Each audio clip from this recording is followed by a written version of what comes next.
Hello! Hi! I feel like it's a lot earlier than it is because we just sprung forward with daylight savings.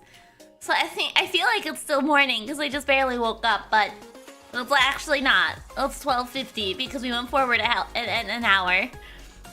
So I'm like, yeah, I'm all out of sorts. I'm all out of sorts from it. Everything just doesn't feel right. No, I've been waking up earlier than right before stream lately. Okay, I've been setting alarms. Okay, I've been setting alarms, and I've been waking up at like 10 o'clock every day. Okay. Oh, weighted blankets are the best. Yeah. No. I wake up at 10 a.m. usually, except for now because daylight savings made it fucky. Okay, daylight savings fucked it all up. Hey, Ocelot. Hello, Lonely Weed. No, 10 a.m. 10 a.m. Okay. How many times? So I don't actually hit the snooze button at all. The way I set my alarms, the way I set my alarms is I set one for 10 minutes before I want to wake up. I set one for 5 minutes before I want to wake up. I set one for the time I want to wake up. And then I set a couple more after I want to wake up to make extra sure I'm awake. So I don't snooze any alarms, okay? I just have like 50 of them. I just have like 50 of them. Hey, Carl! Look at Miri being the person everyone in the apartment hates because you have to listen to 30 plus minutes of our alarm going on. No, they're all different alarms, okay? They all have different sounds, so you recognize that they are different people. Or not different people, different alarms. What a convenient method, right? Yeah, absolutely. 99. Okay, I don't have that many. Clown Spin, thank you so much for the subscription. I appreciate it so much. Thank you. 99 is a lot of alarms. I have like 5, you know. One, and plus, yeah, that's snoozing, but advanced. Yeah, it's advanced snoozing. My alarm is more of a reminder I need to log on into work. That's fair. That's fair. My mom my mom had me come over to her house this weekend. She was like, "Hey, I've been spending too much time on Amazon, and so I bought some things that were on a really good sale, and I want to give you something." So I was like, "Okay, oh right. Unfortunately, the Twitch stuff is not cooperating today. So I have to manually make things work for a little bit until it decides to cooperate again." My mom had me come over this weekend. She's like, "Hey, I bought some stuff on Amazon and I want to give you something." So I was like, "Okay, sweet." So I went over there and she gave me a fucking Roomba, which is awesome. And then she also, I was telling her, "Hey, I'm planning a birthday subathon again this year. I know you don't really understand technology, but basically if you want to spend time with me before my birthday, if you want to spend time with me to celebrate my birthday, you need to do it before." And she's like, "I don't know how to do that." And I was like, you don't need to do anything, Mom. You don't need to do anything, Mom. I'm just telling you, if you want to like have make me birthday dinner or like give me a gift for my birthday, you want to do it before my birthday. Okay, that's it. And she's like, "But you said you were getting money for your birthday." And I said, "No, not from you, Mom. Not from you, Mom." And she's like, no, I want to help out." And so she went and she got fucking $50 from her wallet and gave it to me. And was like, "Here, does this help? Can I help? Can I help for your birthday thing?" I was like, "No, Mom, no, you don't need to give me money. I'm just telling you, if you want to celebrate my birthday, just plan before my birthday. That's it."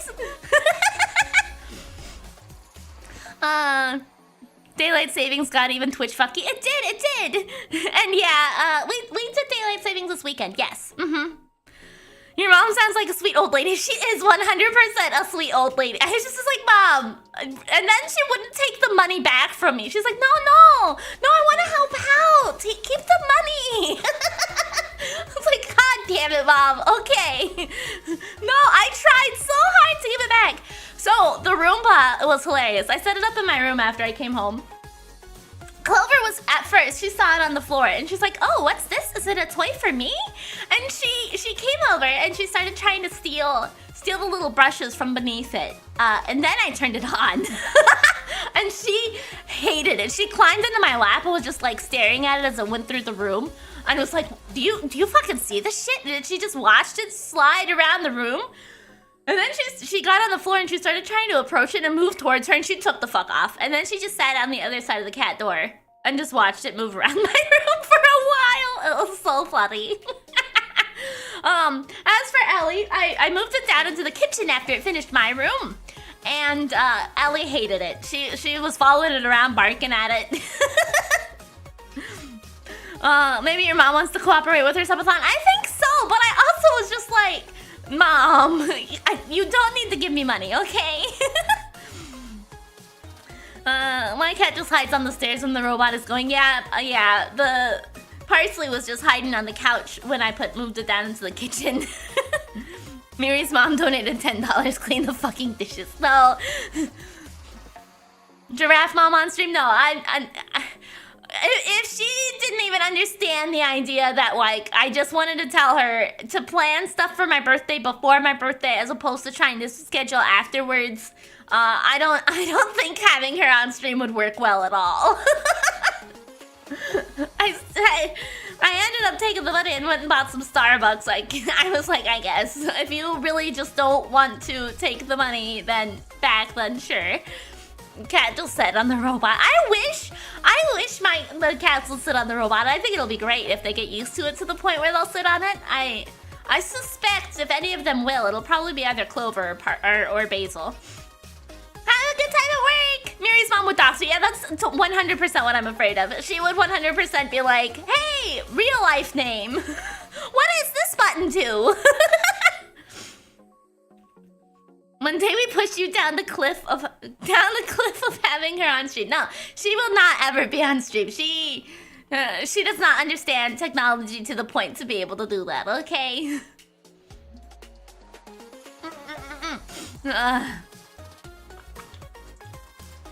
I don't even think she remembers what happened last year with me not being able to leave the house for like a month straight. So that was a thing to explain to her again this year, and I still don't think she got it. She was telling me she might have to get her hips replaced too. Ugh. She's getting old. She's too old.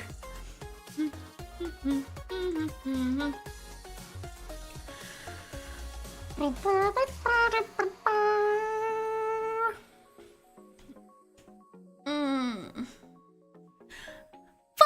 I think you're a great guy, and I appreciate your company and that you try your best.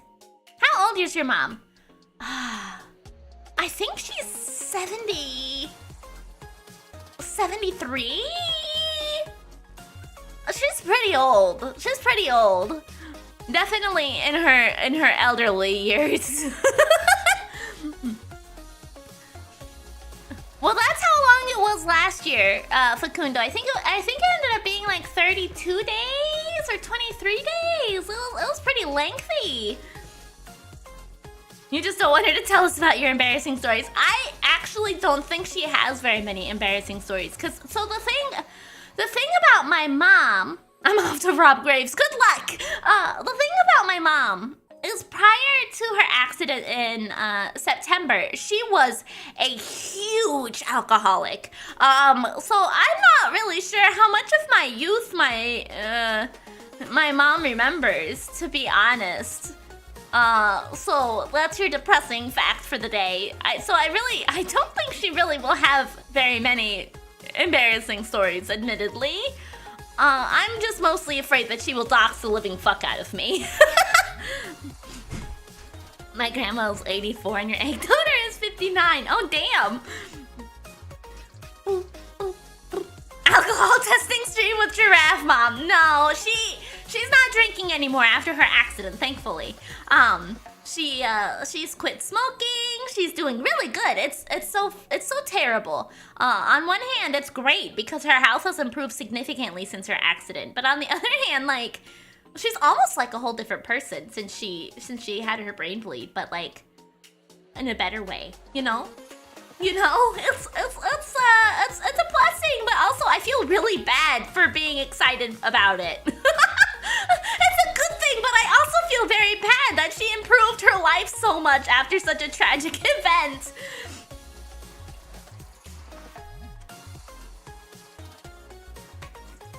Yeah, I'm here.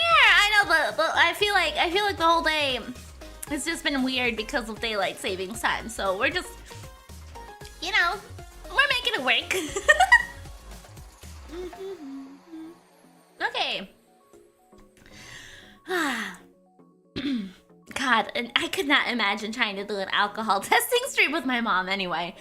Especially considering how strong my medications make alcohol even more potent. So like, I'll get fucked up so fast. Phoenix, right. I'm so excited to get into this trial and get to the courtroom and see what happens. I'm so excited. I'm really curious about how all this stuff goes. Leave daylight savings to me. What? Are you gonna take it out back and shoot it? What are you doing, Amaya Dasu? I've beaten Liza P 4 times. Nice! Great job!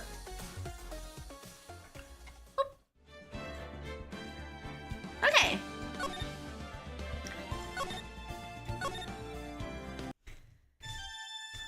Oh right, this cutscene we saw last time.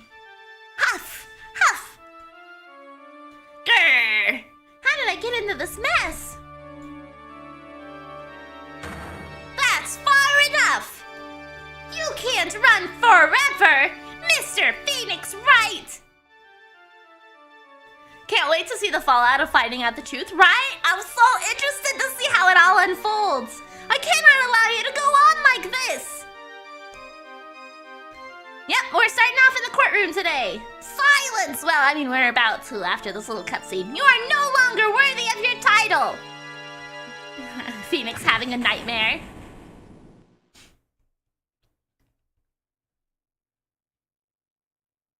I've had this dream before. Someplace, some time ago.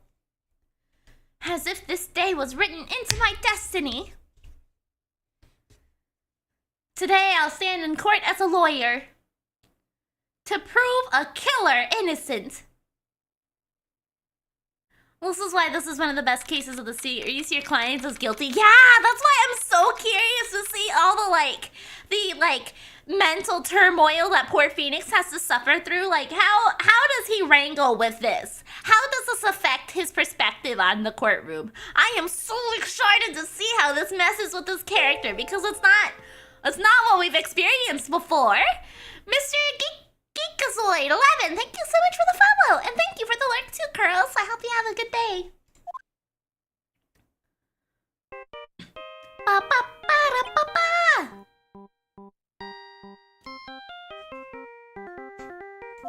Beep. Hello, this is Phoenix Wright. You don't look so well. You don't look so well, dude. You're gonna prove me not guilty today, right? Ah! Well, he just doesn't even give a fuck anymore. God damn! Let's either sacrifice her or he sends an innocent person to jail. Right. I'm so curious. If you please, Mr. Lawyer.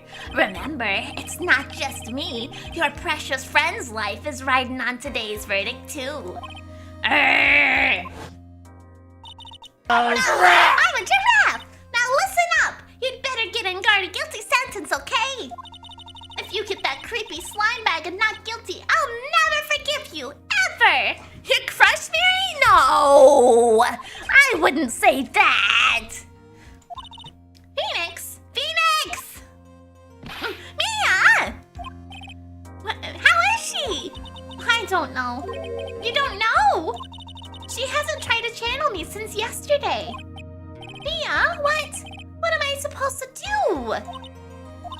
Well, like I said, for a lawyer, the worst of times are when you have to force your biggest smiles.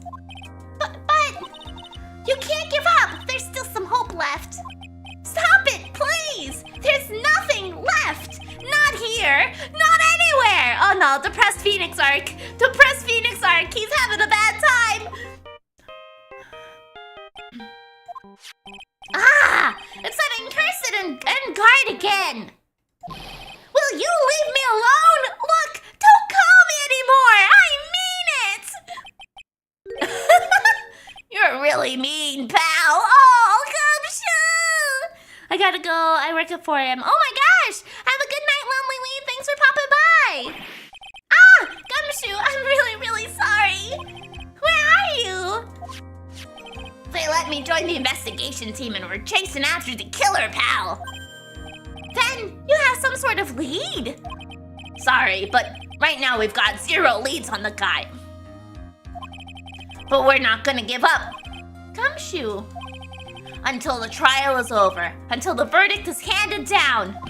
We're gonna do everything we can to find the killer. If we can get her out, then you can get Engarde the guilty verdict he deserves, pal. That's true. I could do that if they found her first. You got that? So you have to do whatever you can to make the trial last longer. I have to make the trial last longer? If you go at Mr. Edgeworth with everything you got, then you two can draw it out. Okay. Well, good. This is a good motivator for Phoenix to do his best, right? Instead of just being like, he's guilty, throw him in jail. Oh, now I get it. I believe in you, pal. You and Edgeworth can do it. So, believe in us. We're gonna give it all we've got, just like you. Okay, got it! Thanks, Gumshoe. Beep. Hi, Phoenix. You understand now, don't you? No, I am not more order. I am the tallest tall. You have something money will never be able to buy. Friendship. Ah, the power of friendship. It's the strongest weapon in the world, and you will have it in abundance. Yeah! Looks like we're coming to the end. I have to make the trial last as long as I can. Gumshoe will come through. I know it. March 23rd, 10 a.m. District Court. Courtroom number 3. All right. I accidentally spilled water on the rim of my drinking cup, and now every time I try to take a sip, I spill water on myself. Ah! I popped my thumb. Court is now in session for the trial of Matt Engarde. The defense is ready, Your Honor. The prosecution has been ready for a while, Your Honor. Wow, Edgeworth, already starting off rubbing salt in the wound, huh? Now, as I recall, we concluded yesterday's session with a big mystery on our hands. The mystery being what exactly was Miss Adrian Andrews' role in this murder? That is to say, is she really connected to the crime itself? Mr. Edgeworth, if you would please inform the court of today's proceedings. Adrian Andrews. She forged evidence that threw suspicion onto Mr. Engarde, and then proceeded to escape the crime by wearing the nickel samurai costume. The guilt of these actions were those from which she cannot escape. And you're saying she is guilty after all? I'm not finished, Your Honor! Miss Andrews has nothing to do with committing the actual murder. I would like to direct the court's attention to this card. What is that? It looks like a shell. This is the calling card of a certain assassin. Assassin, you say? He squawked for some reason, I guess. Yes, Juan Corrida was killed by a professional assassin. And the person who hired the assassin, his client so to speak, is Matt Engarde. What a surprising turn of events. You know, this probably makes Edgeworth feel pretty good. You know, he's like, I'm finally right. I'm finally right against right. I get to fucking show him that I'm right. Wiggle, wiggle, wiggle. I would think it's become commonplace by now, Your Honor. I know what's going on this time. So, I know that everything Edgeworth has said is true. But we still have to hold out as long as we can. Hi, Zero! How are you doing today? At least until she's safe and sound. I wonder how the trial will turn out today. Worthy got the edge this time. Yeah, he does! Now then, please call your first witness, Mr. Edgeworth. Yeah, who's it gonna be? It's gonna be Lotta. The prosecution calls the defendant's mentor, Mr. Will Powers, to the stand. Oh, I thought it was gonna be Lotta first. Okay. Oh, nice! It's always so good. It always feels so nice when you finish projects. I'm always like, yeah, I crossed some stuff off my to-do list today.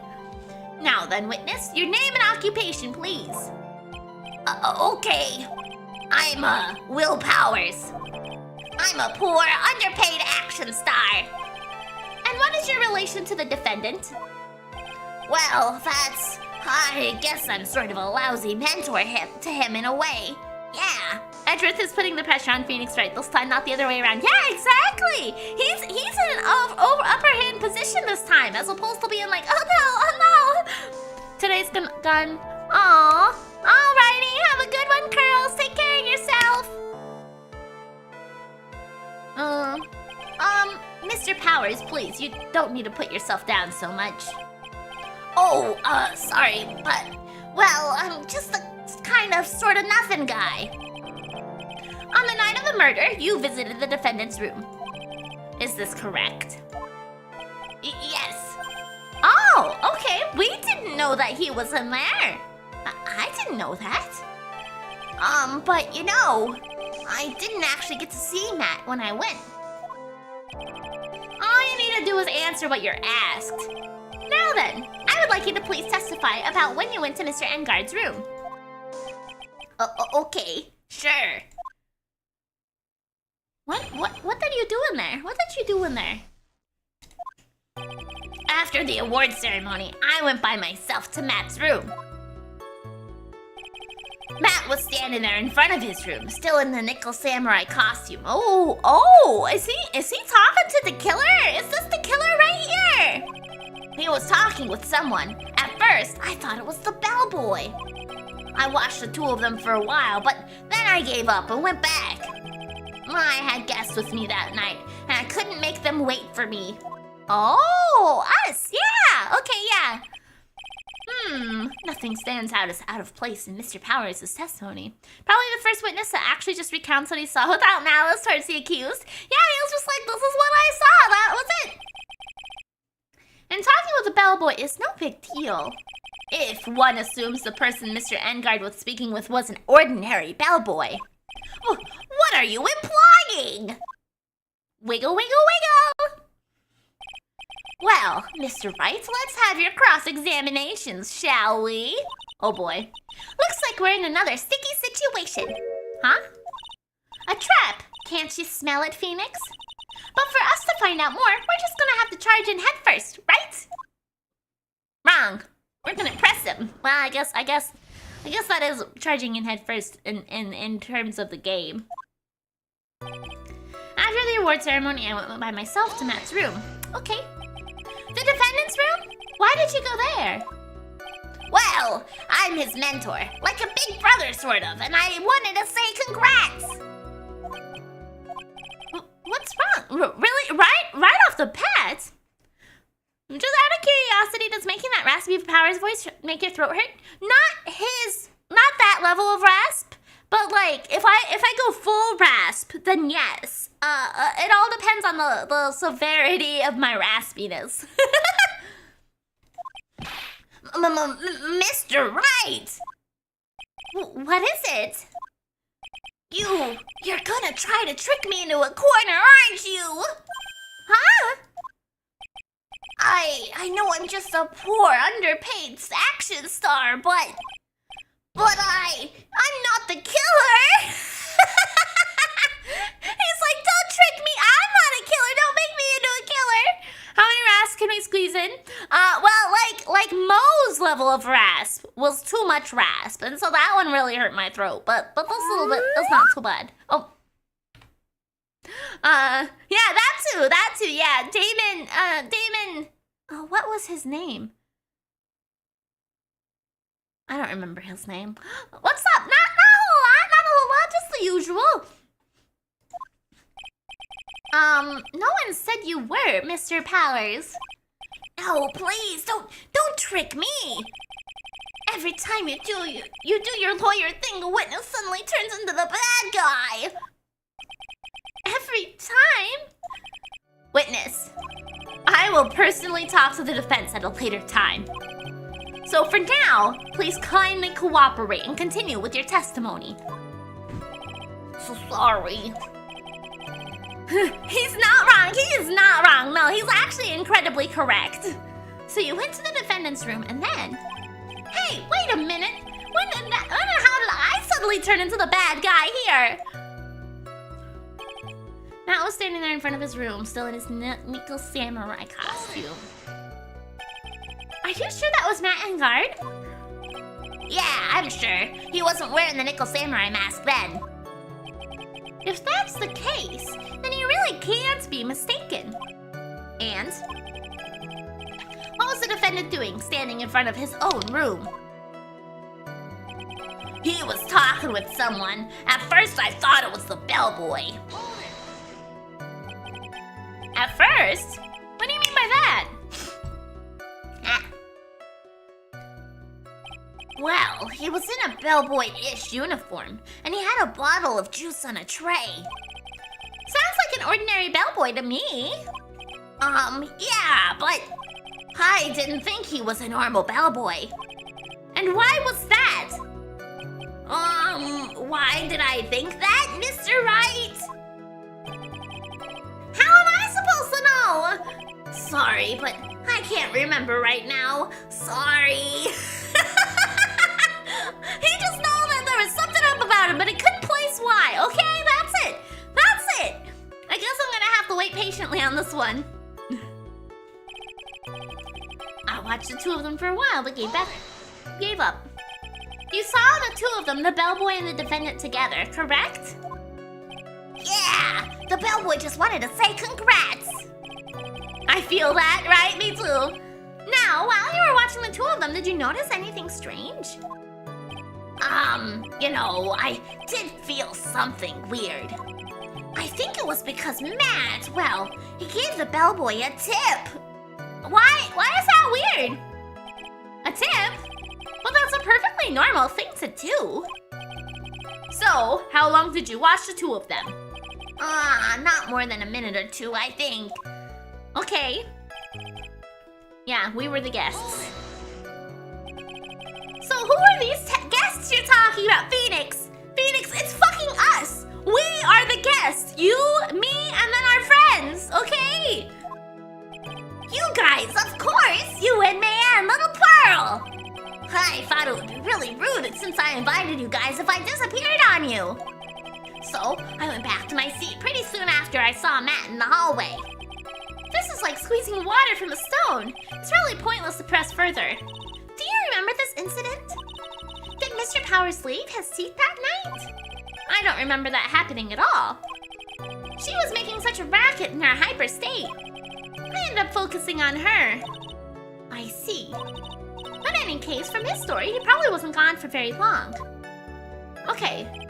So I have to actually press him, or present something then. If pressing him entirely doesn't make a difference.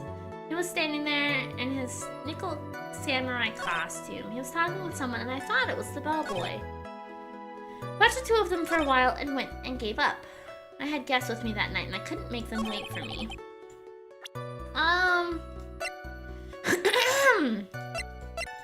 Let's see. I don't really know what I can present. All of this sounds pretty true.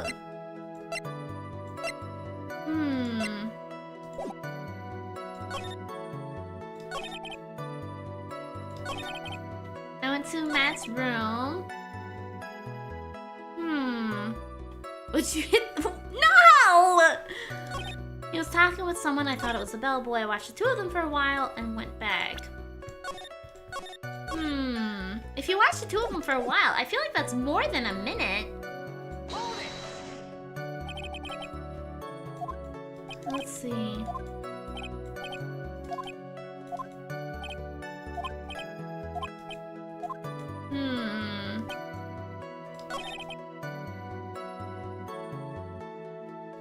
Was the thing you saw...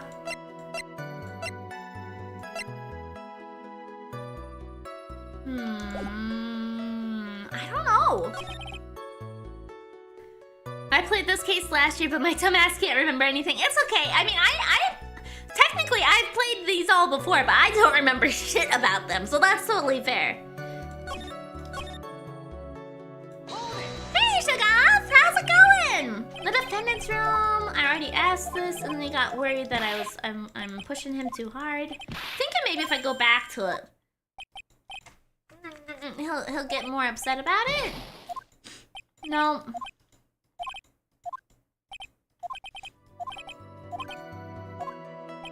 What do I need to present? You went to the defendant's room. Still in nickel samurai costume.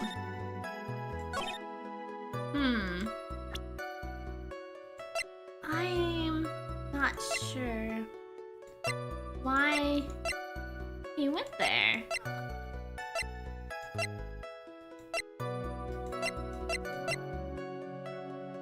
Man, this fucking court session is immediately getting me confused about what I'm supposed to do here.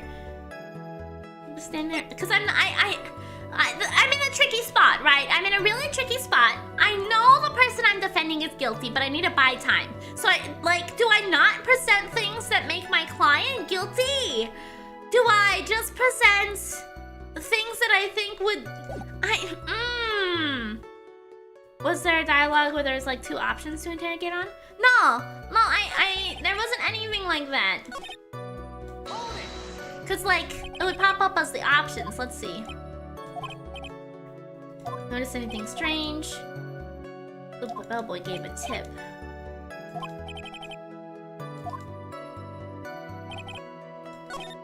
I feel like this is wrong. Oh shit, I pressed again. I meant to go to options, but I accidentally pressed again. I'm really uncertain about this dialogue. Okay. Okay. I know this is probably wrong. But I'm gonna try it anyway.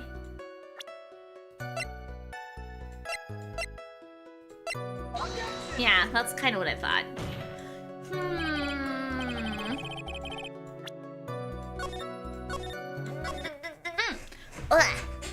Okay, I watched the two of them, but I went back. Had guests that night. Couldn't make them wait for me.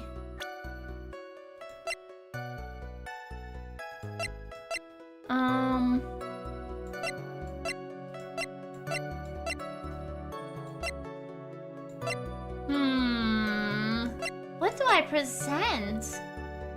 Post-ceremony stage show.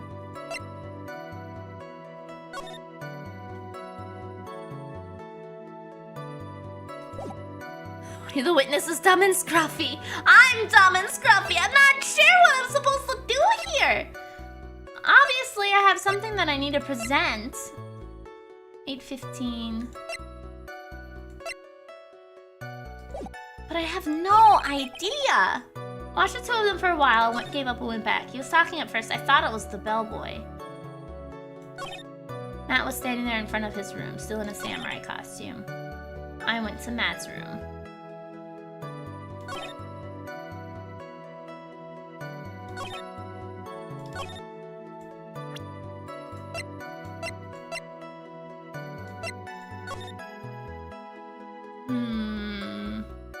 Still in his costume.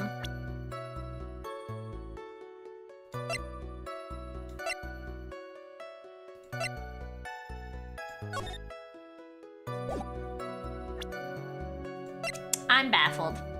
How's stream good? We're the first point, the first part of this courtroom session, and I have no idea what I'm supposed to present on or where I'm supposed to present on, and I'm just trying to figure it out. So I'm just like, what do I do? Usually when I'm stumped, I take a break and I think really hard about things and I figure it out. But I don't know.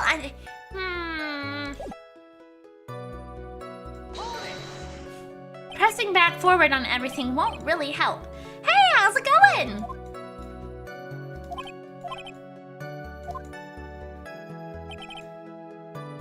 Lottie was talking to the bellboy. As Phoenix Wright, you have the right to be a silly goose as well, right? Yeah, I know. I'm just gonna repress just in case reviewing everything made another dialogue option unlock somehow. Anything strange? Did feel something weird? Matt, well, he gave the bellboy a tip. That's normal.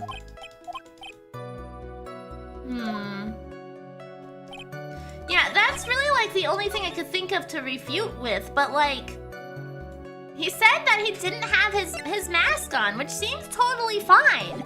I don't really know.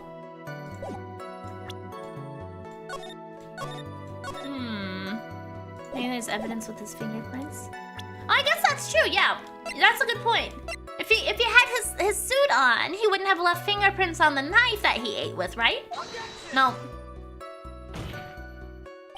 That was a good theory. Maybe not on that one. Still in his nickel costume.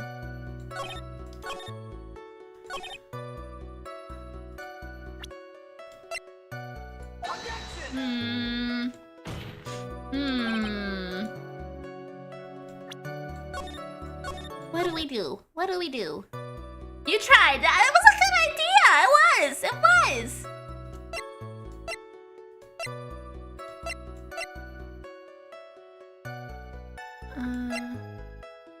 Covered in blood and found in Engarde's comma. Strangled with a scarf, then stabbed with a knife. Engarde's fingerprints.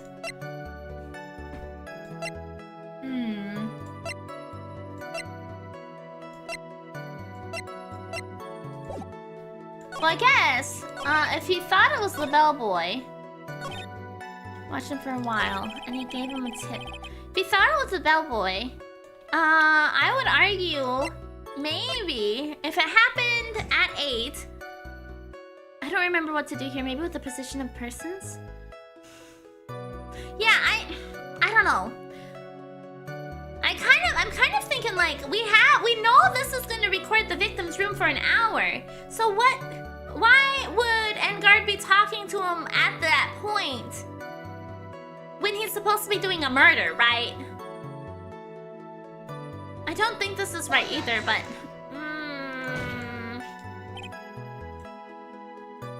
I might have to...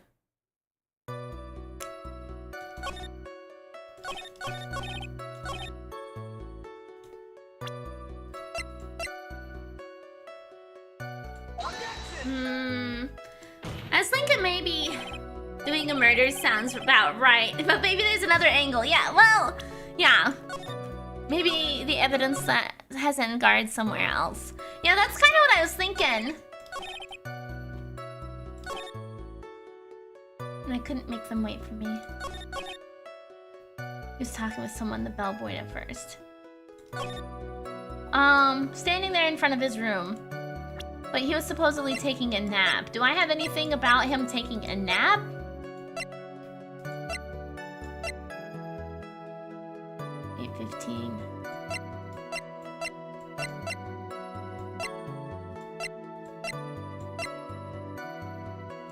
Don't have anything about him taking a nap in my inventory. I don't know. I don't know. Nope.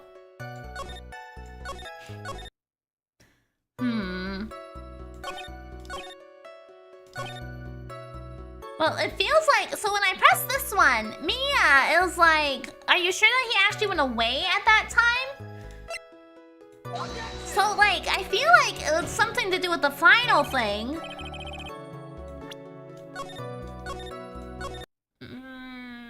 Fucking powers.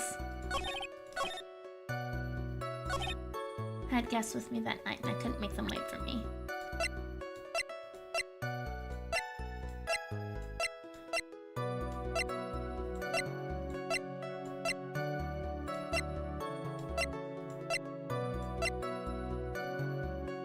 None of these really would defend him not going AFK either. Well, AFK. Not him leaving us. Oh, Engarde somewhere else. In front of his room, still in his nickel samurai. Something to do with the map or the hallway photo. Maybe.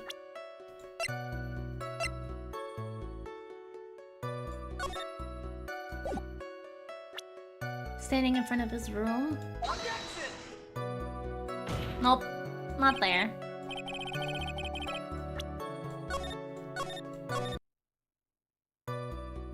Well, maybe we can do... Lada's photo? No.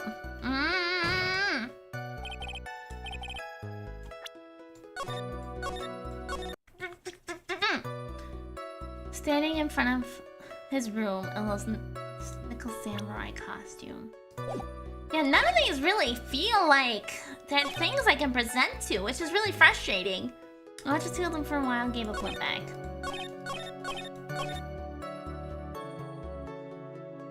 By myself to Matt's room.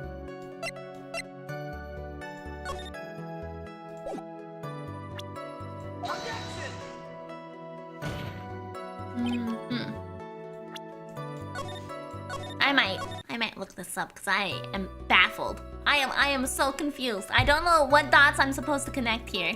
Since the first one, it should be easy enough, right?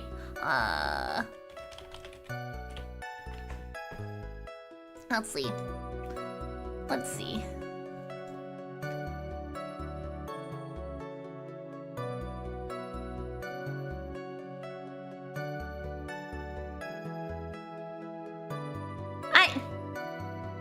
I feel like...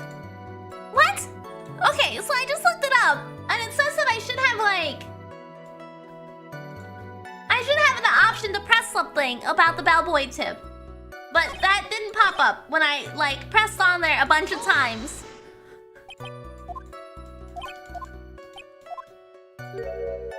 Hey, there you go! Okay. Actually, Mr. Powers, only a few moments ago, you stated... you know, I did feel something weird. I think it was because Matt, well, he gave the bellboy a tip. Jesus Christ. Okay, so I just needed to press things in the correct order, apparently. Could it be that you felt something strange about the tip-giving incident itself? Yeah! Jesus Christ! Ah, yeah, that's it! You really know your job! Well, I was like, I tricked literally, I pushed literally everything, and then I went back and I pushed this one a couple of times, and yet it still yielded no results. So I guess there was something else I needed to push again afterwards, or something. Yeah, that was so weird! Mr. Edgeworth. Yes, Your Honor! This bellboy, he wasn't an ordinary one, was he? Perhaps we should let the witness tell us. Very well. Mr. Powers, please amend your testimony. You mean about the bellboy, right? Matt gave the bellboy a tip. We'll press that one again. So he gave the bellboy a tip. What's so strange about that? Ah, well, you see, Matt's not a poor penny pincher like me. I was trying to figure out how much it was because the tip really shocked me. How much it was?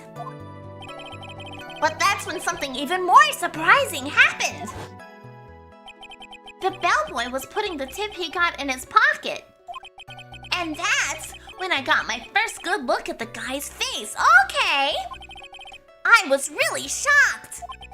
I'm afraid I don't follow it all. It sounds like Mr. Powers was surprised twice by this event. I wonder which of his shocking moments I should ask more about. The tip. Let's ask about the tip because I feel like we don't have the killer in my. Oh, we do. Let's go with the bellboy's face then. If I have the killer as a profile, right? I'm gonna make 2 slave spots because I can. Always ask about the money. It's too bad I asked about the face. What was so shocking about the bellboy's face, Mr. Powers? Well, he wasn't exactly a boy. More like an old gramps. Ahem! I hope you know that you're discriminating towards old men is a no-no in my court. No, that's not what I meant at all. On the smack middle of the guy's face, there was a line of stitches. A line of stitches? Yeah, and it went straight from the tippy top of his head to the bottom of his chin. Almost like if that thread snapped, all the stuff in his head would come spilling out. A fully grown bellman. Snitches get stitches, yeah. The witness to the bellboy looked like a scary murderer, right? That's exactly what we're getting at. Ah, he was there at Engarde's house. He was that butler. What is it, Mr. Wright? Ah, nothing, Your Honor. So that means Engarde was talking with the killer then! If that fact were to be exposed, Engarde would be declared guilty in a blink. Phoenix, you have to play dumb here. Pretend you don't know anything. Oh. Okay, well, I guess I won't say that was the killer then. Yes, Chief? You sure you don't have anything you would like to say, Mr. Wright? Huh? What did you just say, Your Honor? Nothing, Mr. Wright, nothing. We're just going around and around in circles. Now then, Mr. Powers, please continue with your testimony, right? The tricky thing I'm gonna have to get used to in this particular instance is I do not need to point out every possible thing that's true or wrong in the testimony. I just have to make sure to delay things, but not point a finger at my clients. Not point a finger at my clients, and that's gonna be such a pain in the ass. Okay, let's get the number of the money.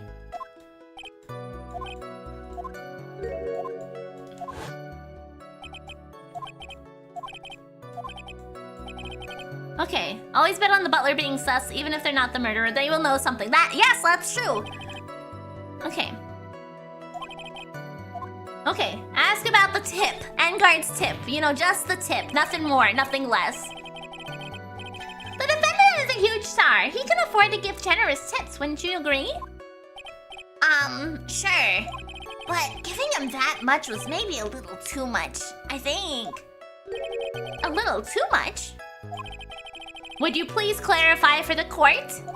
How long was his tip? Oh, we don't know how long it was, but apparently it was quite large. How much would you say the defendant gave to that bellboy? Honestly, I don't know. I can't even begin to guess. And why is that? Because he gave the bellboy a really fat roll of cash.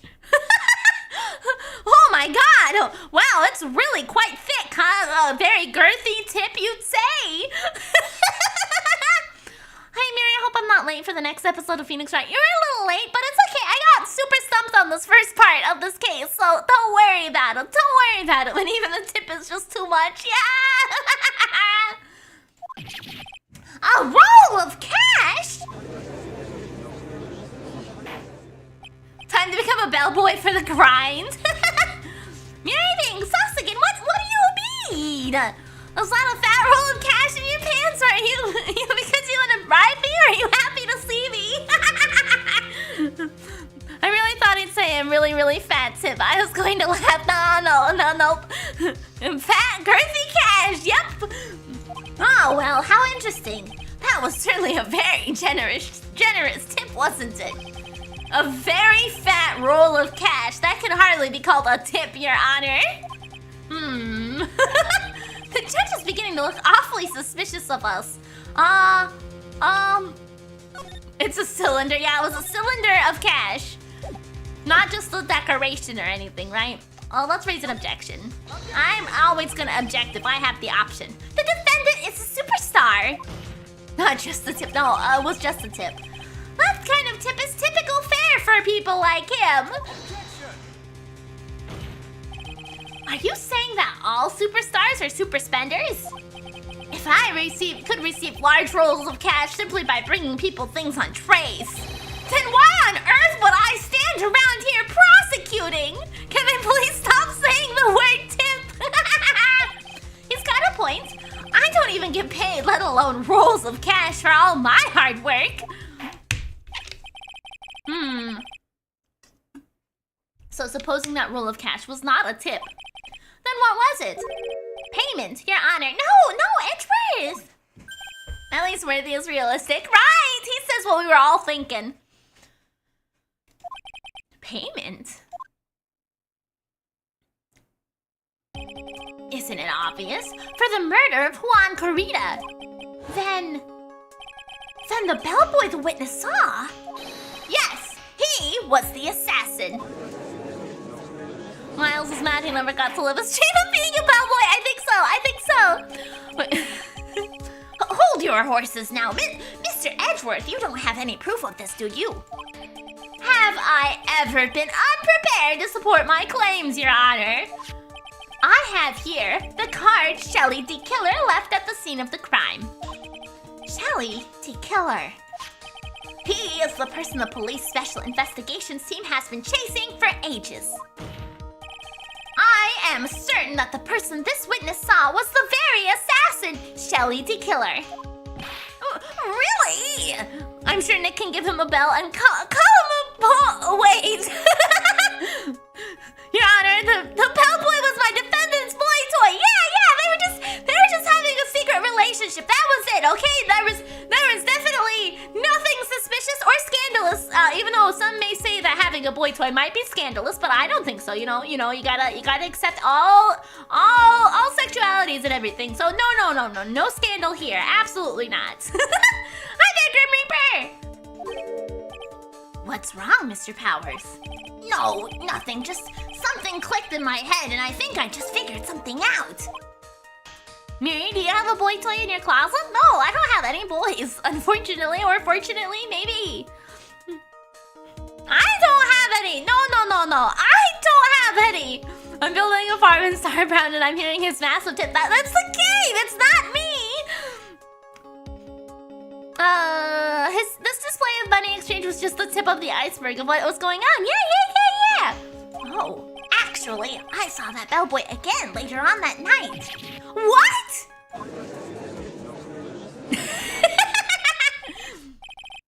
Mr. Powers, please testify. Tell us what you saw.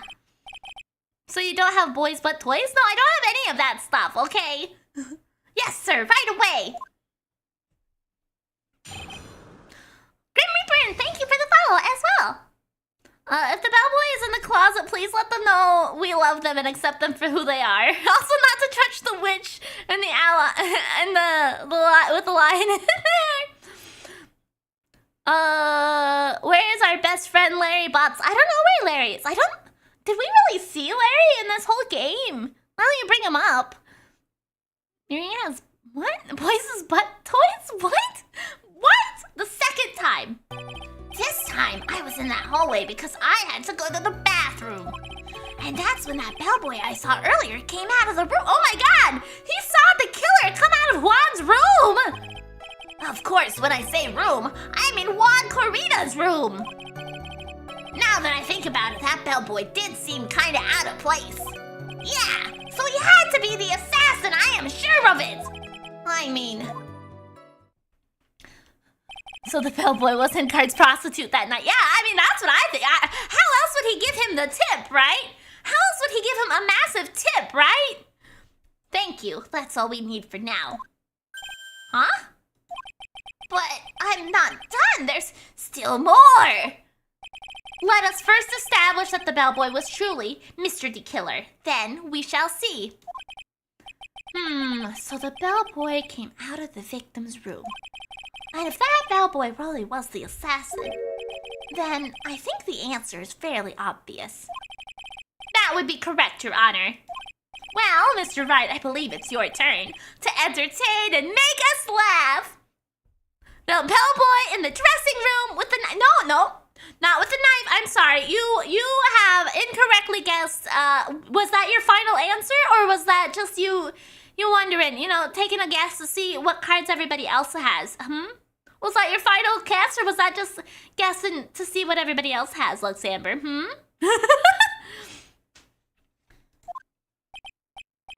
Ha, ha, ha, ha, ha. This is no laughing matter. The second time. Because he did not die by knife, okay? He died by choking. I'm not gonna make that joke. I'm not gonna do it. Okay, this time I was in the hallway. I'm gonna make the joke. And what time was it? Don't make the joke, Miri. I'm not doing it. Somebody else can have that one, okay? No, that's not what I was gonna say either, but that's okay. We'll just pretend that was it. Okay, and what time was it? Well, I don't remember. The award ceremony ended around 8 p.m., right? Well, I mean, okay, Johnny is close, but not that the word I was thinking. Well, I guess TI would also work, yeah. If you went with tip as opposed to DI, but you know, we're all on a similar brain wave, I think. Okay, yeah, there you go, Ignis. There you go. Okay, and I went to Matt's room pretty soon after that, and then I came back, and then I went to the bathroom. So I guess maybe it was around 8:10 by that time. You're not one for details, are you, Mr. Powers? So sorry. I thought I could maybe catch Matt and say my congrats. And that's when that bellboy I saw came in earlier out of the room. Okay, are you sure it was the same bellboy? Yeah! And how could you tell? I just took a bath, I swear! All the bellboys wear the same uniform after all. But you see, well, he had those stitches in his face. Erk. So I'm sure it's the same guy that was talking with Matt. So which room did the bellboy come out of? Bellboys, yeah, they're boys, bring people food and stuff just like boys do. When I say room, I mean Juan Carita's room. The victim's room, huh? Yeah, the one with all the really pretty flowers and teddy bears. That was Juan's room, all right. Words cannot describe how screwed I am. Let's continue with the testimony, shall we? Now that I think about it, the bellboy seemed out of place. So what exactly was out of place about him? Right. Why the insipid grin? Maybe because I have no idea what damaging thing he's gonna say next? Well, the bellboy was empty-handed. Empty-handed? That bellboy was one of those room service people, right? He wasn't pushing a cart and he wasn't holding a tray either. You'd call that a little strange too, wouldn't you? I agree that is a bit strange, Mr. Powers. That is true, okay. But is it really unusual for a bellboy to be empty-handed? What should I do? Should I let Mr. Powers' testimony slide, or... What do you mean? The picture shows a tray, right? Let's try to pull a fast one. There's nothing strange or unusual about an empty-handed bellboy. That is not at all what I thought you were gonna say, but okay, Phoenix, sure. But there really is. There really isn't! If you two are done being school children. Bellboys are for room service. There is no reason for them to be empty-handed, ever. Your Honor, I ask that the witness's previous statement be supplanted with a new one. Grrr, Edgeworth.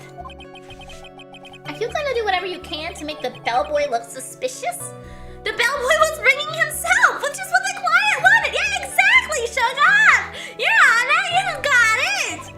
I see, very well. This court recognizes and grants the prosecution's request.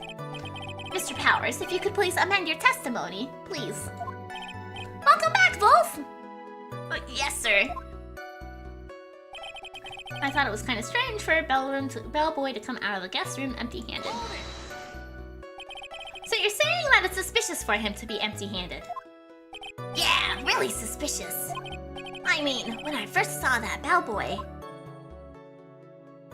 he was holding a tray in his hands. Okay, so he saw that earlier.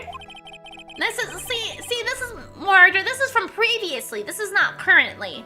So he had this, and there was a bottle of juice with a wine glass on it, which we also did see in Carita's room. I don't know that we have a picture of his exact room. Yeah, here's the tray. See, we do have the tray abandoned in the room. So that is factual. Juice? What kind of juice was on it? I'm pretty sure it was tomato juice. If we could come up with some sort of reason as to why he would come out empty-handed, some sort of proof, then I think we can dodge the bullet on this one for now. Proof, huh? Sounds like another job for the court record. Okay. We're going to present that picture. Present. Nope. Crime photo. Aha! I got this one by myself! Yeah, Pearls did.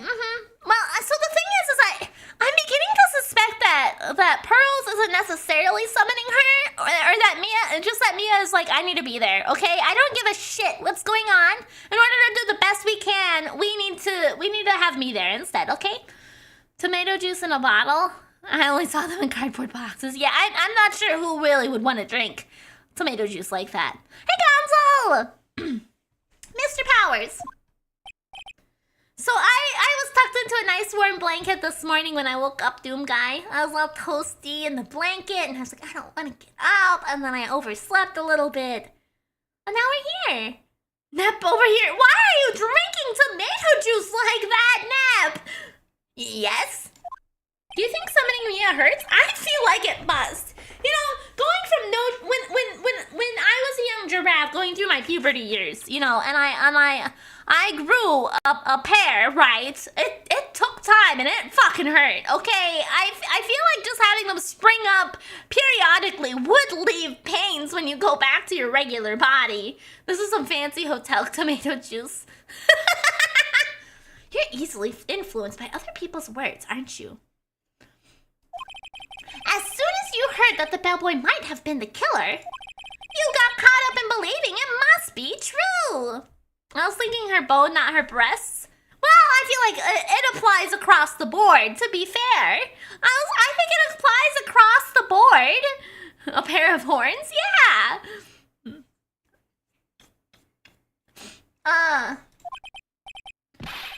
But isn't he really suspicious? He's got all those stitches and... So? A baseball has stitches. Are you saying all baseballs are suspicious because they have stitches? Gulp. Well, there's also, what about him being empty-handed? When she said grow a pair, I thought she meant balls. I would like to ask the court to please take a look here. This is the crime scene. There's a wine glass sitting next to Mr. Kirita's body. The liquid inside this glass is tomato juice. And now, if you would look at what's on top of the table in the lower right corner here. Yeah, you can grow cheeks too. Yeah, absolutely. You can. Your ears also grow in pairs, right? I know Phoenix is cornered and gotta make a bullshit, but that is way creative with the baseball. Anyone can clearly see that this is a tray with a bottle of tomato juice on it. The bellboy had just brought this to Mr. Kirita's room. He left the tray in the room, which is why he was empty-handed when he left. Ah, what? That would mean the bellboy had seen and left a dead body in the room. Ah, but can you prove that Mr. Kirita was already dead at that time? Mr. Edgeworth! Yes? I blame you for leading me down this route. I'm terribly sorry. What is with him? Why is he laughing? Witness, isn't there one thing you'd like to share with us? Is there? The bellboy was empty-handed, or should I say, empty-handed. What? Are you trying to insinuate that the bellboy only had one hand? I recall you had something interesting to say about his hands. Oh yeah, I almost forgot. Huh? What? The bellboy, he was wearing gloves. And I feel like that's pretty standard for a bellboy. Like, why is this suspicious? Gloves? Yeah, pitch black leather ones. All the other bellboys don't wear gloves like that, right? Yeah, I feel like bellboys generally should wear gloves. Black leather gloves. Why didn't you mention them earlier? Sorry, it slipped my mind. Boy, does this make this bellboy look really suspicious. Alright, gotta focus. I can't get lax here. So what if he had gloves? A lot of bellboys wear gloves. The bellboy's gloves, they were too cool! Yeah, they were black! Black and leather! Come on, Mr. Wright, that bellboy was wearing black leather ones! So, a football is made of... Man, Phoenix is on the ball grind today! Just talking so much about balls! Do you have something to say, Phoenix? Time for Hello Let Loose have fun. Thank you. Are you saying all footballs are suspicious because they are made of leather? This man thinks a lot about balls. Yeah, he does. He wants Edgeworth's balls, okay? Just can't let go of the balls. Balls and tips, yep. God damn. He's gonna name every goddamn sport about balls. Gulp. But that man, he received a large roll of cash from the defendants. And then he was seen leaving the crime scene I don't think that even someone like myself can believe he was just another bellboy. Ugh. The judge has golf balls. It seems that we have finally come to an understanding. Now we need a dimension shaft and we have the whole package. I'm gonna take a few minute break, I think. I need a snack or something to eat. I will be right back.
So I went downstairs to get myself some leftover pizza from this weekend. And all of Ellie's dog toys are currently picked up so that the Roomba could clean up the kitchen. And she found them, and she sees them on the table where she can't get to them. And she's so sad about it. She is so sad about it. She's just sitting next to them like, why can't I get my toys? They're out of my reach. Oh, I feel so bad for her. I didn't grab any paper towels. Oh well. Okay. Okay. Mother, why did you do this to me? Yeah, exactly. She's like, I can't get my toys. And she's so sad. Okay. It seems that we have finally come to an understanding. Now then, witness, please continue with the rest of your testimony. You should let the community name your Roomba. No, I've already named it. I named it Chocobot because it beeps. It beeps when it starts up. It's like beep. And it's kind of like, you know, like it's talking to me. And I thought Chocobot was funny. The rest? Oh, yes. Please, tell us more. Okay.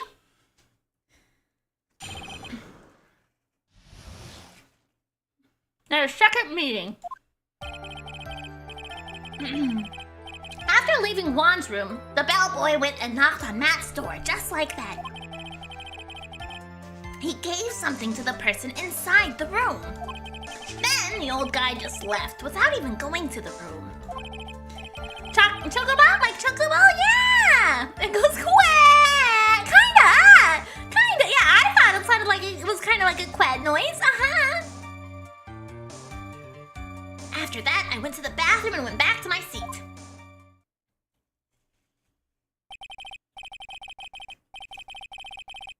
So the bellboy, after leaving the crime scene, next went to the defendant's room. Yeah, I kind of saw all that by accident. Some accident? I say you saw too much. And all of it was suspicious to high heaven. Clover toyless? No, not Clover. Ellie. Ellie is sad because she can't get to her toys on the table. You've never played a Final Fantasy game, Wolf? That's so surprising to me. It's such a huge franchise. And so many of them are such great games. I mean, arguably though, if you just wanna do like a Chocobo racing game, you could subscribe to Final Fantasy 14 and you can play monthly, or you can go and you can play in the gold saucer and do Chocobo races all the time. You could also, there's an extended free trial, so you should be able to play the gold saucer on a free trial, so you wouldn't even need to subscribe to it. I only recently played my first 16. Ooh, 16? I haven't played 16 yet. Some Final Fantasies are mid, some of them are, yeah.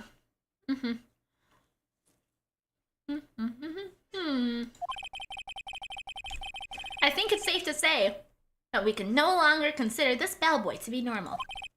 Now then, let's get started, shall we? Mr. Wright, your cross-examination, please. Yes, Your Honor. How? Oh no! I'm sorry, Waffles. Their second meeting. Okay. After leaving Juan's room, the bellboy went and knocked on Matt's door, just like that. Maybe we are trapped in one of Miri's cages, but at least we have internet connection.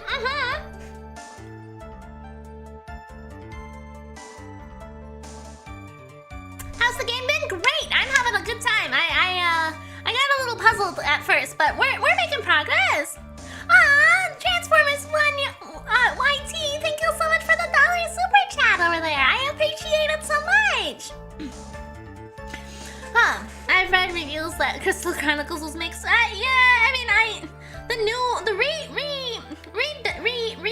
remastered version of Crystal Chronicles was a disappointment because of how they did multiplayer, but You would like more snakes in your cage? More order. Your 4th grade English teacher gave you a strategy guide for Final Fantasy X? Interesting. Snacks! Oh, snacks! What is this? Skyrim? No, it was a stutter. I'm so sorry. Okay. The bellboy went and knocked on Matt's door. He gave something to the person inside the room. Then the old guy left without even going into the room. After that, I went back to the bathroom and went to my seat. Okay, let's just start pressing. Yeah, have a good time, Jet. Snack is your biggest dyslexic weakness. Oh, I see. Okay, okay. Is that what you saw while you were busy spying? Excuse me? I may be a poor, underpaid action star, but even I wouldn't stoop to spying. Well, I think the point is, where did you watch all this from, Mr. Powers? I was one of those smaller classes. Oh, I see, I see. Thanks, Ascaria! Oh, from the door of the bathroom with my left eye, and a sort of sneaky, spy-like. I knew he was spying. Please, does it really matter if he was doing it over or underhandedly? What did the bellboy do next? That's all I care to know. Let's see. Okay. Corita's room is like way bigger than Engarde's. Holy shit. So he would have been down at the bathroom, so over here. He gave something to the person inside the room. Press. I said hold it! Okay. That's better. Ahem. What kind of statement is that? Please elaborate and give a few more details. Oh, okay. I should probably ask him only one question at a time. I saw everything from this conveniently lower cut hole in the bathroom. Who is inside? So who took this something the bellboy handed off? Actually, I don't know. What do you mean? I'm sorry, but I only saw the person's arm. Only an arm? Then you're saying you didn't see the person's face? Yeah. Well, it was Mr. Engarde's room, correct? So it could have only been Mr. Engarde himself, I'd say. No, it could have been Adrian Andrews, who was sharing a room. And then, what did the bellboy do after that? Oh, after he gave the person inside the room the thing. So he was harmed. Am I gonna press this again? Let's see if we can choose the other option.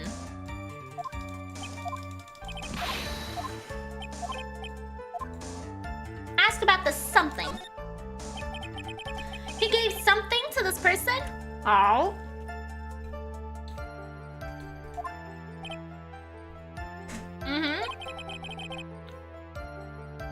And what was this something? Ha ha ha! If I remembered what it was, I wouldn't be calling it a something, would I? What this implies was that something was removed from the scene of the crime. Oh. Are you sure you really can't remember, Mr. Powers? I think it was something kind of small. I would like to summarize the testimony up to this point, if you don't mind. When the bellboy left the crime scene, he immediately went to the defendant's room. There, he handed a small item of some sort to the person inside. As for the person who received the item, all you could see was the person's arm. Yes, it's just like that. Mr. Edgeworth, is this really all that important? Ma'am, get your nose out of my water bottle! What are you doing? Can you go somewhere else that's not where you're trying to steal my cheese? Thank you. Of course, Your Honor. I think this is of the utmost importance. This is when whatever was removed from the crime scene was handed over to the client. Sniffing water. Yeah, she was. She was just like, what's this? What's it smell like? I was afraid she was gonna start trying to stuff her paw down the hole. Mr. Powers, please try to remember what it was the bellboy handed off. Well, let's see. I think it was... No. If you remember, please add it to your testimony. Yes, sir. If I saw it again, I could say for sure, but I think it was some sort of wooden statue. Well, I think we all know what this is, right? This is gonna be that little... Oops. This is gonna be that little questionable little bear we've got with a bunch of cuts everywhere.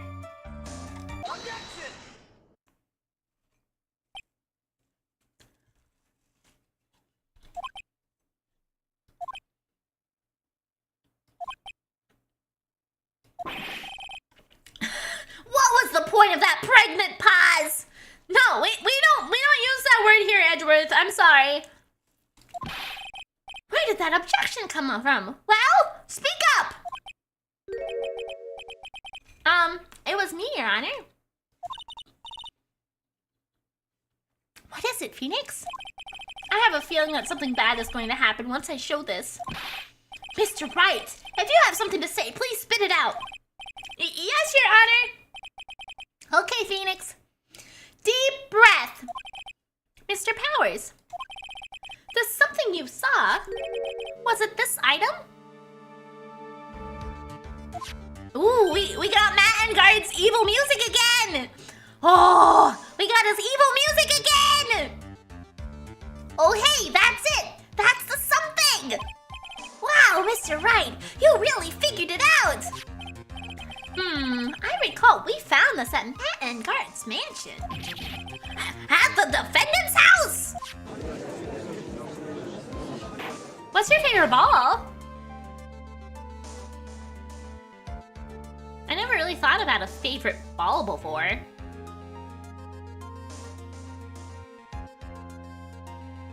I don't know. Pause that pregnancy right now. Yeah, pause that pregnancy. We don't want any of that around here. What does this mean? It's simple, Your Honor. Shelley the Killer assassinated Juan Corrida in his room, and then stole this wooden bear from the scene of the crime. Then the bear being found at Mr. Engarde's mansion would mean... It goes without saying, Your Honor. Mr. Matt Engarde is the killer's client.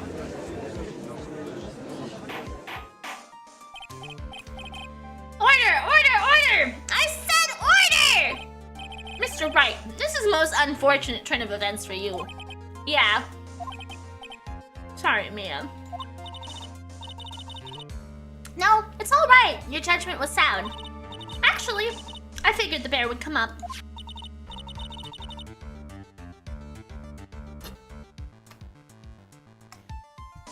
If not now, then it would have later on.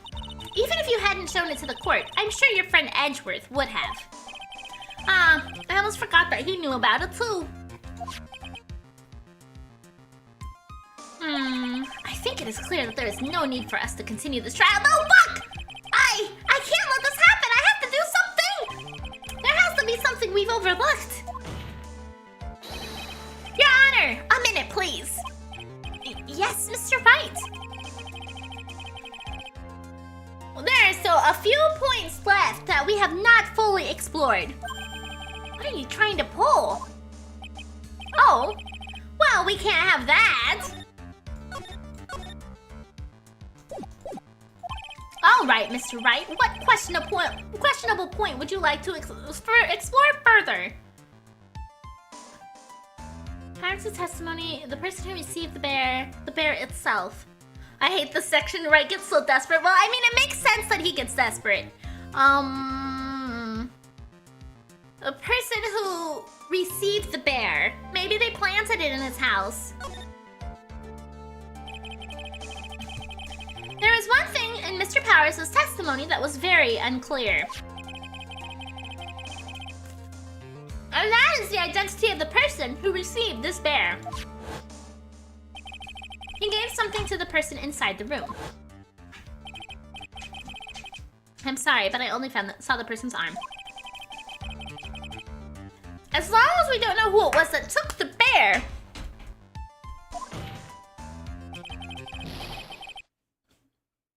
We can't be sure of... Ah!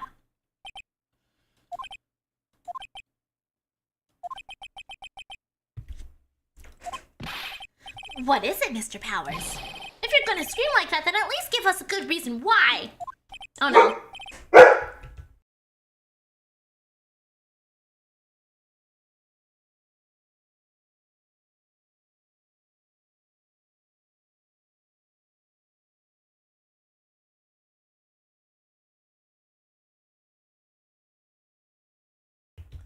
Oh yeah, sorry.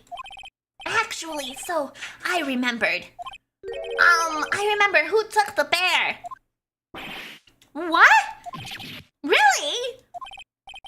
I mean, I only saw his arm. But the arm? It was the Nickel Samurai's arm, I swear it. Okay, yeah, but obviously, we know that Adrian Andrews left the room wearing the Steel Nickel Samurai outfit. So obviously it was her, right?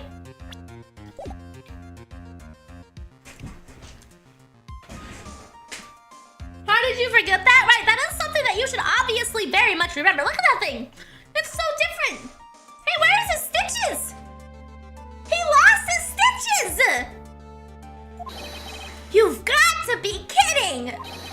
Are you sure of that, Mr. Powers? Yeah, I'm sure it was the Nickel Samurai.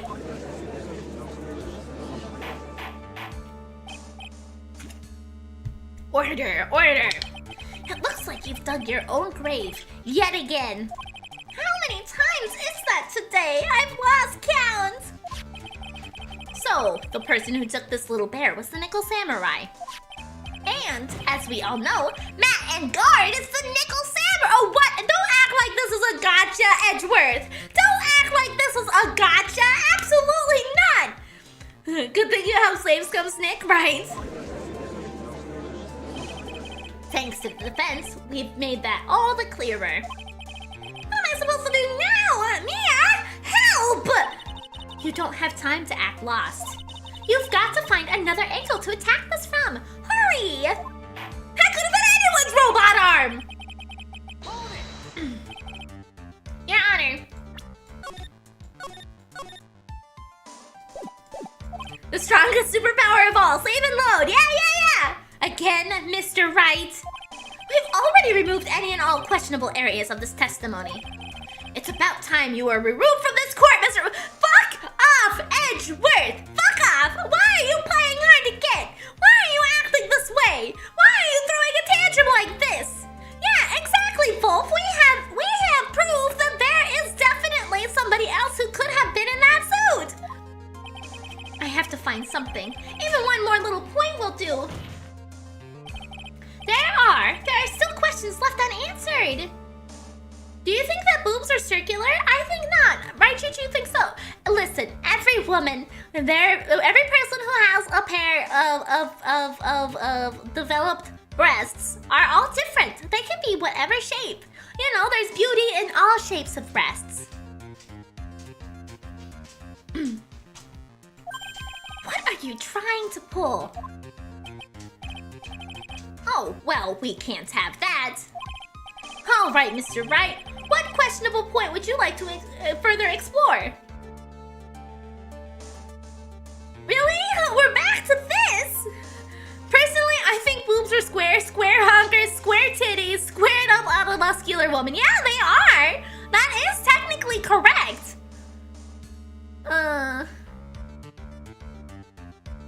A person who received the bear?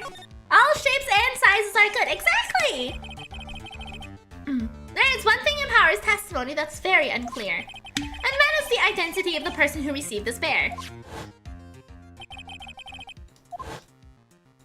Did I just choose the same option over again? But I did.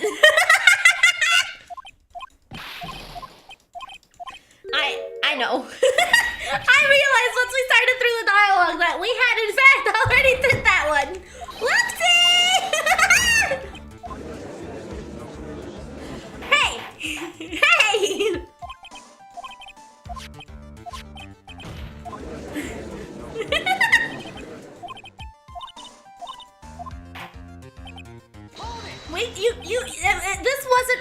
fault, okay? This wasn't my fault. Chat got me distracted thinking about boobs. I can't help it, okay? It's only natural for a person who likes the appearance of cleavage to get distracted with them, okay? I'm so sorry.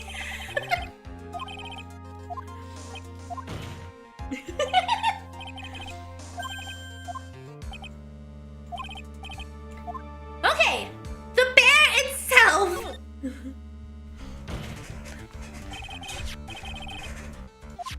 I think it's very obvious that the bear itself is very questionable. The bear, Mr. Wright? Don't be poop brains. This was found at Mr. Engarde's mansion. However, Mr. Engarde was arrested at the hotel that night. Which means that since the murder occurred, he has not had a chance to go home.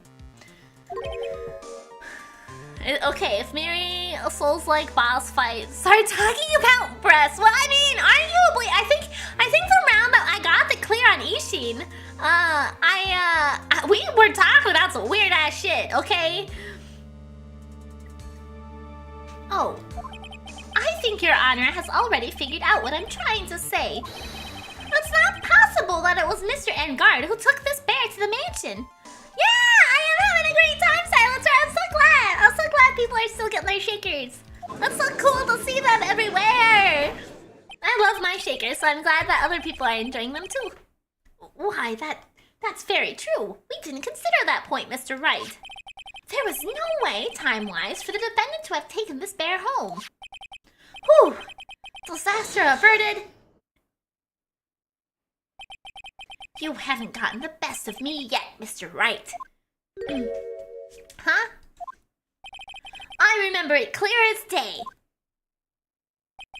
I remember what you muttered to yourself at Engarde's mansion. What did I say? We have this area completely surrounded. There is no way for him to escape. I can't believe it.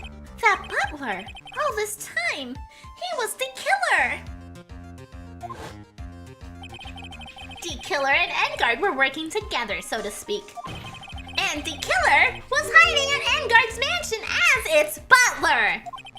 What a bold move. The bear figurine was brought back to Engarde mansion by the killer himself. When it looked like he was about to be arrested, Engarde had him do so. I assume because it would have been bad that the police found it during their investigation.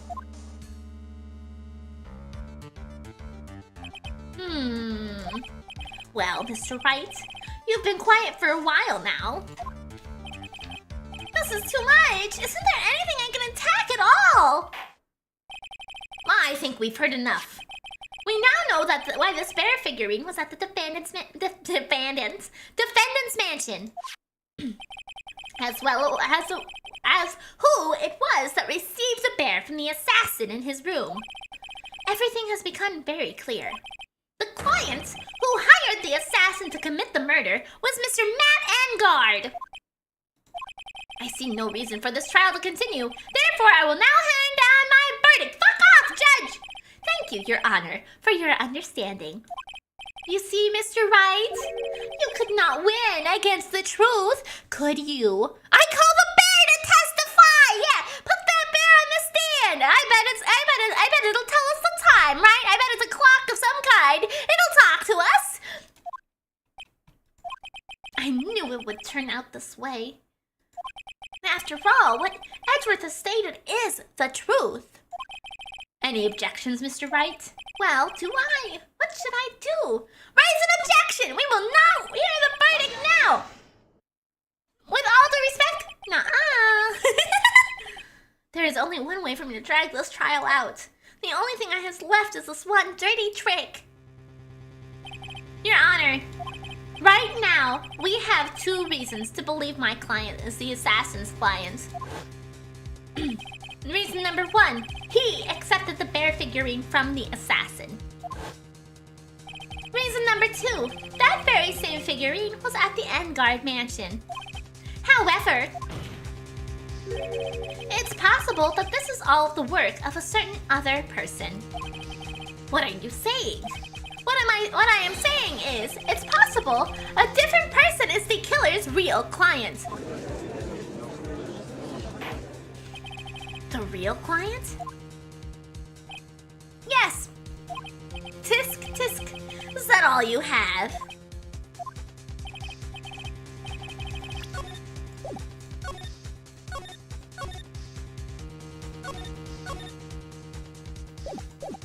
Now then, Mr. Wright, let's hear your theory. Who do you say is the killer's real client and therefore the real murderer? Hey, Sarcasm, how's it going? How's it going? Adrian Andrews? Yes, we already know that she tried to frame Matt Engarde for the crime by wearing a spare nickel samurai costume. Oh no, I'm sorry to hear that. I hope you're alright. Then the nickel samurai arm that I saw, that could very well have been Miss Andrews. But what about Mr. Engarde? If you would please recall yesterday's testimony. Hey, it's the wife picture again. The defendant was taking a nap during the break period. Re-geared, thank you so much for the follow. I appreciate it so much. That's right. Then, finding this figurine at Engarde's mansion. It was a well-laid trap set by Miss Andrews. She's hot, so obviously she's the real killer, but she said, oopsie, I'm sorry, and she's free to go. I'm going back to bed. Yeah, absolutely. Have a wonderful night, Silencer. Number of saves before this trial, 50. Number of saves after this trial, 3K. Mr. Edgeworth, what is your opinion on this? I can fix her. I can't even begin to count the flaws in the defense's logic. Besides which, there is no evidence to support it. However, I can't fully discount its possibility either. There is no fixing. What is with this trial? Come on! I can't believe the defense would go so far as to pin the guilt onto someone else. Yeah! Unbelievable! It's not something petty, it's murder of all things! This is to save her. This is to save her. Good luck with this case, Miri. Good night. Good night! One man's I can fix her is another man's she's perfect. Yep, that's true too. Even if the whole world turns against me, this is one fight I can't give up on. Order! Order! Order! All disruptive parties will be forced to leave the courtroom. Your Honor. For the benefit of the defense, I'm willing to play along with his what-if game. His what-if game, Edgeworth? The prosecution is prepared to challenge defense's theory. Mr. Wright, even you must have thought it strange and wondered. Why would the criminal want his little wooden bear? He's right. The killer did specifically bring that bear to Engarde right away. Why do you ask? Is there something special about it? Absolutely. I'm sure that once the court knows its significance, the true killer's identity will become crystal clear. Your Honor, the prosecution calls upon a witness who will clear all doubts against Miss Andrews. Oh no, is this Lotta? Please don't be Lotta! Please don't be Lotta! Please don't be Lotta! And who would that be? It's quite simple, Your Honor. Miss Adrian Andrews herself. Oh, thank Christ. Okay. Whew. Crisis averted. I see. Well then, the court will take a short 10-minute recess. The prosecution will prepare its witness in that time. Yes, Your Honor! Man, you just don't want to voice your... Lotta drives me fucking nuts, man. Okay. Lotta drives me so fucking nuts. Clear all suspicion on themselves. What could possibly go wrong? Everything. Everything's gonna go wrong. I feel it in my soul. March 23rd, 11:54 a.m. District Court, Defendant Lobby, number 3. That makes her perfect. Ha ha ha ha! Oh, I knew it was a good time to hold her hostage. Don't you agree, Mr. Lawyer? But I never thought in your desperation you'd try to pin the guilt onto Adrian. I swear, this demon will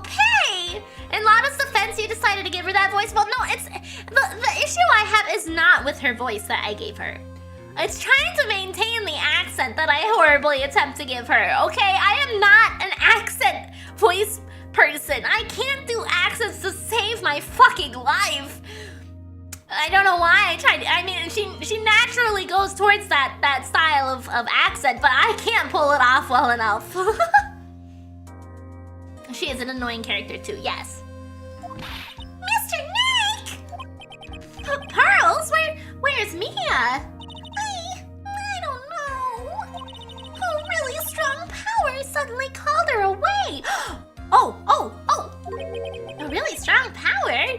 Is she channeling? Oh! I would assume so, Wolf. Yeah. Allie girl, hey! Why are you sad? Come here. Allie, come here. Let me scratch your head. Will that make you happy? Come here, come on. Hello. The power of Nokia! Yeah! Hey, please don't lick my leg. I didn't ask for you to do that, okay? Don't be sad, okay? Don't be sad. Okay. That one bro that sleeps through his phone alarm. Ah, it's from Gumshoe. How's it going? Have you been hanging in there, pal? Oh, we got some intense music. Yeah, sort of. We just barely found something to latch onto. Whew, that's good, pal. Well, what about you? Anything yet? Have you figured out where the killer and Maya are? We still don't have any leads, but... What? We don't have any more time! If we just had one, even a single clue would be really helpful. Though I was only able to come this far because I kept thinking to myself, I've got to keep the trial going until she's been rescued. But have I just run out of luck this time? Is all our hope for naught? A tent! Huh? A tent?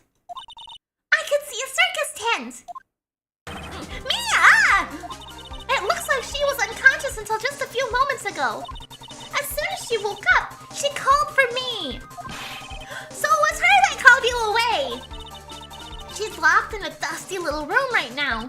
But I can see a circus tent outside the window, about 300 feet away. Gumshoe! Is there a circus in town right now? There's only one, pal. The Very Big Circus! She's somewhere within a 300-foot radius of the main tent. What? Okay, hold on a sec, pal. Hey, draw a circle on that map! Around about a 300-foot radius from the main tent, hurry! And? Do you think they make a boing sound when either Pearl or Maya channel Mia? Probably. I could see a mailbox under the window just outside. Gumshoe! There's also a mailbox! Okay, what else? What else, Mia? I'm sorry, but it was a very small window. I couldn't see anything else. It felt like I was in an old office building. Maybe the 3rd floor or so. I heard her! An old office building. Good stuff, pal. Okay, just hang in there just a little longer, pal. Wish us luck. Good luck. I'll call you later, so don't let your battery die, okay? That sounds like some foreshadowing to me. That sounds like some fucking foreshadowing to me. Are you telling me my battery's gonna die, Gumshoe? Are you telling me my battery is gonna die, Gumshoe? I really don't appreciate this right now. I really don't. She's not hurt, right? She's in pretty bad state, Phoenix. She's being starved. They really did death flag a Nokia. Yeah, they did. What the fuck, man? Gumshoe, please hurry. Looks like we're out of time. Are you all right, Phoenix? It's only a matter of time before she's rescued. I can do this. I just have to make this trial last a little longer. Battery blows up. Oh God, I hope not. Oh God, I hope not. March 23rd, 12:05 p.m. District Court, courtroom number 3. Okay. Court will now reconvene. The killer, the man who murdered the victim, handed this to his client. From this, one obvious question arises. Why this particular item? I believe the answer to that question will provide us with the name of the real culprit. Now then, the prosecution calls the defendant's manager, Adrian Andrews, to the stand. Currently, the witness is accused of tampering and obstruction of justice. However, you have been called to the witness stand today to ascertain who exactly is guilty of murder. I understand. Very good. Now, have you ever seen this bear before? Miss Andrews? Of course I have. You've seen it before. Can't we send her straight to jail? I don't mind the gateway either. If she arrives there... What? I don't mind the gateway either? What does that mean? What? That's right. It's only natural that the witness has. I don't know. That's why I'm asking. Miss Andrews, could you please enlighten the court to this bear's secrets? All right. The gateway is a road, right? Sending her straight to jail. Oh, okay, I see. All right. Why does she...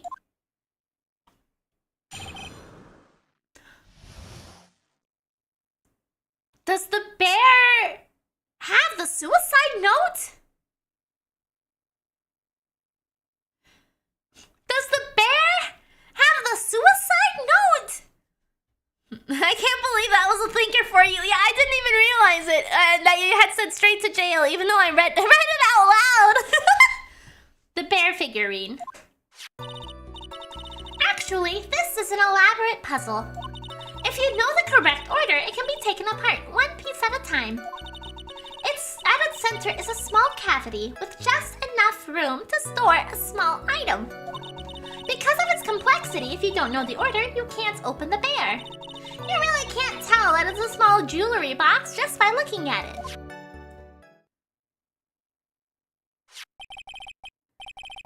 I can't deliver bangers all the time.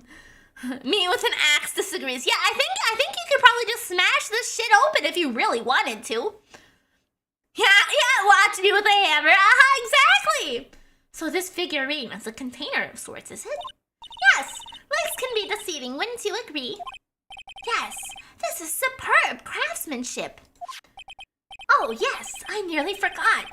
You may begin your cross-examination, Mr. Wright. It looks like there really was something to that bear after all. Okay, let's just start pressing. Let's just press her all over the place. Oh. Actually, this is an elaborate puzzle. Do you know the combination? A puzzle? That's right. But it looks like an ordinary figurine. True enough. To people who don't know, I'm sure they would never guess that this was a puzzle. Press her really good, Miri. I will. I'll press her so hard, okay? So what kind of puzzle is this exactly? If you know the correct order, it can be taken apart one piece at a time. That was not quite what I was getting at, but sure! Ask for consent first, you're right. That's the most important step. So, you can take it apart, and how would one go about doing that? Well, you first turn its tail to the right and then push it in. Oh, yes, I see. After that, the arms and legs are free to move and can be removed. Oh, this is most interesting. A boy and his new toy, and it's like he's 5 all over again. What type of pressing are you going to apply to poor Andrews? I was meaning her words, guys. Hey, MK! Oh, don't mind me. Go ahead and carry on. He's just over there trying to unsolve it, and just telling us to keep going. I think he's lost it. So, what do you find after you take the puzzle apart? I thought the game glitched there for a second. No. It was just the judge playing around. What? Why don't I need to go to jail? I didn't do anything bad. And how do you know about this? I know because I was the one who bought it. Huh? I saw a Twitch chat and I raised to bench press. Oh yeah, bench pressing is good. Absolutely. It was a souvenir from when a friend and I went to Switzerland. I do not know Steven Universe. And this was a present from you? That's right. It was a puzzle in the shape of a bear, so I thought it would be perfect for one. So it was a present from Miss Andrews. Witness, let's continue with your testimony. Because of its complexity, if you don't know the order, you can't open the bear. So who exactly knew how to solve this puzzle? Only the two of us, Juan and myself. It was a souvenir from Switzerland. So I doubt there are many people with the same bear in the country. But this looks like it can be easily broken. Especially if someone wanted to get at what's inside. Well, it's a toy. But it can never be the same once it's been broken. French press! Yes! I don't know that I would have French press Andrews, though. I don't think she'd make very good coffee. And you know, grinding her up probably wouldn't be very nice either. I don't think very many people would appreciate being ground up and put into a coffee press. I feel like that would hurt a lot, and be not make very good quality coffee. You can't really tell that it's a small jewelry box just by looking at it. Who else knows that this bear is actually a small container or jewelry box? I never told anyone. And as long as Juan never told anyone either, then only the two of us knew. The two of you, huh? Then of course that means Mr. Engarde didn't know, right? I think this is all I'm gonna get for now. Only Karita and Andrews know how to open it.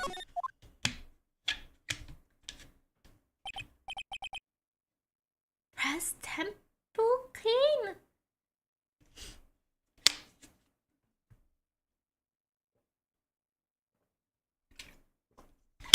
Well, Mr. Wright, I think even you have come to realize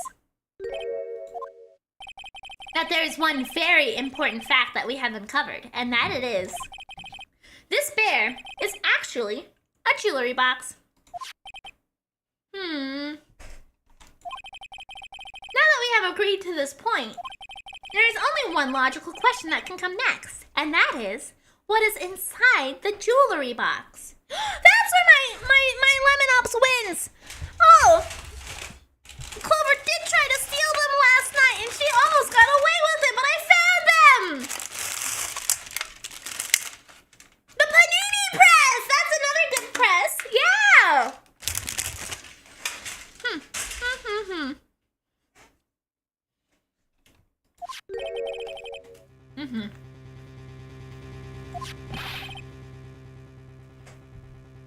What's inside?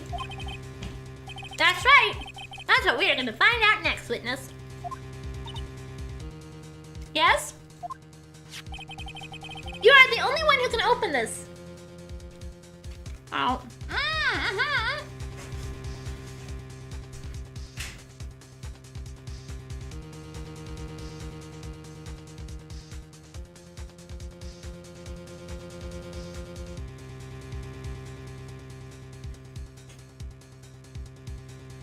A news press is an important kind of press too, yes. Or a press conference too. Printing press too, yeah. Lemon Ups are lemon cookies. They're Girl Scout cookies. You are the only one who can open this. Please.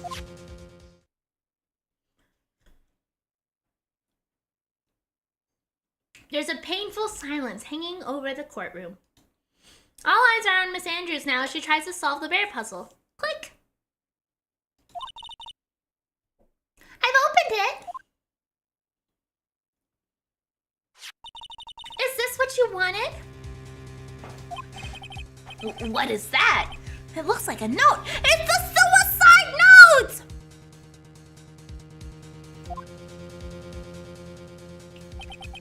I don't think we need to guess at what this is, do we, Mr. Wright? It's the suicide note. The suicide note? The suicide note left by Juan Corrida's former manager, Celeste Impax. Sent the Vampire Squid, thank you so much for the follow! What's worse, Miri? French press or mating press? I thought I read that as the panini press originally. I'd say the panini press is probably the worst one. Hey, Icy! Until now, no one knew of its whereabouts, but just as we suspected, it was hidden. Hidden by the victim, Juan Corrida himself. It seems Celeste Impax had very beautiful handwriting. Where the heck does Panini come from? Sleepy Dan said give her the Panini press!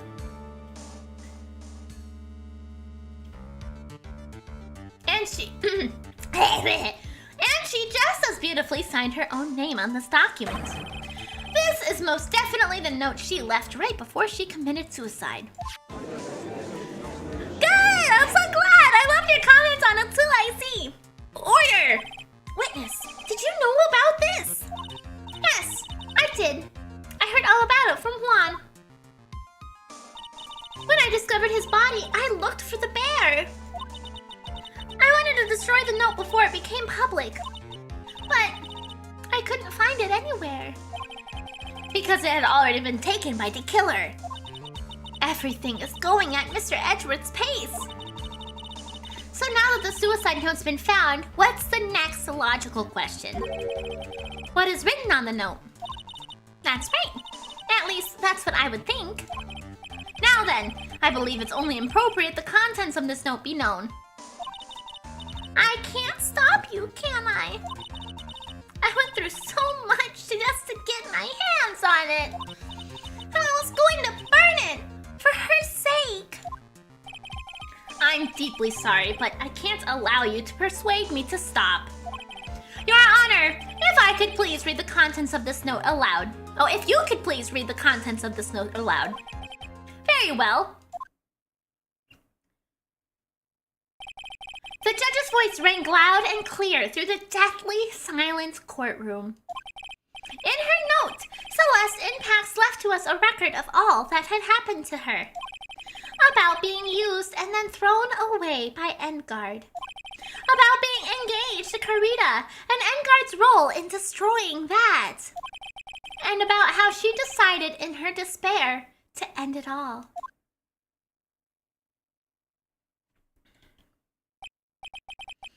And that's all Miss Impax had to say. There is one thing I would like to say here. The prosecution has no interest in slandering Mr. Engarde. Then what? Our intention, Your Honor, is to establish a motive for murder. Oh, we got the evil music some more! Isn't that correct, witness? Yes. On the night of the murder, Juan was going to make the contents of the note public. After the post-ceremony show, he was going to hold a press conference. My word. Matt Engarde values, above all else, his refreshing like a spring breeze image. Which is why he had to stop this note from being made public. I swear I can't look at this game the same after watching. Oh, I don't know what that is. At any cost. Celeste's suicide note added to the court record. This music is pretty fucked up for what it's Engarde's fault the woman killed himself, and this time he even went as so far as to kill someone to stop them from revealing that. How terrible! What a selfish person! I guess there are slimeball lawyers out there who will defend these creeps too.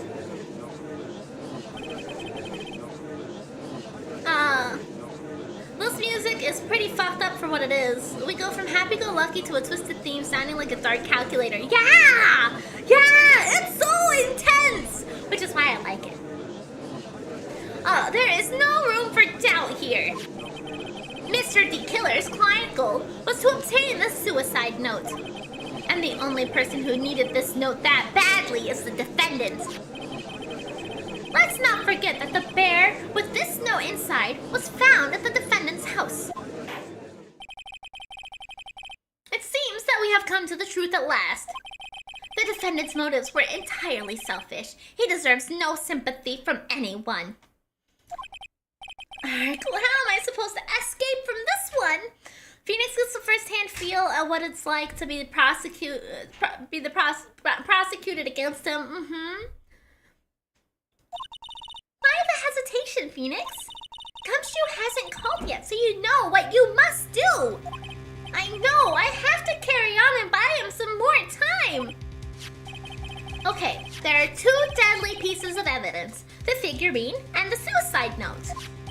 Maybe, somehow, I can find a way out of this situation through one of those.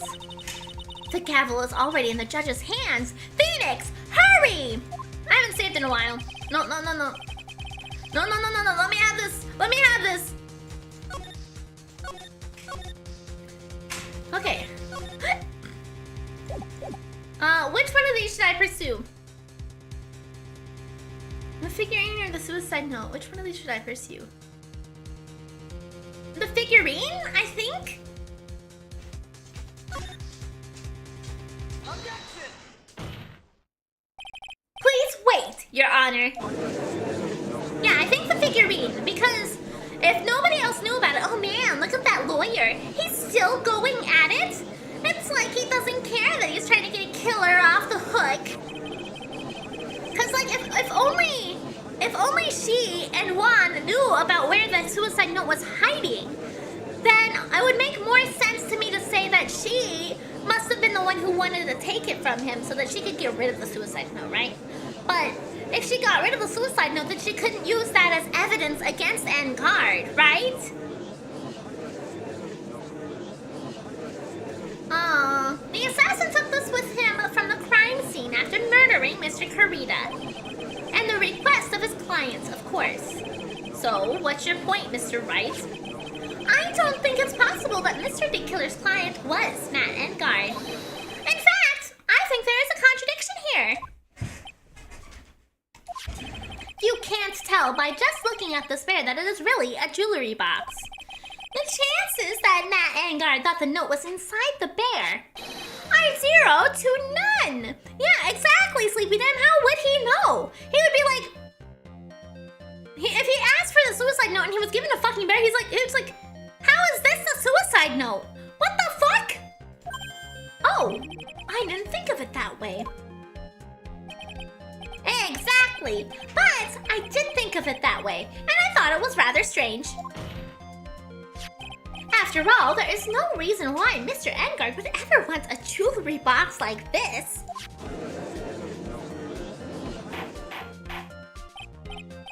Order, order, order.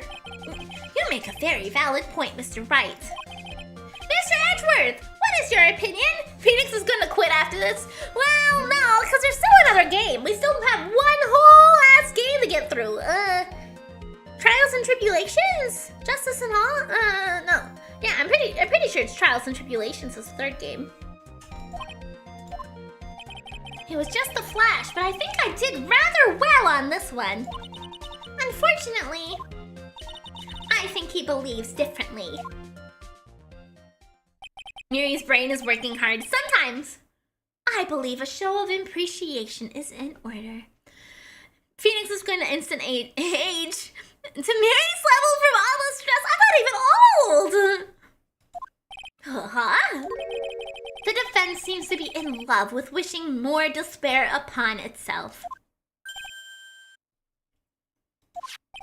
I would like to direct the court's attention to this. What is that? It's a very small video camera, Your Honor. This type of camera is commonly used as a means of spying. Spying? What the? I thought that spy camera was in my possession! Matt Engarde and the victim both thought of the other as their biggest rivals. They even went so far as to use this type of item to find each other's weaknesses. And The victim, Juan Corrida, was being spied on. Miri doesn't have a brain. True, I have a jar of pickles. Yes, that's correct. His personal life was being watched by none other than Matt Engarde. Order! Order! Ahem, Mr. Wright. He was a VTuber! Off to jail! Yes, Your Honor? You... Don't tell me you knew about your client's spying activities. Well, sort of. Sort of is not an acceptable answer, Mr. Wright. I see you are confused, Mr. Wright. You're probably thinking, but I have the camera that was stuffed in the bear's eye. But this camera that I have is not the same one. Last night, I searched the victim's house on a hunch. Using this Gumshoe's Bug Sweeper. By the way, Mr. Wright, the defendant's fingerprints were found on this camera. Oh my god! Matt Engarde's fingerprints were on there! Well, Phoenix, it looks like those cameras were hidden all over the place, huh? Jesus! What am I supposed to say about that evidence? Yeah, what the fuck, man? I think this is the end. It's fairly obvious that Engarde learned of the suicide note through this. He was watching the victim all along. He got me good this time. I don't have anything to counter that! Hey! Now what's that lawyer thinking? Mommy, is that man the bad killer guy? Shush! Stop! Don't look at him! The way he's sweating is just so... ew! Nasty! Phoenix. Yes, Chief? Engarde is sloppier with his spying devices than the woman he leaves behind! Damn! Have you figured out what you're going to do next yet? Stop just like dangling a carrot in front of my fucking face, Mia! Just tell me what you want from me! Stop just dangling stuff in front of my fucking face! And just tell me what you want! Matt didn't say anything about this to his defense attorney. Yeah, that's true. He didn't. What am I going to do? What I'm going to do next? Does running away like a frightened child work? Mia is such a tease, yeah. I know it seems like Mr. Edgeworth is very close to putting the lid on this case. But in his eagerness to prove his points, he forgot one very important thing. Well, what is it, Mia? There's a piece of evidence that he really should investigate. Something he should investigate. I would really hate to see the good prosecutor get scolded for not remembering to look into the item when he had the chance. What? What do you want from me? Why are you speaking in riddles all of a sudden? Alright, I think this time we understand everything. Well, Mr. Wright, you don't have any further objections, do you? What is the piece of evidence that Mia is talking about? I have absolutely no fucking idea.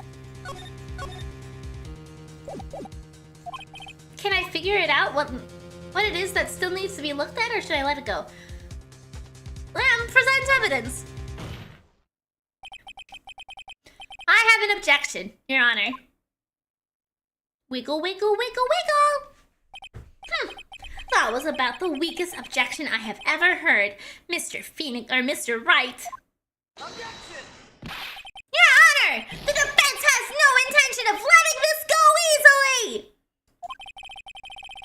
You're beginning to sound desperate. Oh, hey, Presto, how's it going? That's just your imagination, Your Honor. Mr. Edgeworth, this is not like you at all. In your eagerness to prove your point, you've forgotten one very important thing. Hey, isn't that what I just said? So, you're telling me that I forgot something? You're so close, Mr. Edgeworth. But there's something you really should examine about this piece of evidence.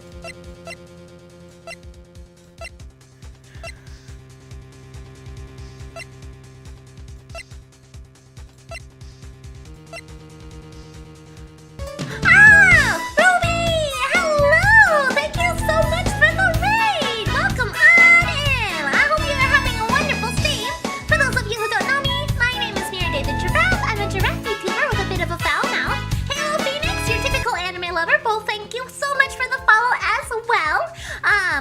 My name's Miridae the Giraffe. I'm a foul-mouthed giraffe, and I curse a lot, so if you don't really like that, then this is your warning. But I'm sure you're probably fine. VT, thank you for the follow as well. I know that streaming can be exhausting, Ruby, so if you need a raid and run, absolutely take care of yourself first and foremost, and thank you so much for trusting me with your community.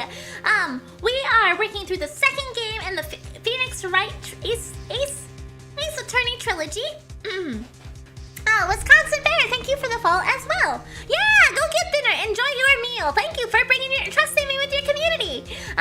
So we are on the final case of the second game. We are working on. Looks like my plugins still aren't quite cooperating. We are working on the final case of the second game, where we are defending Matt Engarde, and things are not going great for us at all. It is a bit rough today. So we are trying very desperately to stay above water. Doc Wumpus, thank you for the follow too. So we are. I did fucking forehead cheese instead of head pat. Okay, there you go. I know, I realized my issue. I'm gonna, next break I'm gonna relaunch some of my plugins to see if I can fix it. Yes, we are safe coming to victory. Smush the cheese, it is now in my bangs. I now have crusty cheese bangs. So we are trying to determine what piece of evidence Phoenix or Edgeworth has overlooked. So we're just rummaging through my pocket really fast. There's something you should examine about this piece of evidence. How did I get here? I don't know. I'm assuming you came from Ruby. I hope you had a nice nap. Okay. Attempted suicide report. Let's see. I was running for an hour for the time of murder. Changes to the footage taken by the spy camera into radio waves and transmits the data. Found in the victim's room.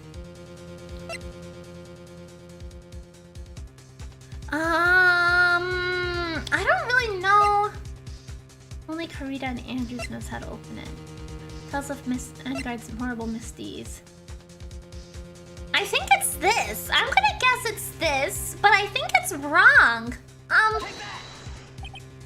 Well, Mr. Edgeworth? Yes, I do believe some special examination is needed.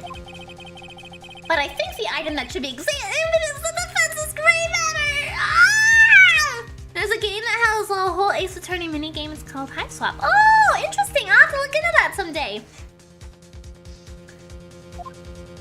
When in doubt, show the patch. You're right. I should have Shoggoth. Whoops.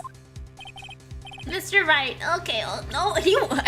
Whoa, Judge. You want to see me in your chambers? I don't know about that, buddy. I think you're just a little too old for me. Okay. What? What should he have investigated? This piece of evidence.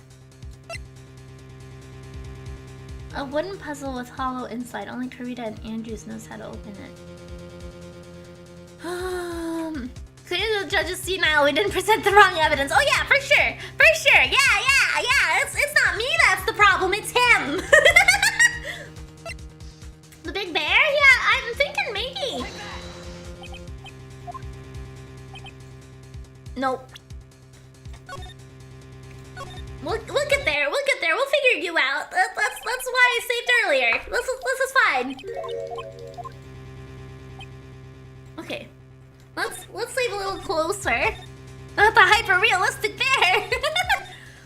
That's too big for his liking. I'm gonna go with the other camera.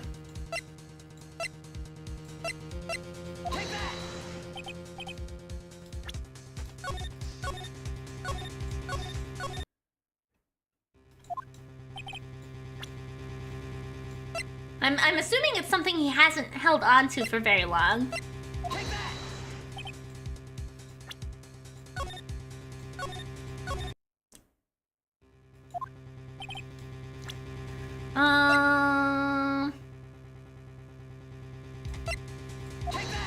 It's not the small bear, right? No.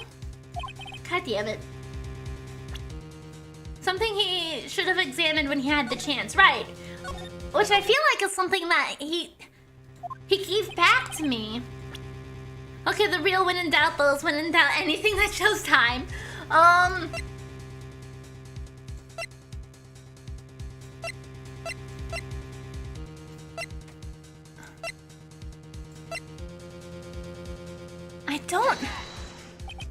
I don't really know. Why is this so baffling to me?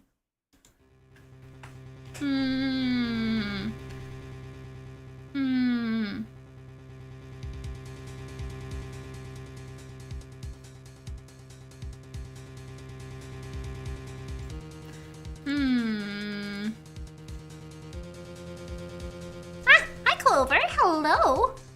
Hello. What are you doing? Hey, I'm trying to think, okay?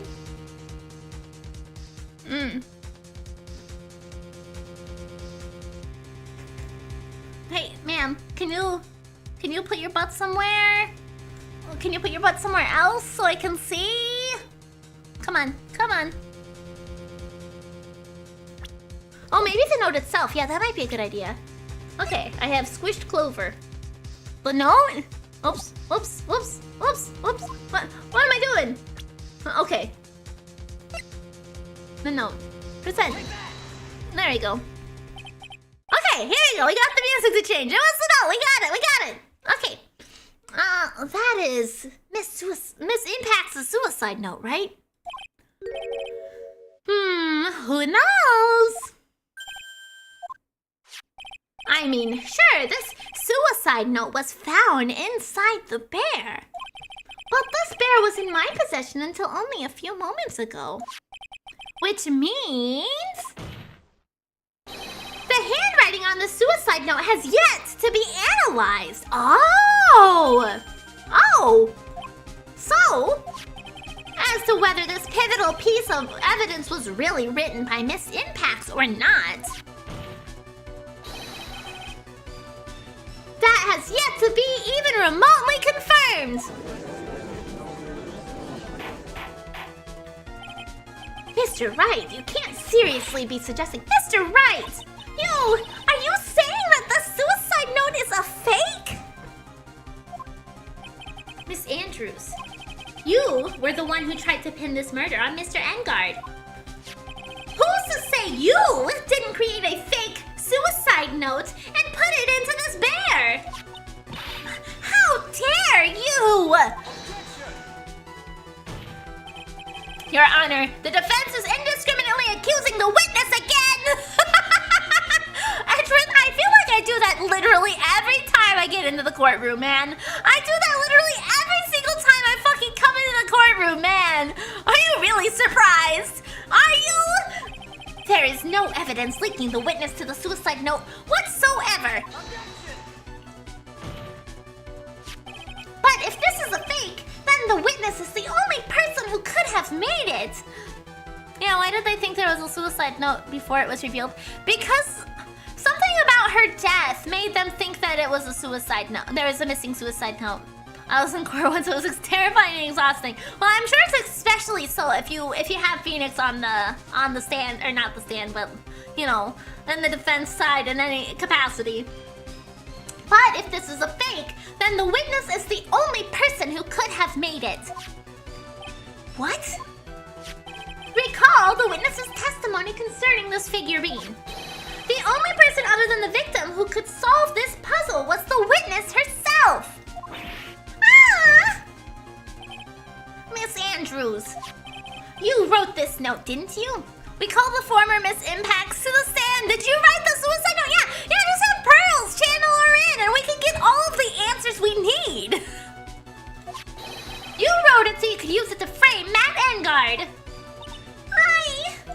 I did no such thing. Right, if you're going to pronounce the suicide note a fake, then show this court some evidence to support your theory. I don't have evidence! That doesn't exist, Edgeworth! Mr. Edgeworth, you were the one who presented this scrap of paper as evidence. That means the burden of proof lies with you, the prosecutor! prosecution. Yeah! Turn the tables, Phoenix! Tell him to fuck himself! That's enough. Mr. Edgeworth, can you confirm the handwriting on the suicide note? It was as the defense has stated, the handwriting has yet to be analyzed. If that's the case, it seems that yet again we have reached a point where a verdict is impossible. That's impossible! This isn't good, Phoenix. The judge is going to carry this trial over one more day. I don't think she will be physically able to make it another day. I didn't want to have to do this, but I don't have a choice. I request that both the prosecution and the defense further investigate. Handwriting analysis, my butt, that's just the lawyer trying to buy more time. Engarde is guilty. Look, any idiot can tell you that. I think we've reached the end of the line. Guilty! Guilty! Guilty! Guilty! Guilty! Guilty! Guilty! Guilty! Guilty!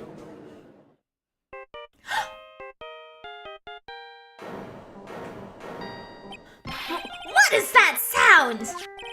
It's Gumshoe! Hello? Gumshoe! No, I don't know that he's in clutch. I don't think he's in clutch. What is with him? What's with the sigh? Where is she? What happened to the killer? We're just answering this in the middle of the courtroom. We should probably step outside, Phoenix. I don't think yelling about this in the middle of the courtroom is a great idea. He got away. Fuck! What? I'm sorry, pal. I really am. I don't know what to say besides I'm sorry.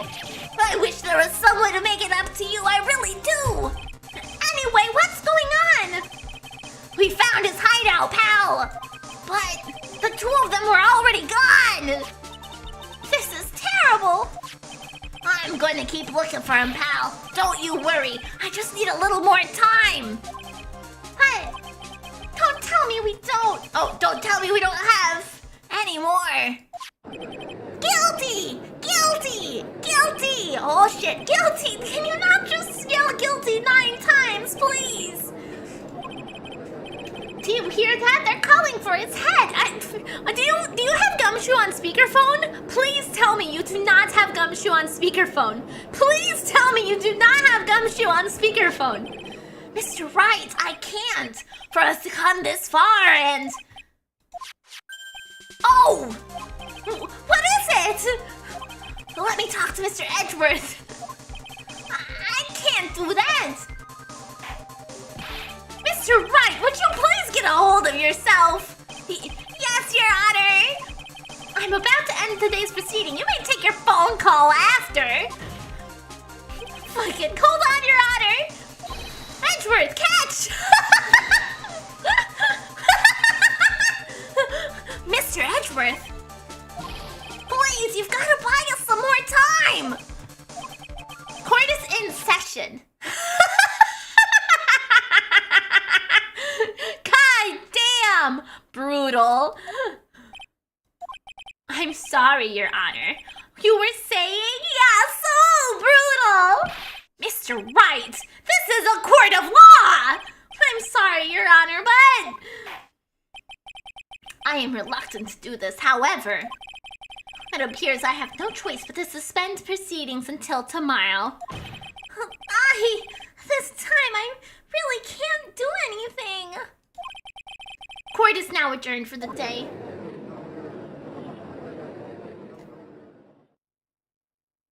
Ah! Edgeworth! Please wait, Your Honor. Edgeworth? What is it, Mr. Edgeworth?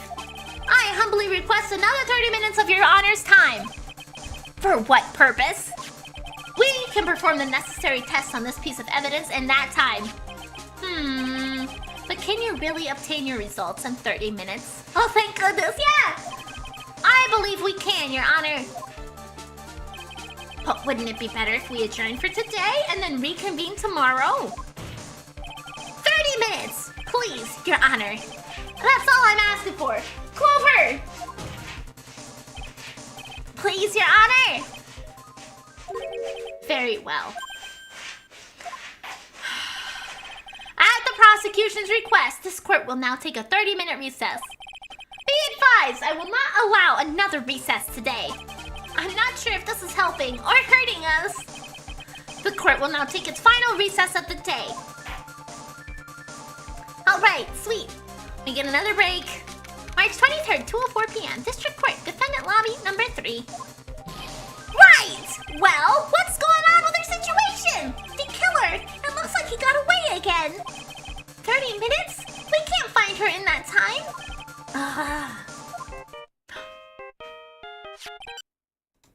Report! Is that Mr. Edgeworth? We don't have time, just spit it out! Oh, right! It looks like we just missed them, sir. But the killer left a few things behind by accident in his rush to get away. A few things? Can we use any of them as evidence? Ho ho ho ho, I thought you might ask, pal! I've got the things he left with me right now and I'm on the way over. Shouldn't you be trying to find her? If you have stuff that's left behind, that means you're really hot on his trail. Why are you just abandoning the hunt to come here? Keep searching, Gumshoe! What are you doing? Really? That's odd. Any items like that are usually sent to the crime lab first. He's part of a task force, yeah, but he's like the leader of the task force. He shouldn't abandon post. He shouldn't abandon post. He should be working hard and send one of his minions to come here. Send me Meekins, I don't care. We don't have time to wait for those guys. Shoot, sir. When those guys weren't looking, I swiped the stuff and ran. Okay, so you're just stealing evidence out here. Okay. What? Well, I'm not a detective anymore, so I had to. I'm really sorry, sir, but I've gotta put the law on hold for now.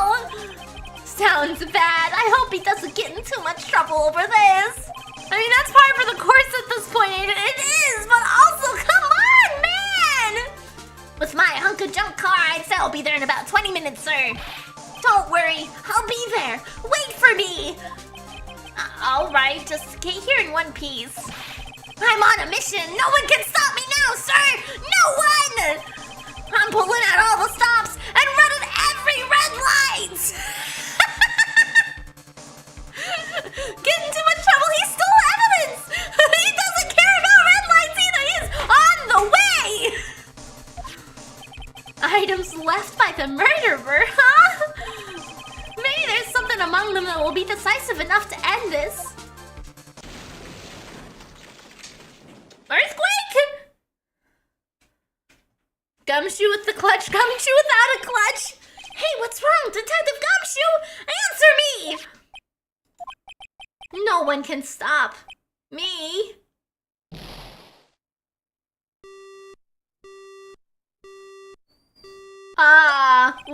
What happened? It sounded like he had an accident. Oh no! I'm guessing his cell phone broke as well! No! What was he thinking? We've got to hurry and call for help! But we have no idea where he is! His cell phone is broken and he wasn't driving a patrol car, so no radio either! The killer is on a kill streak now! Also, if we don't get those items before they do, the police will take possession of them! No! We can't let that happen! Well, if there is a way we can find out where he is, then we still stand a chance. He must be strong as fuck since he managed to break a Nokia! Why did Gumshoe have to get into an accident now? Is there any way to find out exactly where he is at this moment? Hi, Ellie girl. Hello. Okay, I give you scratches. Okay, listen, hear me out. I don't know, but this is gonna work. There's a way. That's right. There is a way. What? How? I'm sure we can find out where Detective Gumshoe is through this.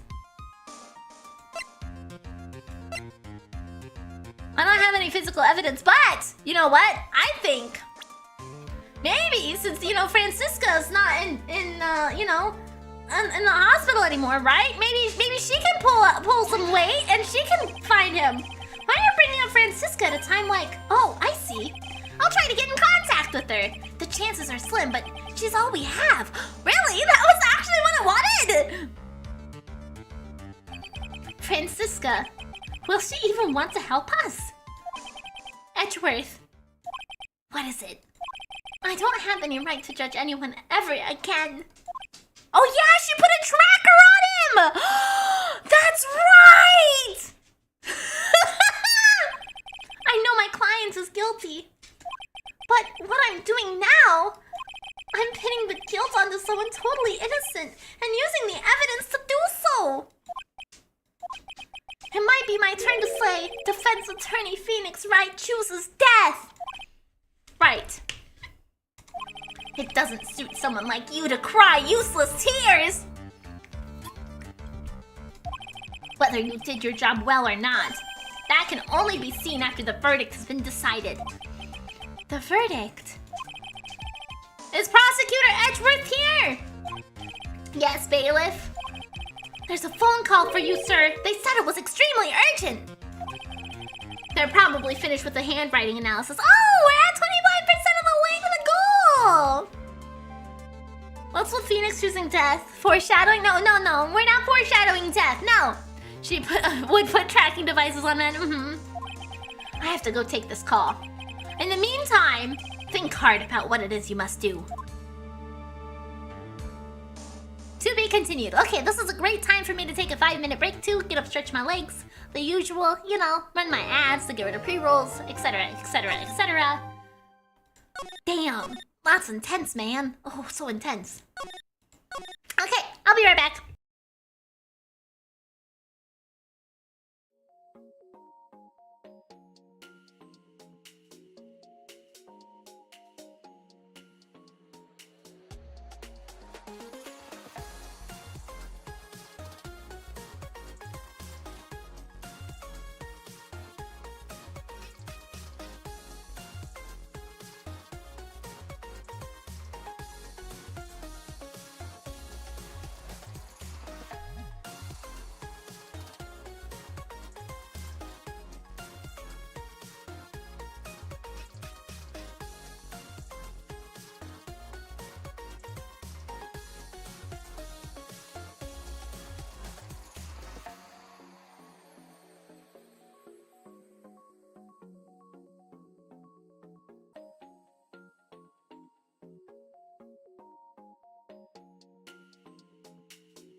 Sorry about that. I made tea, and I could not get the honey to cooperate at all.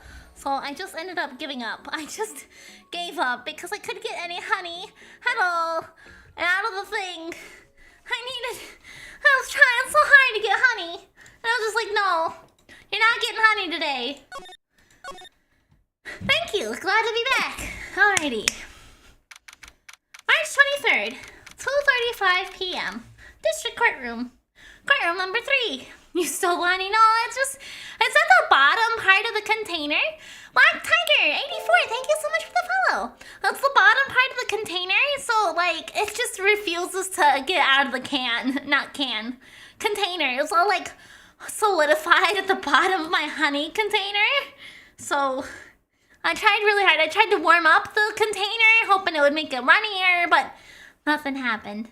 Nothing happened. Okay. I lost to the honey battle. I did.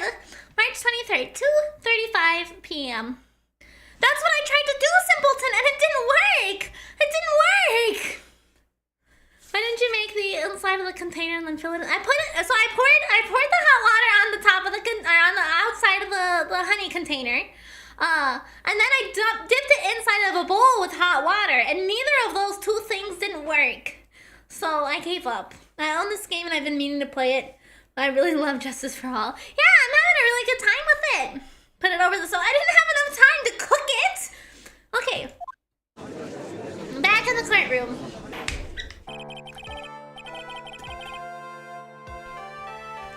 Okay, court will now reconvene. I assume both sides are ready. Oh, I'm not gonna make tea inside of my honey inside of my honey container. No. Yes, Your Honor. Yes, Your Honor. Oh God, Edgeworth, are you feeling okay? Are you doing all right, buddy? I can understand the defense acting like this. However, why did you also seem distraught, Edgeworth? It's nothing, Your Honor. Edgeworth's edging right now. He saw your browser history. He's constipated. Okay. What's wrong with Edgeworth? It looks like something unexpected just happened to him. Well, I mean, he might be a little concerned about the fact that Gumshoe had an accident. I think that's fair. Now then, Mr. Edgeworth, if you could please tell the court the results of the handwriting analysis on Miss Impax's suicide note. Yes, Your Honor. Unfortunately, we have discovered that this suicide note is a forgery. Oh shit! Oh shit, it is a fake! What? What do you mean, Edgeworth? This note was not written by Miss Impax herself. It is a fake. Oh my God!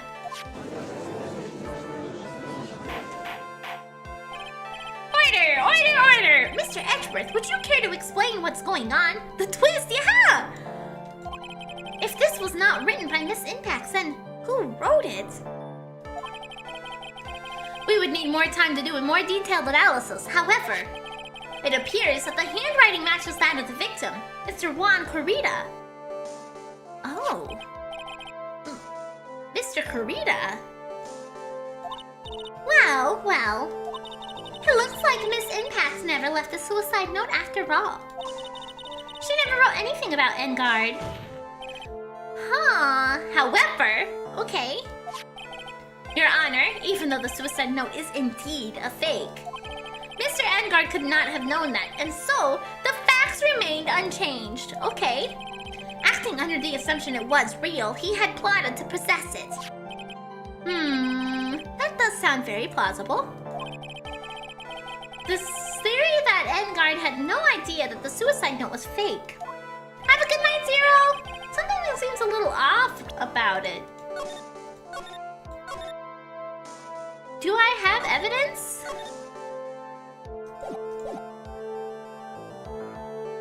Present evidence or back down.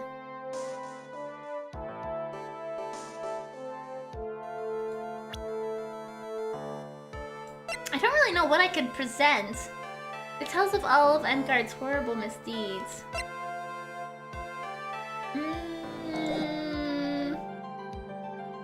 What happens if I back down? I mean, I know, murder, but also like... what could I present that would prove that there's something strange about the suicide note? Maybe the report of the tabloid? You know what? I'm going to present evidence.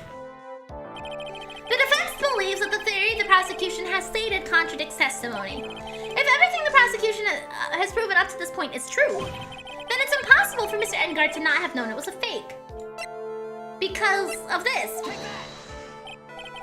Well, Mr. Edgeworth, your response? I believe that even more important than finding out if this note is real or not is whether the attorney's badge pinned to that man's chest is real! Wow! Edgeworth! Edgeworth! That is the million-dollar question. Yes, I agree. Me too! Everybody hates me! I'm gonna take a wild guess and say that I messed up again.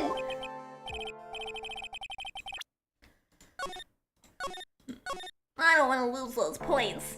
Back down. It's no use. Something feels wrong, but I can't put my finger on what it is.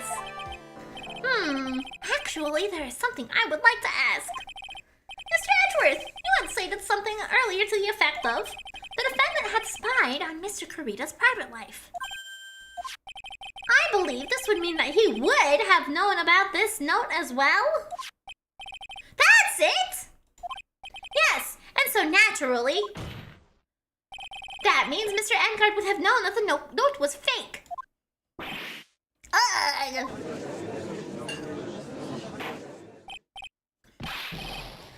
Order. See here, Mr. Wright. I'm on your side, Judge. I agree with you. Don't get on my case. Don't get on my case. Oops, sorry. I just fondled your ears. Okay. Yes, Your Honor? I was the one who thought of the spying thing. Jumping in and stealing my thunder like that is simply... I can't even describe it. Really? Really? You're gonna get upset that I agreed with you? Yes.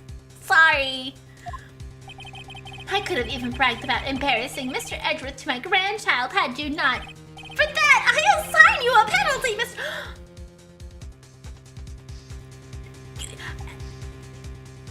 You son of a bitch! You son of a bitch! You just took my fucking life away for fun! Judge, bro, I was cooking. What the fuck? Right? What? If only I'd kept my mouth shut. Well, so the thing is I'm glad I reloaded at least, because then I would have taken twice the penalty, right? There you go, Judge. I did. What an power-hungry asshole. So then, the defendant knew the suicide note was a fake. Thanks. And if that's true, then the situation has suddenly changed in a very dramatic way. Exactly, Your Honor. The prosecution's theory as to what Mr. Engarde's motive for murder was that has suddenly disappeared into thin air. But Your Honor, it's not as if Mr. Engarde monitored Mr. Kurita 24 hours a day. Perhaps the victim wrote the note in a place Mr. Engarde didn't know of. Well, right back at you, Mr. Edgeworth. Why don't you show us some proof that the victim made the forgery at an unknown place? Was that penalty intentional? No, but I don't know what evidence to present that would make me not get it. So I'm just gonna take that one.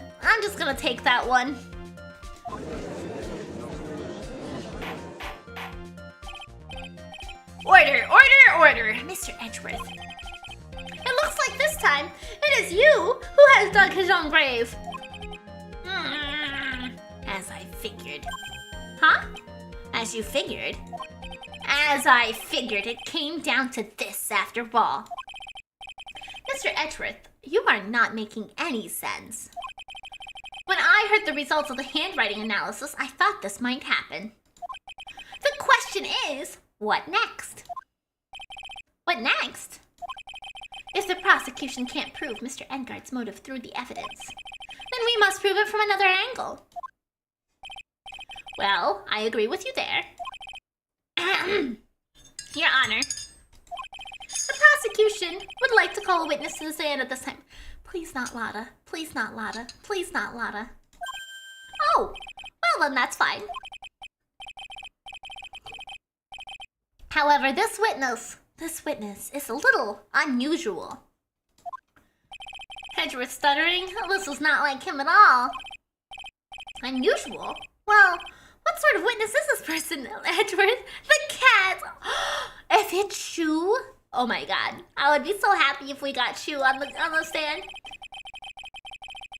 This witness is one who is perfectly fit to answer once and for all the question of who was it that hired Shelly the killer to commit murder?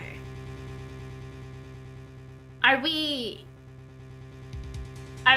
putting Matt on the stand? That's impossible! Who in the... No such person who can answer that question with such certainty! Oh, the killer! Yes, Mr. Edgeworth, who is this witness? It's, Yes, go on! Who is it? The man himself, Mr. Shelly the killer. Really? Oh, Mr. the killer. Wait! Shelly the killer? We hired the killer to come to court, where he's gonna kill us all in order to fulfill his contract.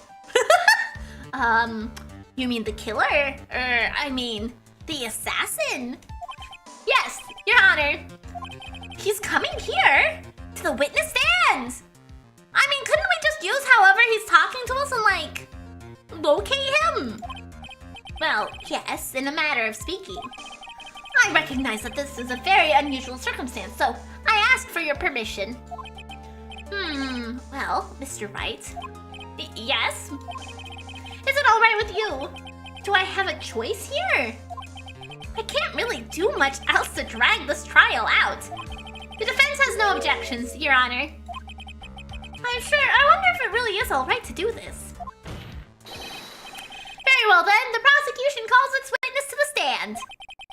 Edgeworth, is there no other way left to us? I'm sure he's a trustworthy fellow. We'll find out. Now then, witness.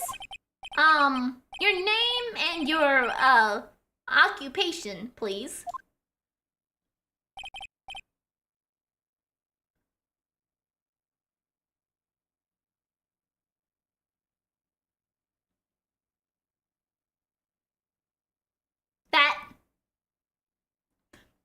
That is what we're gonna question. I had a mini heart attack. I ordered a burger and onion rings, and I went to the clerk and I said $35.20.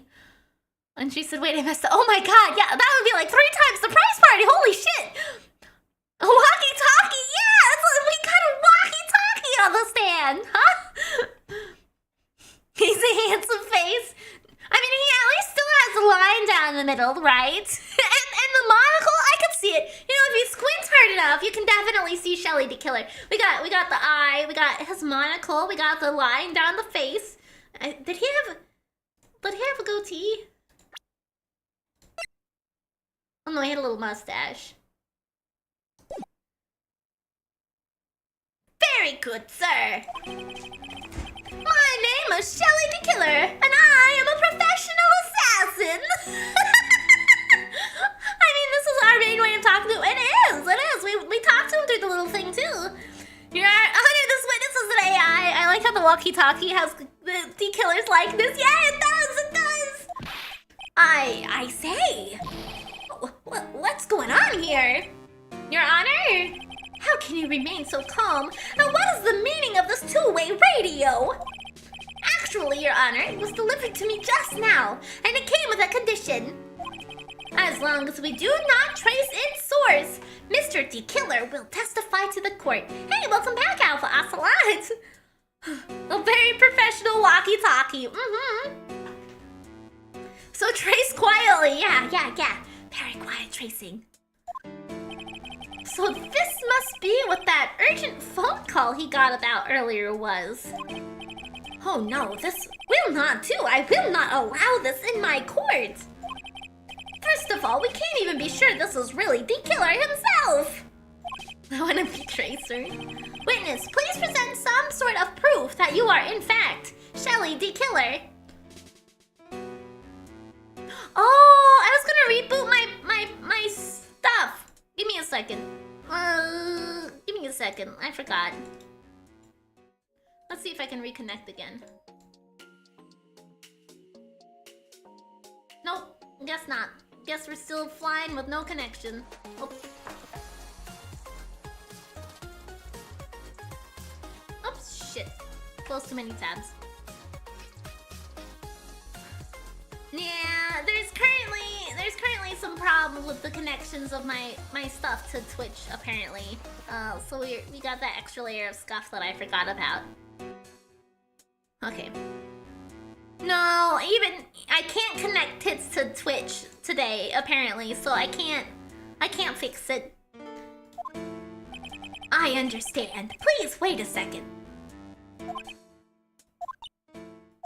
I'm so hungry. So rude! Just taunting us, Lady Hazard! Oh, this fucking son of a bitch! Maya! Maya! A voice? Mr. Wright, can you confirm anything from this? The defense has no objections to this person!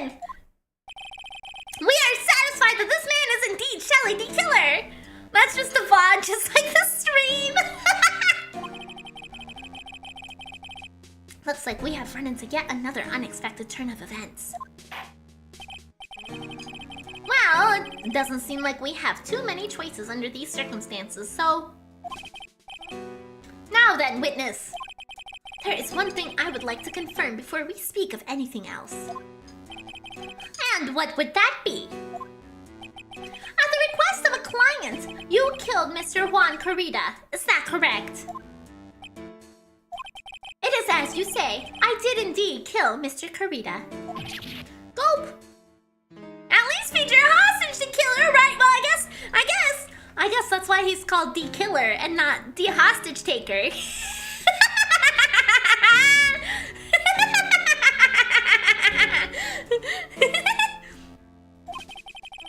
Now that we have answered that, let's move on to the name of the client. He's the killer, not the cook. He's definitely the killer and not the feeder.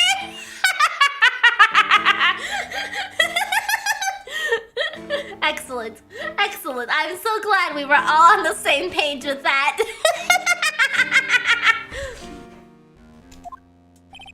Very well. This is all just a bad dream. Yes, that's it. A bad dream. Shelly the killer. What is he going to say? About my client. There is something I must first state. To an assassin, nothing is more important than a trust between the client and himself. And that is the reason why I am here today on this witness stand. It is my wish that you grasp this concept before I give you the name of my client.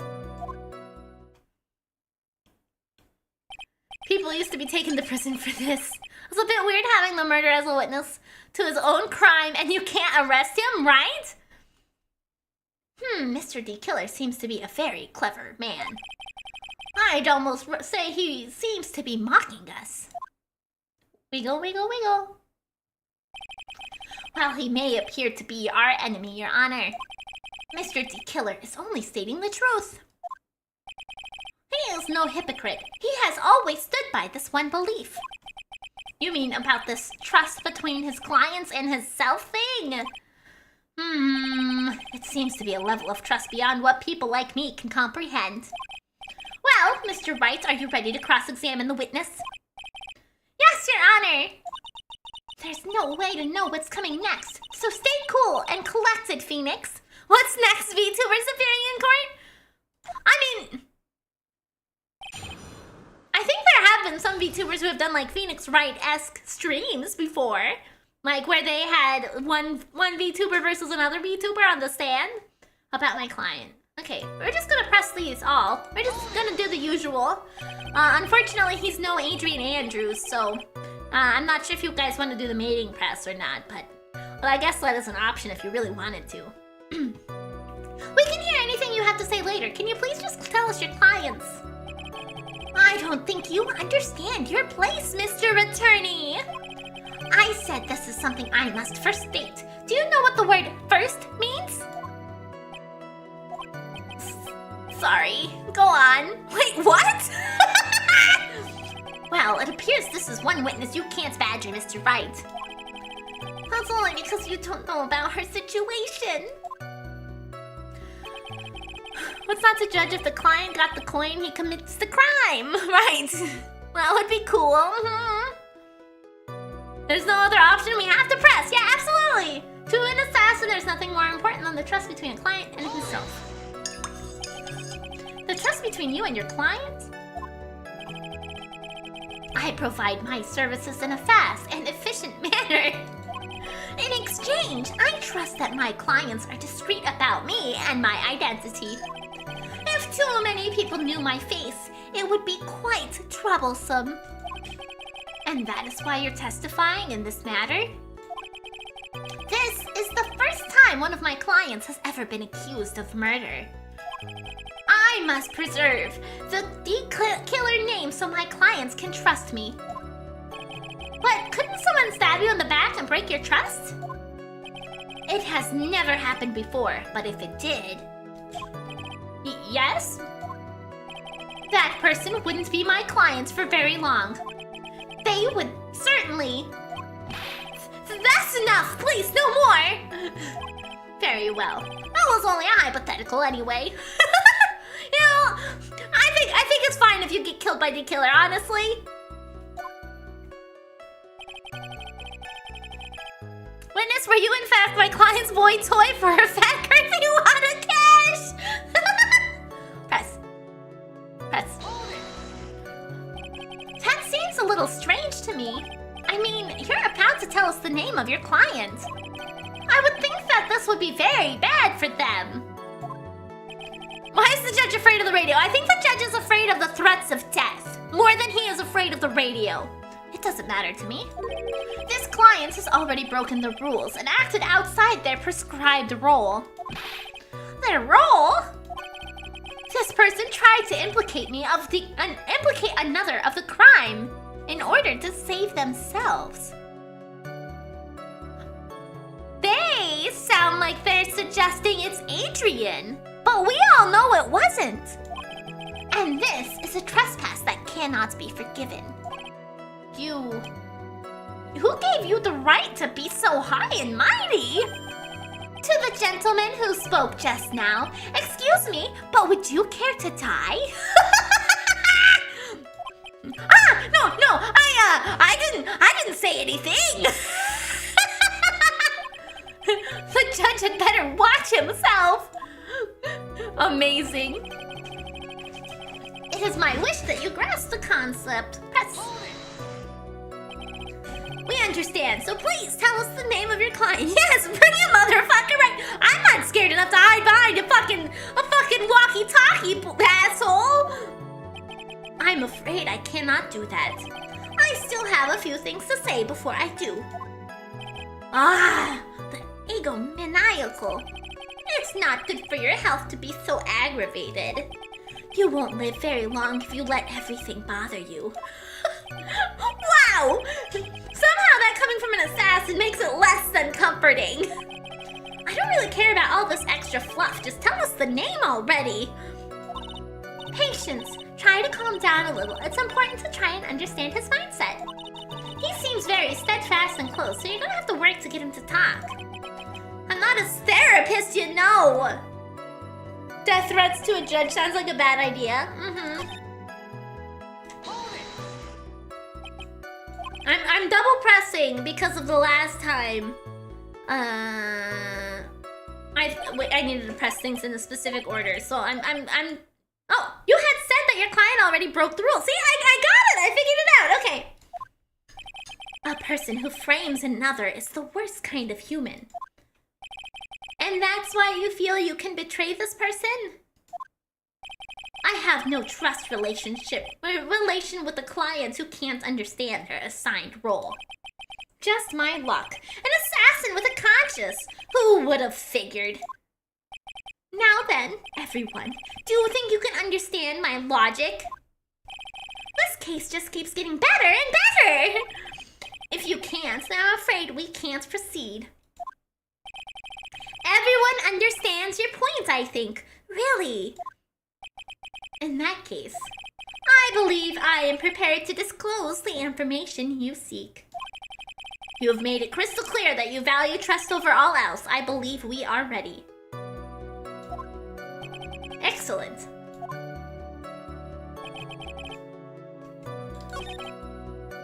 Oh. I thought that was gonna give us the answer.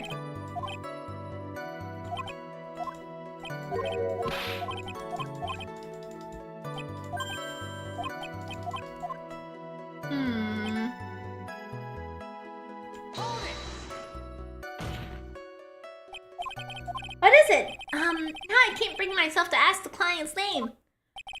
If you can't ask it, Mr. Wright, then I will. Witness! What is the name of your client who requested the murder of Juan Carita? That person's name is... Dramatic drum roll! We're already admitting defeat. We're like, we are so unilaterally fucked. We are so fucked. Look at us. We're like, I can't even listen. I don't even want to listen. Hear no evil, see no evil, speak no evil. I can't do this. I can't do this. Phoenix Wright's already prepared for the loss. He's ready for impact. He's ready for collision.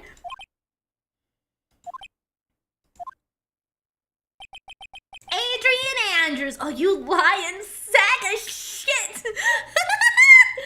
You lying sack of shit! What? Witness! That's not who you told me it was earlier! Damn!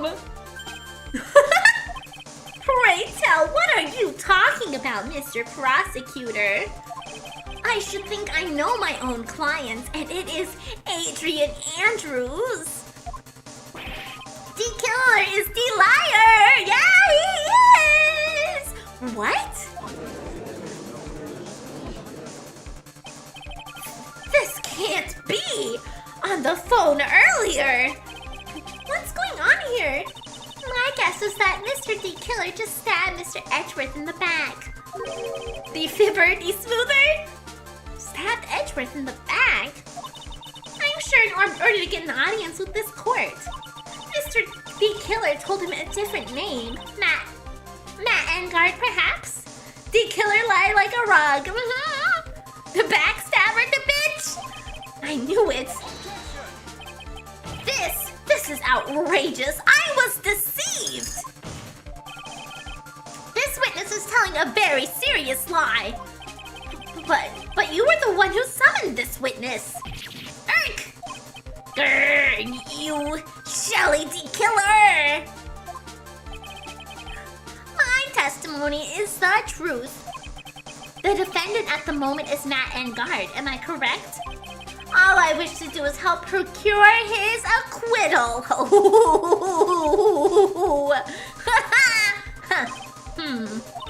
Wow. All of a sudden, it feels like we can actually win this. We should not win this, Mia! The only thing we should do is buy time for them to find her! Yeah. The prosecution has failed to provide a motive and has instead provided the suicide note, which is a forgery created by the victim. Furthermore, there's a possibility the defendant himself knew it was a fake. But most definitive of all, we have heard from the assassin himself the name of his clients. No matter what win condition, we all lose in the end. Yeah. But Judge, that's definitely not who did it. It's so sinister because you're the only one who knows what actually happened. Yeah. Mr. the Killer's client who requested the murder was not the defendant at all. But it's so funny to me. Okay, listen. It's so funny to me that they trust this guy who's claiming he was the one who actually committed the murder. That they believe that he's going to tell the truth about who hired him. Like, I don't really think an assassin who may value the trust between clients would tell the truth, because, like, obviously if that wasn't who requested the murder, then of course he would try to hide and value the relationship with the actual person who requested it. Why would they take this at face value like this? Why would they take this at face value? No. With all this evidence, it's obvious to me that this means that Mr. Matt Engarde is innocent. I seem to have caused you all a bit of confusion. Please, continue your discussion and call me when you have reached a verdict. The Killer, you told me your client was Mo the Clown! Yeah, trust this. Let me trust this assassin guy, right? No, not at all. Bailiff, please bring Miss Adrian Andrews in immediately.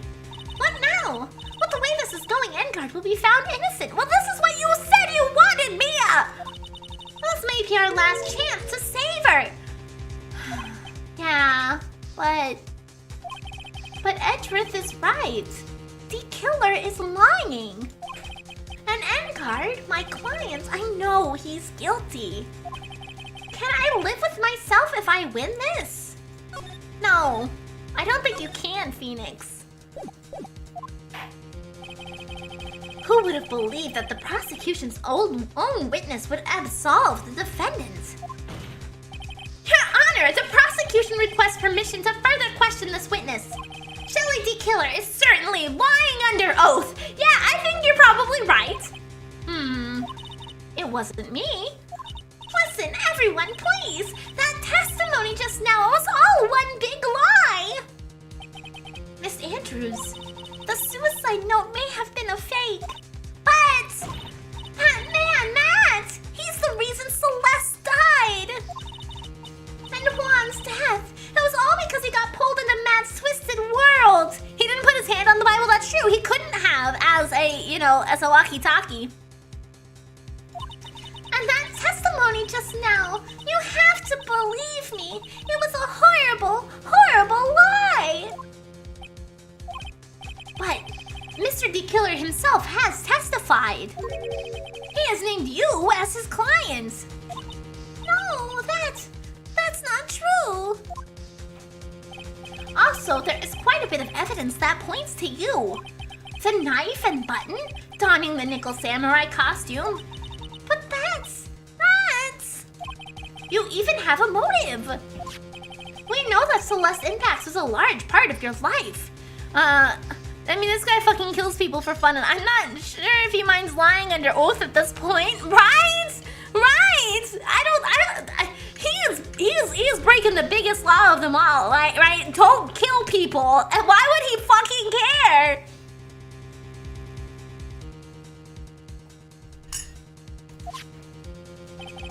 You wanted to follow her, and you wanted a revenge for the two who hurt her.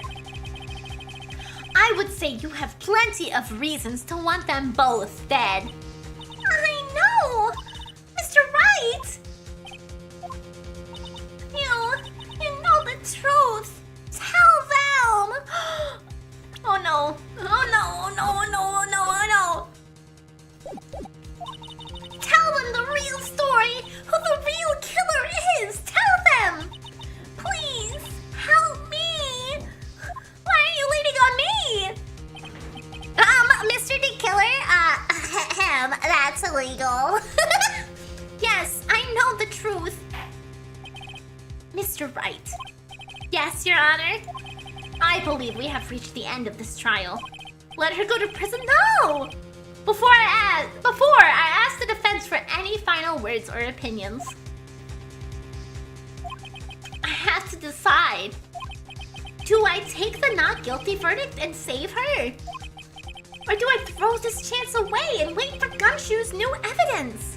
What am I supposed to do?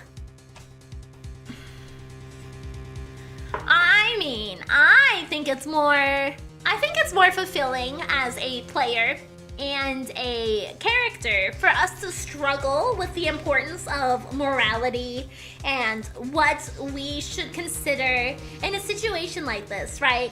Because this is obviously very strongly against what Phoenix wants to do. He wants desperately to save his friend. But he also doesn't want to put the wrong person in jail, right?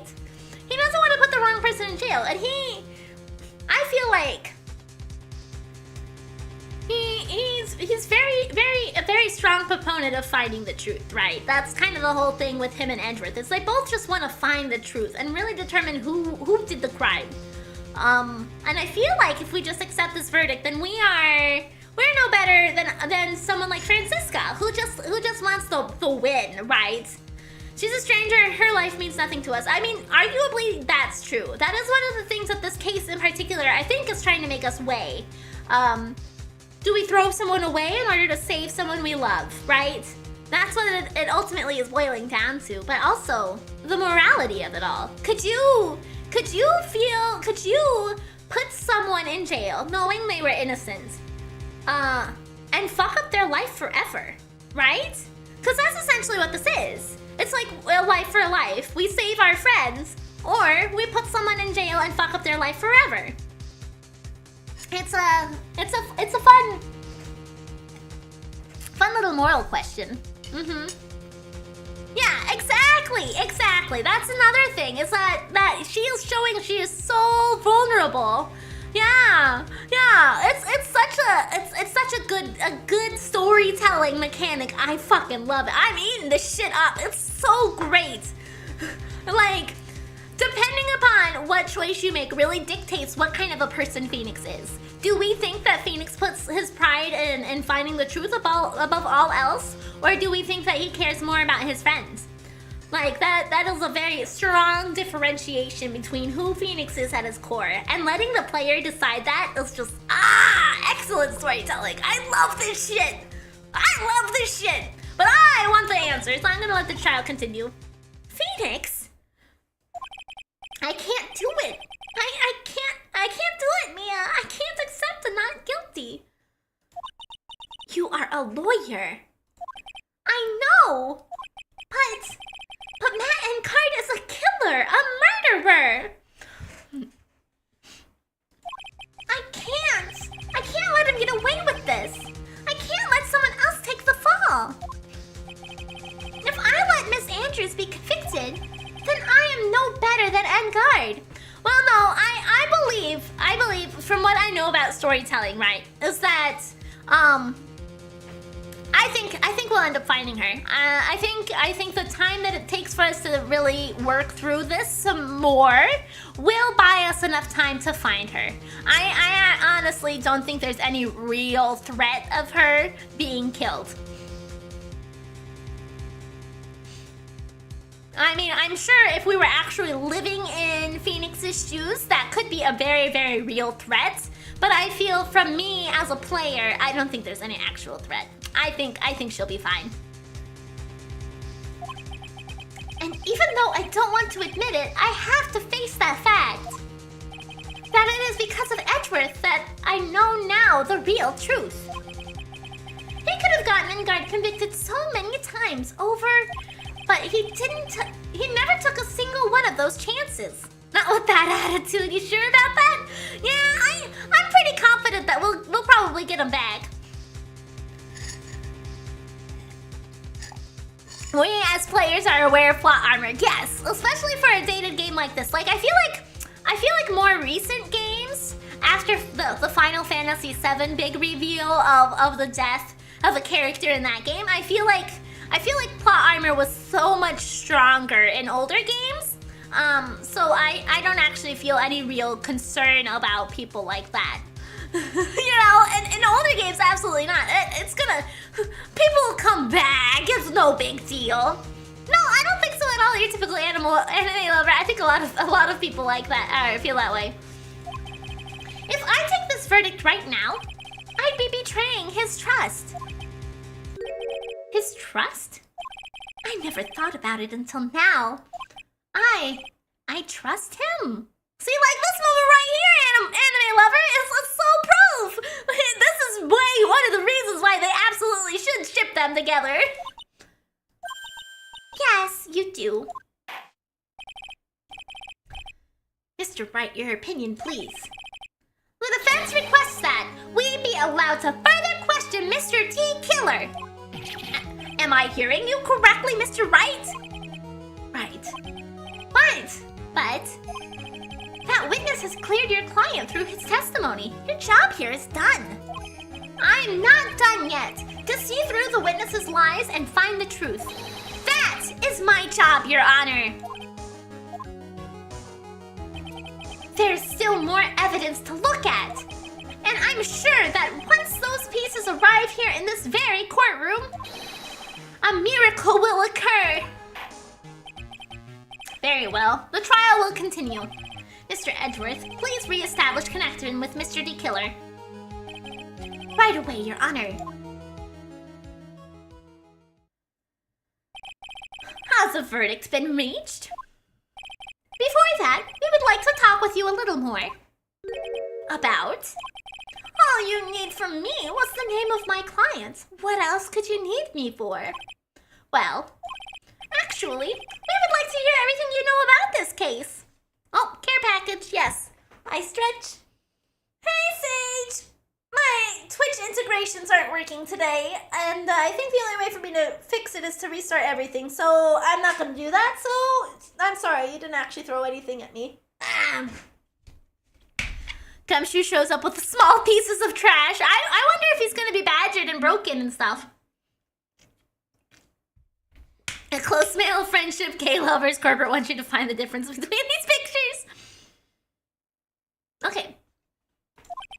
That is how things are usually done. Solo. Seago. Furrows fanboys. Thank you for the follow. What is he talking about? Usually done. But what shall we have him testify about now? Mr. D. Killer, if you don't mind, please testify about your clients in more detail. You legal people and your procedures. Is it any wonder that no one likes to go to court? About my client, part 2. As I have already stated quite a few times, Adrian Andrews is my client. Ooh, however, one thing I simply cannot overlook is tampering with the scene of the crime. My client did it to frame another for the crime, while pretending to be the first person to discover the body and enter the scene. Adrian Andrews already knew from the very beginning that Juan Corrida was dead. But even more appalling is the creation and planting of the knife and button. That act is what I was referring to when I said my client had broken the rules. Wait, she would have known about the card then. Right, she would have if she were actually the client. This is most unexpected turn of events for the, 5th time now. However, this time everything has finally been unrevealed. Wait a second, Your Honor. Yes, Mr. Edgeworth? We still have the cross-examination to do. But you don't need to question testimony like this. Do you, Mr. Wright? Always question. Always question the testimony. Your Honor, the defense will question the witness. As if I have a choice here. Yeah, we gotta buy as much time as we can. Huh?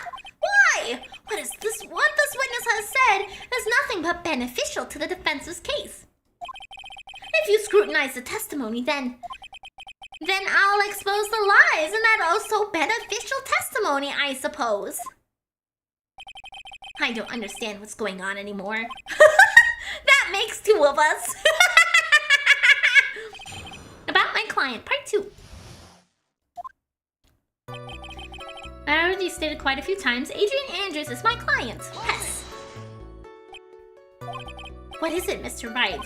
If I press him the wrong way, it might raise serious suspicions on his end. But I have to do something to waste more time. Witness. About requesting a hit. Yes? How much is your fee?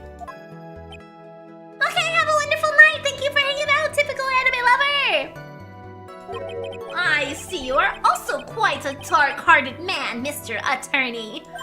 Huh? If you would like to talk business, we can do so after the trial. No. I'm not thinking of hiring Mr. Wright. Yes? You want to kill me? You want me dead, don't you? What? Why would you think something like that? You're on guilty! Mr. Phoenix Wright, you are hereby declared guilty! Witness, let's continue. Why did you disclose the name of your client? They are your clients, are they not? Judge and Edge go missing, right? Oh, that was hilarious. Okay, cannot overlook his tampering.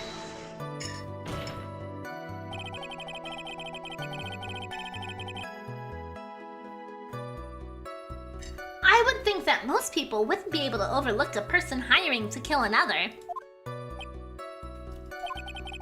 If I had a problem with such a thing, I wouldn't be very efficient at my job. Ah, yeah, well, a change in occupation might be good for you.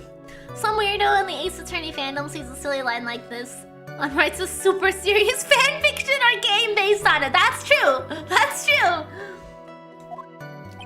However, I will say this. Even though I am the one that does the deed, my clients are always the real guilty party. Okay, so you agree with us? That goes without saying, Mr. D Killer. And their fate is to live with the knowledge of their guilt on their shoulders. However, my client this time thought they could run away from their guilt. My client did frame another for the crime. Are you talking about the button and the knife? Yes, and my business card. Oh, this card. So that no one has to waste their time, including the police. I always make it a point to make things as easy as possible. You try to make things easy? My business card makes it very easy to identify who carried out the service. He's pretty devoted to his work. But to disregard everything, to go and stab the deceased with a knife, and even hide my card from sight, that is something I cannot overlook. It's really hard to tell if he's being truthful or not without him being here. Okay, well, he mentioned the dropped bass. Thank you so much for the follow. He mentioned the card. Okay, I do think that we need to present the card at some point in this line of questioning. I think that's kind of my suspicion of what we're supposed to do here. Next time Phoenix slams this table, can you slam yours too? It'd be fun. I think I'm afraid for the ears of everybody listening with headphones if I do stuff like that. I accidentally touch my microphone sometimes and I feel bad. Why is the radio not held by Officer Meekins? So you're saying most clients wouldn't do such a thing? That is correct. Usually, most people try to create an alibi for themselves. If you should use my services, Mr. Attorney, I would suggest you plan your alibi too. No, I already told you I have no intention of using your services. Why does he keep looking at me like I'm the one on trial here?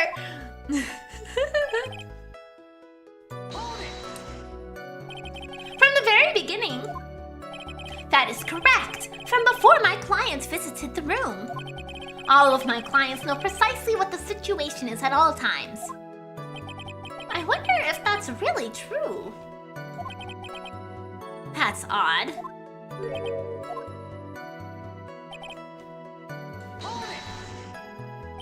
So, why do you think your client did that? What do you mean by why? Well, fiddling around at the scene of the crime is pretty risky. Why would someone who has requested committed a murder, go to the crime scene anyway? That is true. I assume it was probably done to frame Mr. Engarde. If that's the case, then why didn't the person just request that you do it? Sadly, that is not possible. Huh?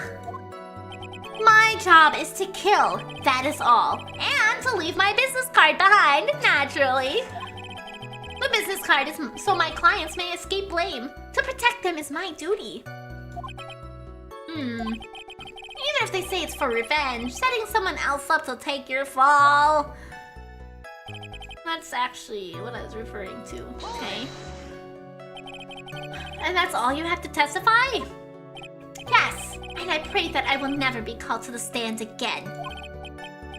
Again? As in, you plan to continue? So who's the guilty person? Do you mean who did he who was the guy on the stand saying is the guilty person? Or who is the real guilty party? That killer guy is pretty sus. Yeah, he is. I think he's the killer. I must, as I have yet to find a person to take my place and become the 4th successor. Actually, how would you like a new life, Mr. Attorney? Excuse me? No, I'm fine. Really? Are you really now? I wonder what kind of man the judge thinks I am now. Questions we will never get answers to, right? Have a good one, Facundo! Hey, I'm doing good! What are you going to do now, Phoenix? All I can do now is expose the lies. That's true. However, you realize that it will be very bad for our client, right? I'm so confused. But the one thing I know for sure is I can't let this trial end yet. Okay. We've pressed everything. I don't think this is going to be a case of double pressing.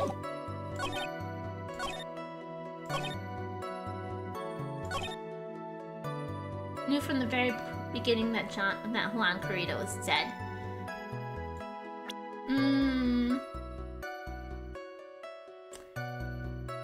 But did she?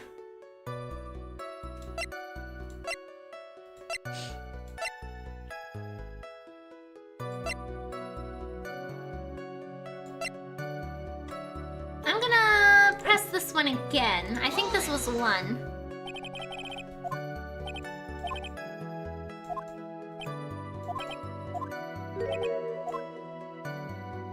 Okay, that was the one. Even more appalling is the creation and planting of the knife and button.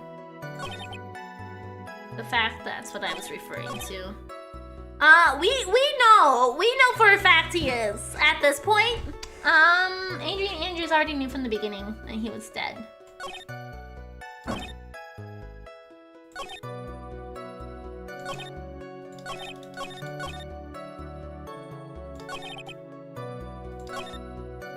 Tampering of the crime scene. Okay.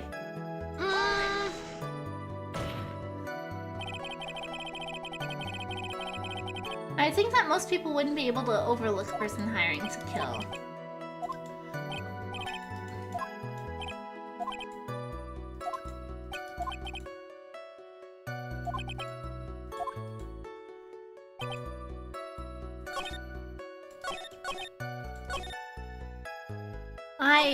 I don't remember which one. First person to discover the body and enter the scene. I feel like I'm going to have to present the card at one of these, considering she just lifted it from the scene. Knew from the very beginning that Juan Corrida was dead.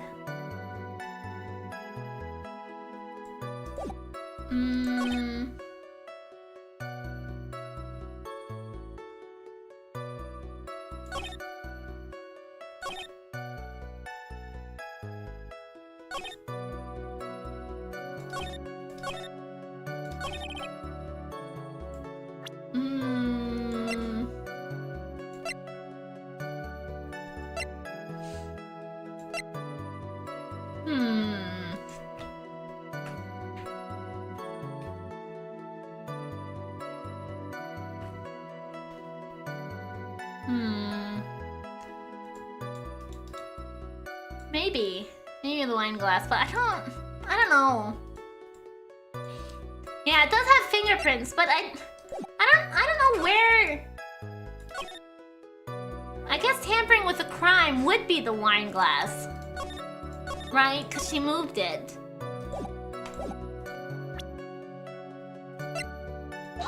No, not that one. Yeah, I that's basically the first thing I do anytime I get into a new thing is press all the statements. Accidentally tapped out.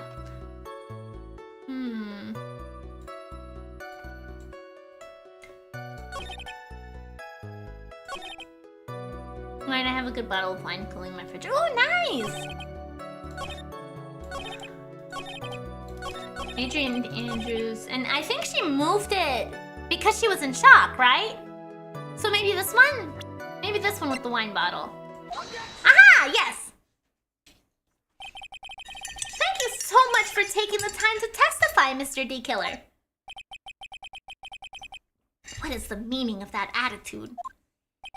When Adrian Andrews entered the victim's room, your client had no idea that Juan Carita had been murdered! But how do you know that? From this wine glass, Your Honor. The glass? Mr. D Killer's supposed client thought Mr. Carita had only fainted. Which is why this glass of tomato juice was poured for the victim. But isn't that just a part of Adrian Andrews' calculated plan? That is not possible, Your Honor.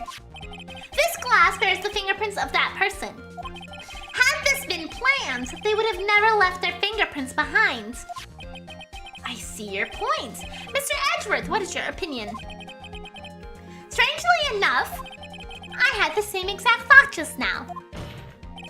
Witness, how do you explain this strange phenomena? Isn't this a waste of time to ask about such a minor detail? It's not very important point anyway, correct? Wiggle, wiggle, wiggle. I'm afraid you are mistaken. If Adrian Andrews really is your client as you claim, then your client should have knowledge of Mr. Carita's death. If not, then that can only mean that Adrian Andrews was never your client at all.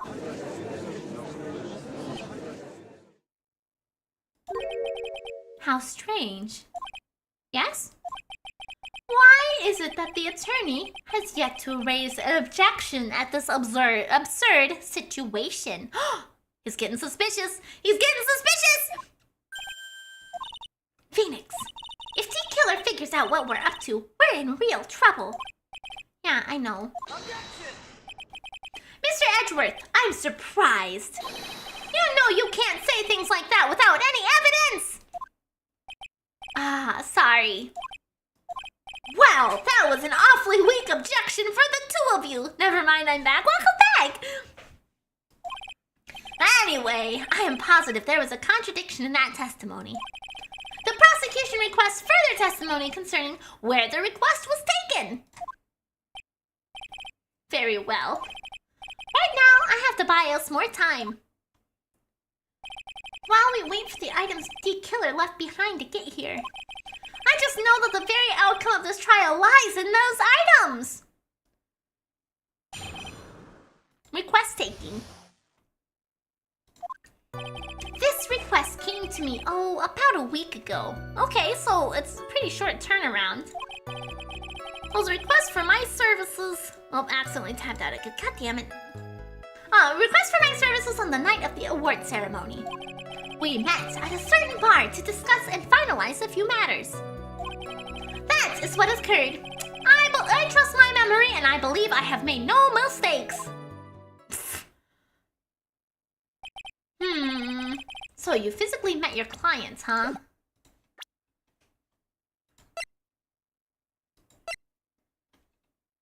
Oh, it doesn't say when the receipt was made. I'm pretty sure this took a while to get here, right? If you use speedrun tactics to clip outside the courtroom, Phoenix could skip to the arrival of the items. Yes, that's true. So you physically met your client, huh? That is correct. Meeting one's clients is the first step to building trust, in my opinion.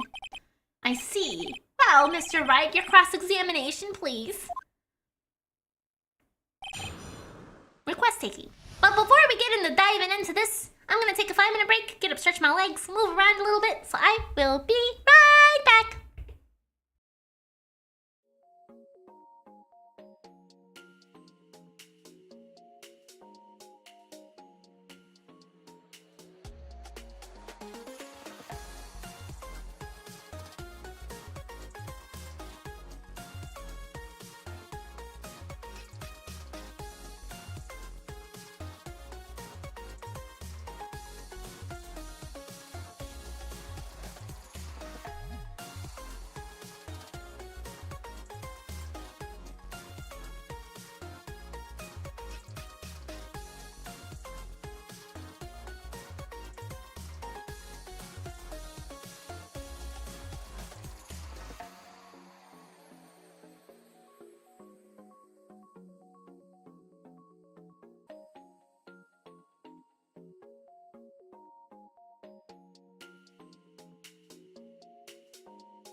Alrighty, I'm back.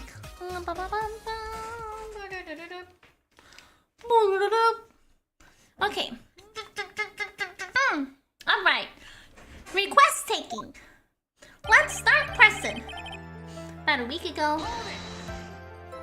Thanks! Glad to be back! I stuck a Q-tip in my ear while I was gone. 1 week ago? Are you sure? Yes, I am quite sure. I, of course, had my own preparations. And I was barely able to finish. When you request my services, Mr. Attorney, I hope you will keep that in mind. Please stop. In any case, my client had a very specific date and time in mind.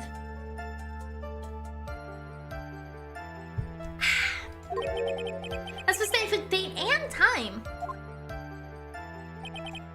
It was requested for my services on the night of the reward ceremony. Yes. Did you ask why on that specific night? Why I spilled tea all over myself? No. I try to fulfill all the conditions of my client's requests. But as for why, I only had my suspicions.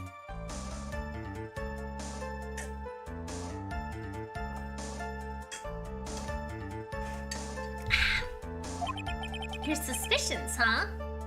Press further. What are these suspicions you had? Why did your client request that night? I am sure it was all for the bear. The bear? Oh, the bear? My client spoke of it. I'm sure there will be a bear-shaped figurine in Juan Corrida's room. I would like you to retrieve that item for me, okay? Okay, so we know now that Engarde really did want this item. He must be talking about the bear puzzle. Inside that figurine was a suicide note. He doesn't know the note is fake, Naturally, the victim brought it with him to this hotel room. He was planning to publicly disclose its contents at the press conference after all. That is correct.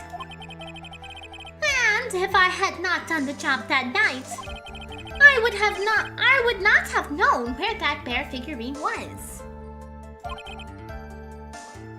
You know, Wright, you two, because of the fact that my integration is not working right now, I will actually be very nice for you, and I will in fact swap to that model per request. Okay, you are getting lucky today. There you go. I see. Well, Mr. Wright, was this testimony you heard just now of any importance? It was very important. Mod privileges, yeah, it's so cute! I love this model so much! I was hoping for an excuse to use it today. The testimony just now has made one thing clear. And that is... the client knew the secret of the bear figurine. Huh? Why is everyone so quiet? The way normal Miri flew away. But Miri, I can't make... I mean, you can. It just takes me a couple extra buttons to press as opposed to having it happen automatically. So you can. I just have to manually do it instead. And it's a lot easier to automatically do that than it is to automatically throw stuff at me. Well, then I mean, everything... If it's automatic, it takes care of itself. But it's a lot easier for me to do stuff. You know what I mean. You know what I mean, I think. I think it might make sense. I don't actually know anymore. I don't actually know anymore. I had a pop-up. Let me try again. There you go. Okay. Redeem scene mode. No, not when you're gonna actually have to spend your points for, okay? Mr. Wright, I think all of us already knew that. Really? Witness, please continue with your testimony. We met at a certain bar to discuss and finalize a few things. So, you physically met Adrian Andrews, right? It's like she's made of gel. I know, I'm so squishy and bouncy and jiggly. Miri, why do you have a cheese mask? It's worse than D-Killer's walkie-talkie display. course I did. What was that? What was that brief pause? Press further. Witness, I would like for you to give us a few more details. I always meet my clients as a matter of principle. I have never taken a request by telephone or mail. And why is that? Because I value the trust between a client and myself above all else. The only way to establish that is to speak to the clients while looking them in the eye. But you won't let us look you in the eye, D-Killer! You won't let us look you in the eye, D-Killer! The injustice here is you spent a lot more time focusing on the jiggliness of your main model more than the jiggliness of this one. What? Yeah! We went back to this one! Well, Mr. Wright, was the testimony just... All of it is very important, okay? I don't care how much you judge me. Jiggly. Jigglypuff. Of course, it was very important, Your Honor. We tried to get that information from him, right, and he wouldn't tell us. He wouldn't tell us! If Mr. D. Killer had met his client before the murder, then it's unlikely he is mistaken. So you're saying that his client really was Adrian Andrews? I guess so? You see, it's just as I said. Yeah, have a good night, Doom Guy! I'm so lost. Who the heck am I supposed to be helping here? Calm down, Phoenix. Think carefully and relax. Now then, would the witness please continue? That's what occurred, I believe. I trust my memory and believe I have made no mistakes. So your client was Adrian Andrews? That is correct! Well, he says the two of them met. But if they did, then there shouldn't be anything wrong with the killer's testimony. Well, there doesn't seem to be anything strange this time around. You have to draw more information from him, but you can't draw his suspicion. If you can do that, you should be able to find a flaw in his testimony somewhere. Talk about delicate balance. Is this more pressing multiple times again? A week ago, a request for my services on the night of the award ceremony. We met at a bar to finalize and discuss a few matters. I trust my memory and made no mistakes. A certain bar.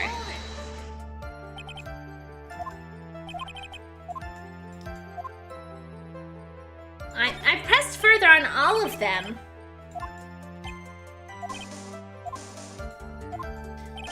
I was hoping he would, like, explain what she looked like so we could, like, hey, you're wrong, that's not how she looks.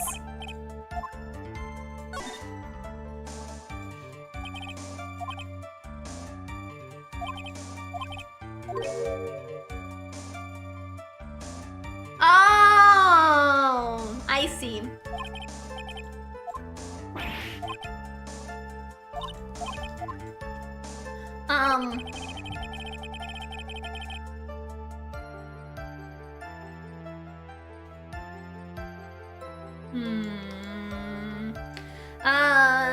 What, I'm referring to things like this. Well, I mean, I don't have boobs on this model. The thing about this model is I got it for free. Okay, I won it in a raffle. And this model specifically doesn't have boobs. Okay, I'm sorry.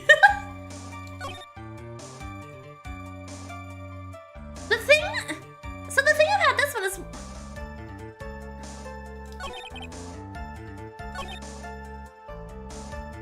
We met at a certain bar.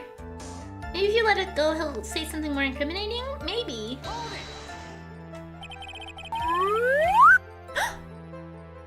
It actually worked! It actually... Okay.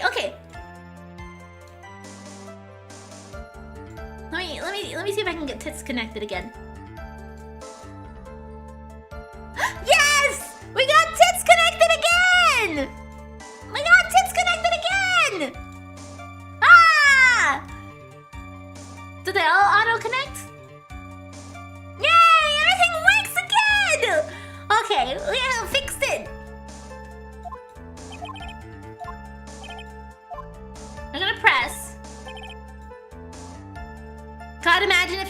model's already so bouncy, yeah.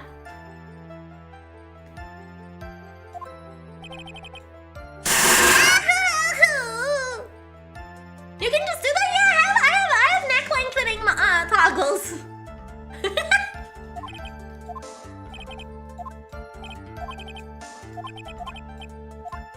It was not important. Why he meets his clients is not important, and that wasn't the point.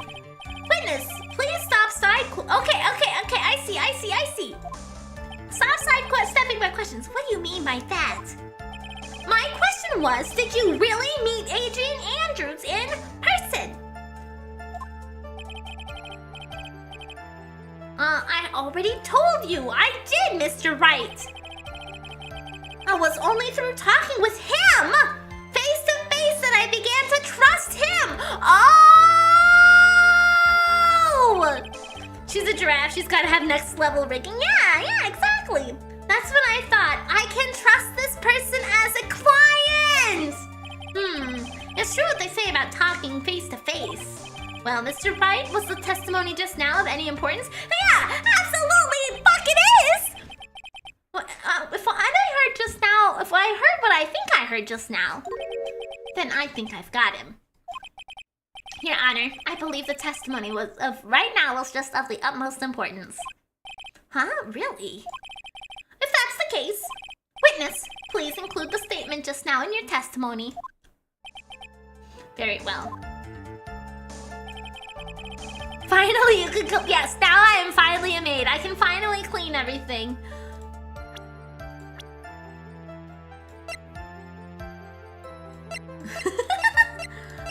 Oh, wow, he moves closer when he's John Doe. That's very interesting to me.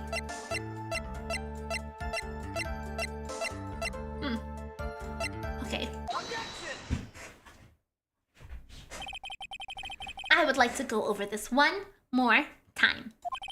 You met Adrian Andrews at a bar and took the request that time. He joined the dark side, he did. Yes, that is correct. I've only been waiting since April 1st. April 1st? What do you mean April 1st? And that's when you thought he was trustworthy. How many times must I repeat myself? Yes, that is correct. I'm sorry, but that is an impossible tale. What?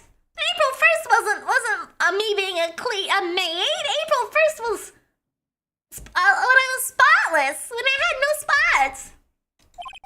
Shelly D. Killer. You have never met the real Adrian Andrews. Why would you say that? Because you made one very big slip-up. About her. So what is the issue? What did you just say now? About her? If you had ever met Adrian Andrews in person, one look would have told you that she is a woman. Ho ho ho! Ah! He popped apart. He popped apart. He broke himself? Yeah. I mean, so arguably what this would lead me to believe is that is either that Matt Engarde introduced himself as Adrian and said that he was named Adrian in order to try to like maneuver through this, or not. I'm actually not sure. I feel like it was either Matt introduced himself as Adrian, or he's trying really bad to cover it up and he's just dumb. But I don't think a serial killer assassin man would fuck it up that bad. Order in the court. Mr. Wright, what is the meaning of this? This witness testified to the following: that he always meets face-to-face with his clients when taking their requests. But he has never met Adrian Andrews in person. Yes, Your Honor, that is exactly the point. That means Mr. D. Killer's clients could not have been Adrian Andrews. To be fair, Adrian could have dressed up as a man and probably gotten away with it. Yeah, she is kind of a little flat-chested, so she probably could get away with it. She has a smaller chest, so yes, that's true. A disguise could have also been an option, yeah, but I mean, we don't know what she sounds like either. Oh my god, he's sweating oil! Gross! Ugh. What is that animation? Mr. Edgeworth, I understand your logic on this one. However, why would the assassin make such a basic mistake?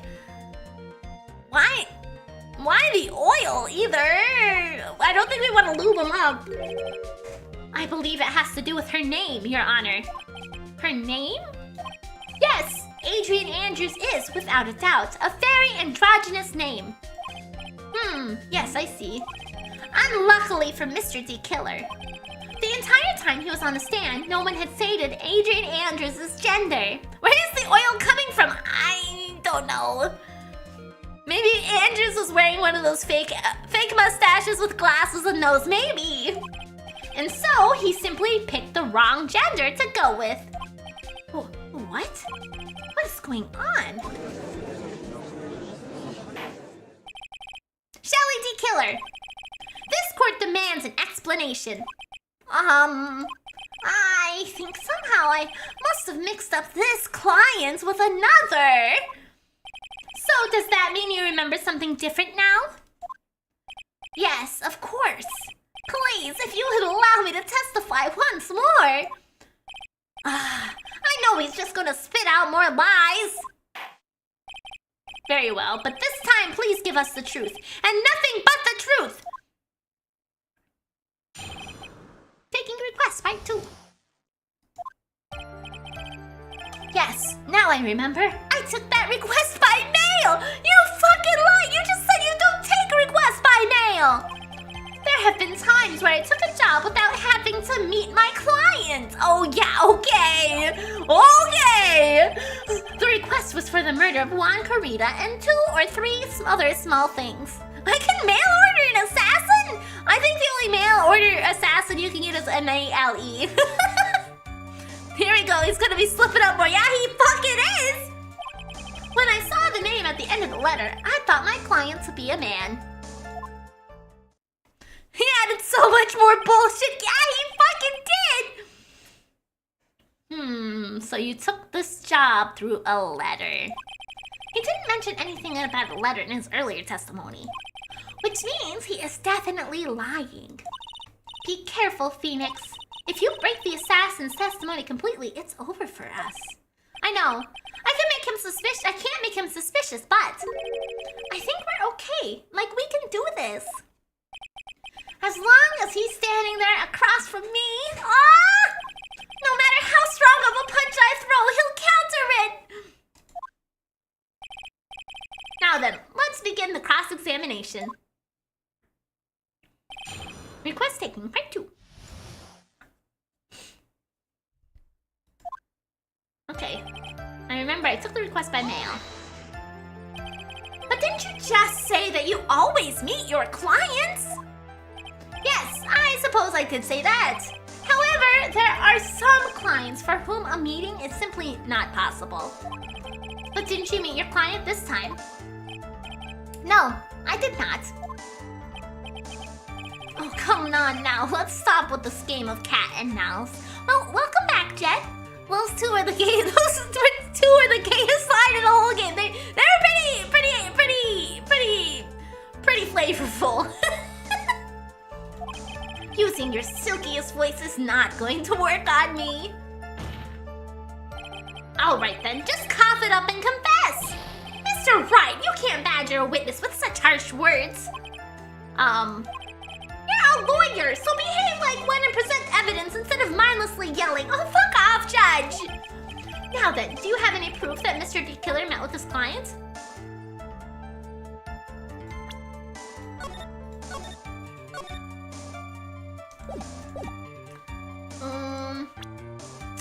I mean, I want to present the card, but I don't think I should. I don't have any proof.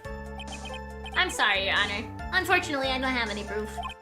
I see. Then your line of questioning was just another waste of time. Sadly for us, Your Honor, that is the nature of right and wrong. There have been times where I took a job. Oh. And why could you not meet certain clients? I don't actually have that image. I don't actually have that image.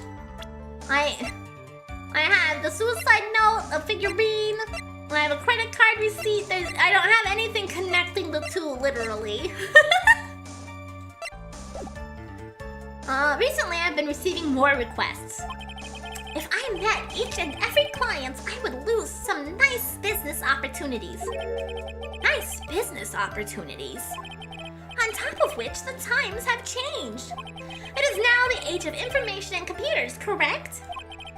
Well, I have joined the times and now take requests via electronic mail. He's getting email on a request for murder.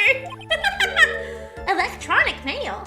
Do you have to mail that in a special insulated envelope? I'm very sorry. I despise the shortening of words. What I meant by electronic mail is what's commonly referred to as email. He's getting an AOL, yeah! Email? In a contest of mimicry, the judge would beat a parrot hands down. Ahem. Anyway, so you took this job without having to meet your clients, and... The request is for the murder of Juan Carita and 2 or 3 small things. 2 or 3 other things? Yeah, what are those? Yes. And what were these other things? A few other things that have nothing to do with this case. Well, tell me anyway! What should I do? Should I let him slide with that? No! It'd be really bad if I pushed his buttons the wrong way and he got mad. I would have pressed the shit out of it! Whether or not related to this case is for the court to decide. Mr. Attorney. I bet the killer uses those 30-day trial discs. Probably. Yes? Everything I have said from the beginning has been nothing but beneficial to your client. Which is why I wonder what is pushing you to continue with this cross-examination. Could it be that you are planning to betray your own client? That's... I smell the stench of a backstabber! And should you turn out to be one... Wait! Uh-oh. This was looking really bad! I shouldn't press my luck. Alright, I have to think. Is this worth pursuing? I really want to keep pursuing this. When did I last save?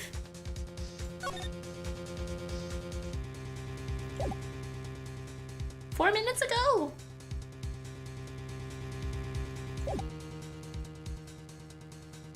If I can math right. Push farther! Let's go! Witness, this is a very important matter. Please cooperate and tell us what these other jobs your client requested were. If it's truly that important, I suppose I don't have much of a choice. Ah, yeah! The bear figurine. The bear figurine? After the assassination of the target, I was to find that figurine. I was told that this job was just as important as the actual killing. And where was that figurine? It was inside Mr. Carita's suitcase.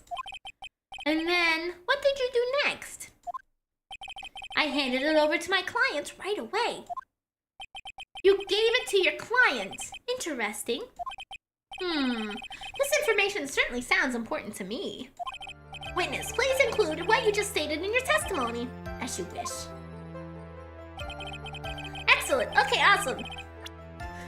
For a second, I thought it was inside Juan. Oh my gosh!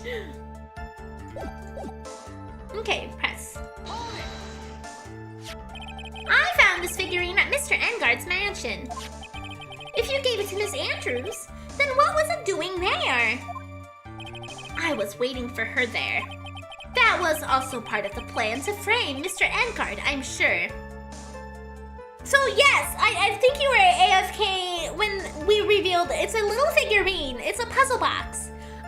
So you turn and twist certain parts of it and you can unlock it and open it up. And we found the suicide note in there. That makes a lot of sense. Well, Mr. Wright, do you have any problems with that piece of testimony?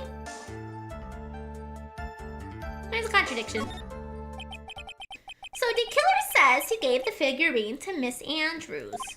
But I know somewhere in that statement there is a contradiction. And yet, oh big stretch, Culver! I know that if I present something trivial here, he will cut the connection on his end. If you want to make a strong point, Phoenix, you have to present strong evidence. She's right. So now what, Dr. Wright? Dr. Wright?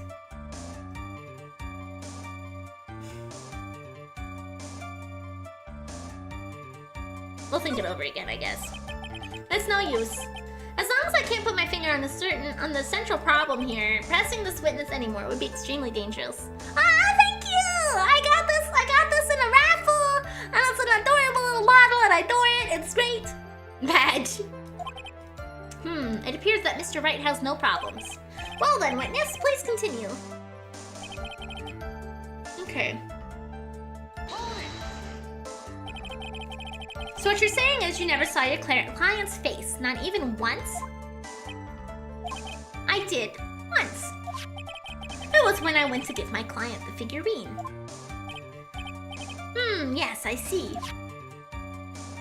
Ah! But Miss Andrews was wearing a mask at that time. A mask? But what about the huge tip you got from Matt earlier? He wasn't wearing a mask then.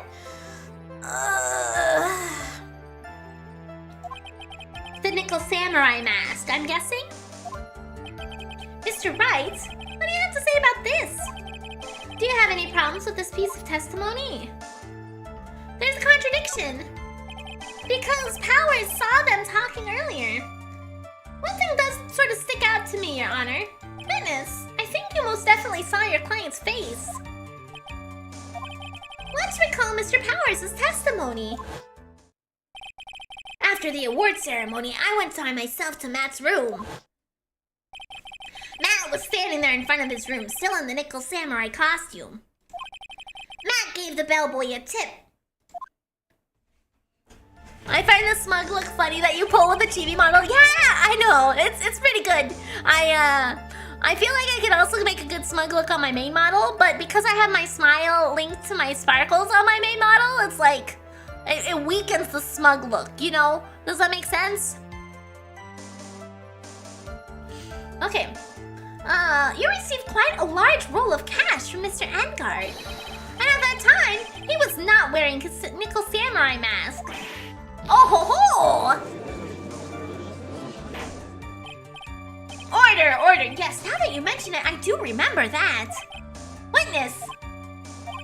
Yes, that night I did wander the floor as a bellboy.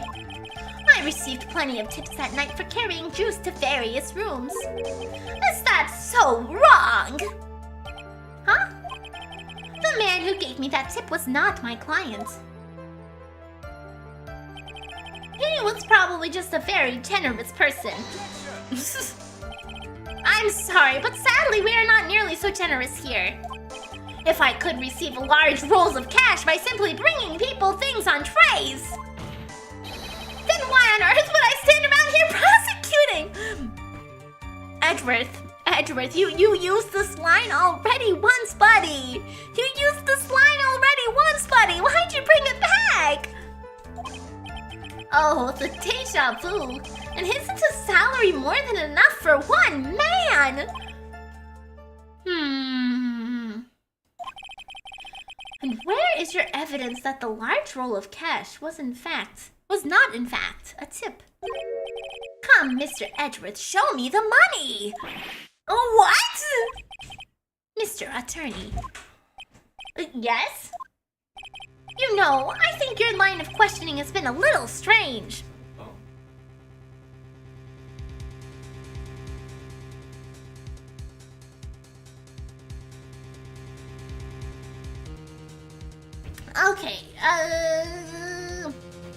Yeah! In fact, I would say that you don't seem to believe Mrs. Andrews Yes, I did, okay. You don't seem to believe Mrs. Andrews is my client. Oh no, it's not like that at all. I just think lies aren't a good thing, you know? Oh, I know and would agree. Lies are not a good thing at all. Alright. I think we are on the same page now, aren't we, Mr. Attorney? Remember, if I feel threatened in any way, I am free to cut contact at any time. I'm sorry, please forgive my foolishness! If only you were this apologetic all the time. Anyway, I don't see a huge contradiction here. Therefore, you may continue, witness. We've pretty much reached the end of our rope here. Huh? It seems like we're still okay to me. And that's exactly what is so bad. At the rate we're going, we will end up completely destroying the killer's lie. If we do that, you already know how serious of a situation that will put us in. Common Rider 94, thank you so much for the follow! Oh yeah. All I can do now is pray that those items reach us in time. I took the request by mail. There have been times when I took a job without having met my client. 2 or 3 small things. One of them was to find the bear figurine and give it to Andrews. Okay, we're gonna save again.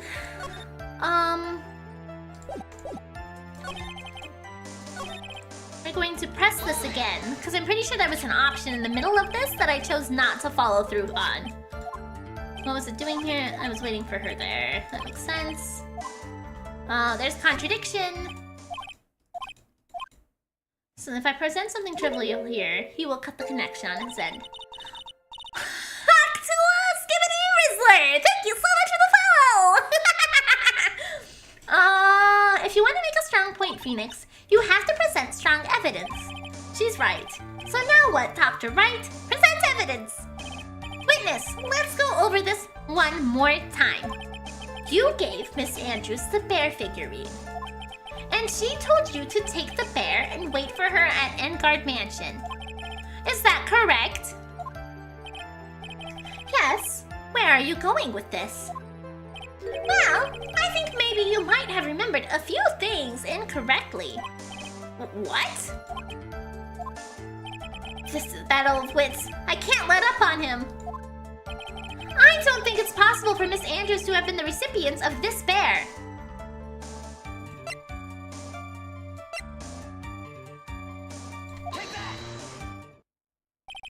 Shelly D. Killer! If you had really given this bear to Miss Andrews, then items should not have been inside it. This item? I see where you're going. Yep, that's where I'm going. Where is everyone going? Do I need to pack a suitcase? Your Honor, please think back to Miss Andrews' testimony. I was going to burn it for her sake. If even for a single minute, this bear had actually been in Miss Andrews' hands, I'm sure she would have taken the suicide note out and burnt it. Yeah! Order, order, order! That's where you two are going. I'm gonna go on a cruise to Alaska. Oh, awesome! That's so exciting! When are you going, first of all? Where are you going, second of all?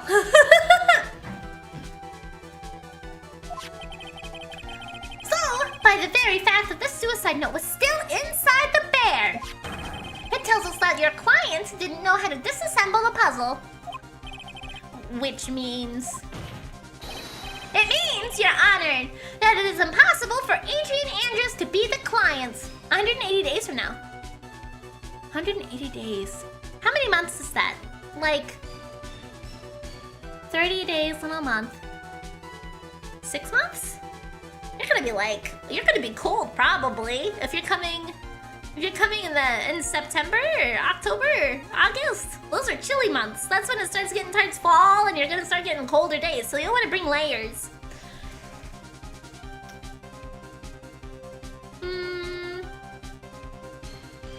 I don't know, months. Okay. It means, Your Honor, that it's impossible for Adrian Andrews to be the client. Woohoo!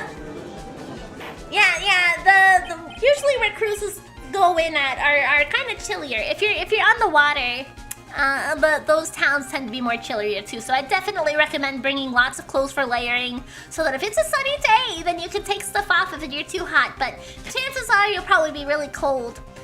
If we redeem a chibi model a second time, do we get a second? No, you would just be throwing your points away, more order, unless you chose the PJ model. Mr. Phoenix Wright! I'm sure I mentioned this before!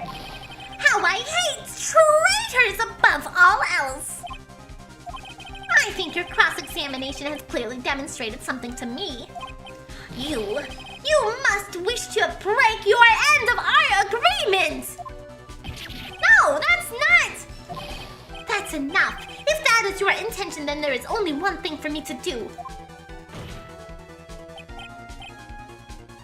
Well, so the add another model thing is an incentive for my my birthday subathon. So more order during that time. If you're able to donate, you could do that. That could be a way for you to get additional chibi models on the screen. I'm gonna have to import all of them as items so that I can actually choose that, because right now they're not. Oh, hey, theater nerds! Welcome back! Wait, please! Gentlemen, ladies, please excuse me. I have a matter that I must attend to. How many models can we get on screen? It depends how many people ask for it. I don't actually know how much my computer can handle. It would be really funny if we ended up filling up the whole ass screen, though. No, please! Not that! Please, wait! Mr. Attorney! Bring this trial to a speedy end, and I may stay my hand otherwise. I'll save right now since you mentioned it. We'll make a couple saves. We'll do a couple of them.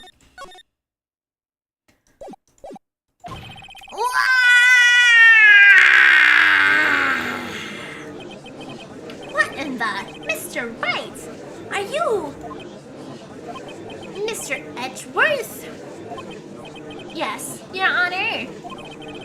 I didn't understand what this witness's outburst just now. Do you think there is a need to hear more testimony, or is this enough? Well, we should... Edgeworth, we can't do this. If we keep this up, chill. The prosecution, What has come over everyone? Even you are. The prosecution rests. What is going on around here? The prosecution has no further questions, Your Honor. What?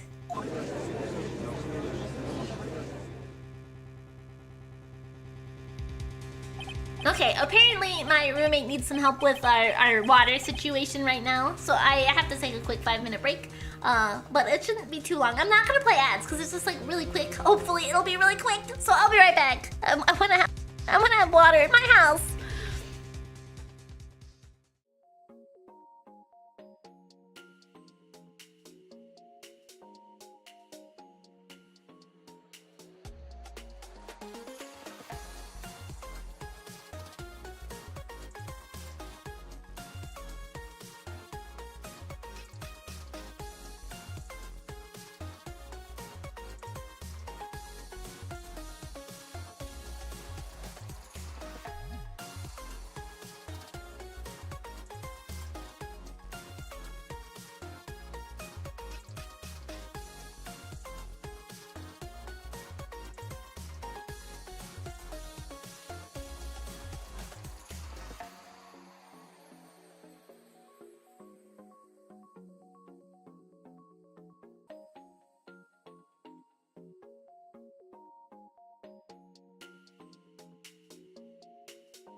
Okay. Okay.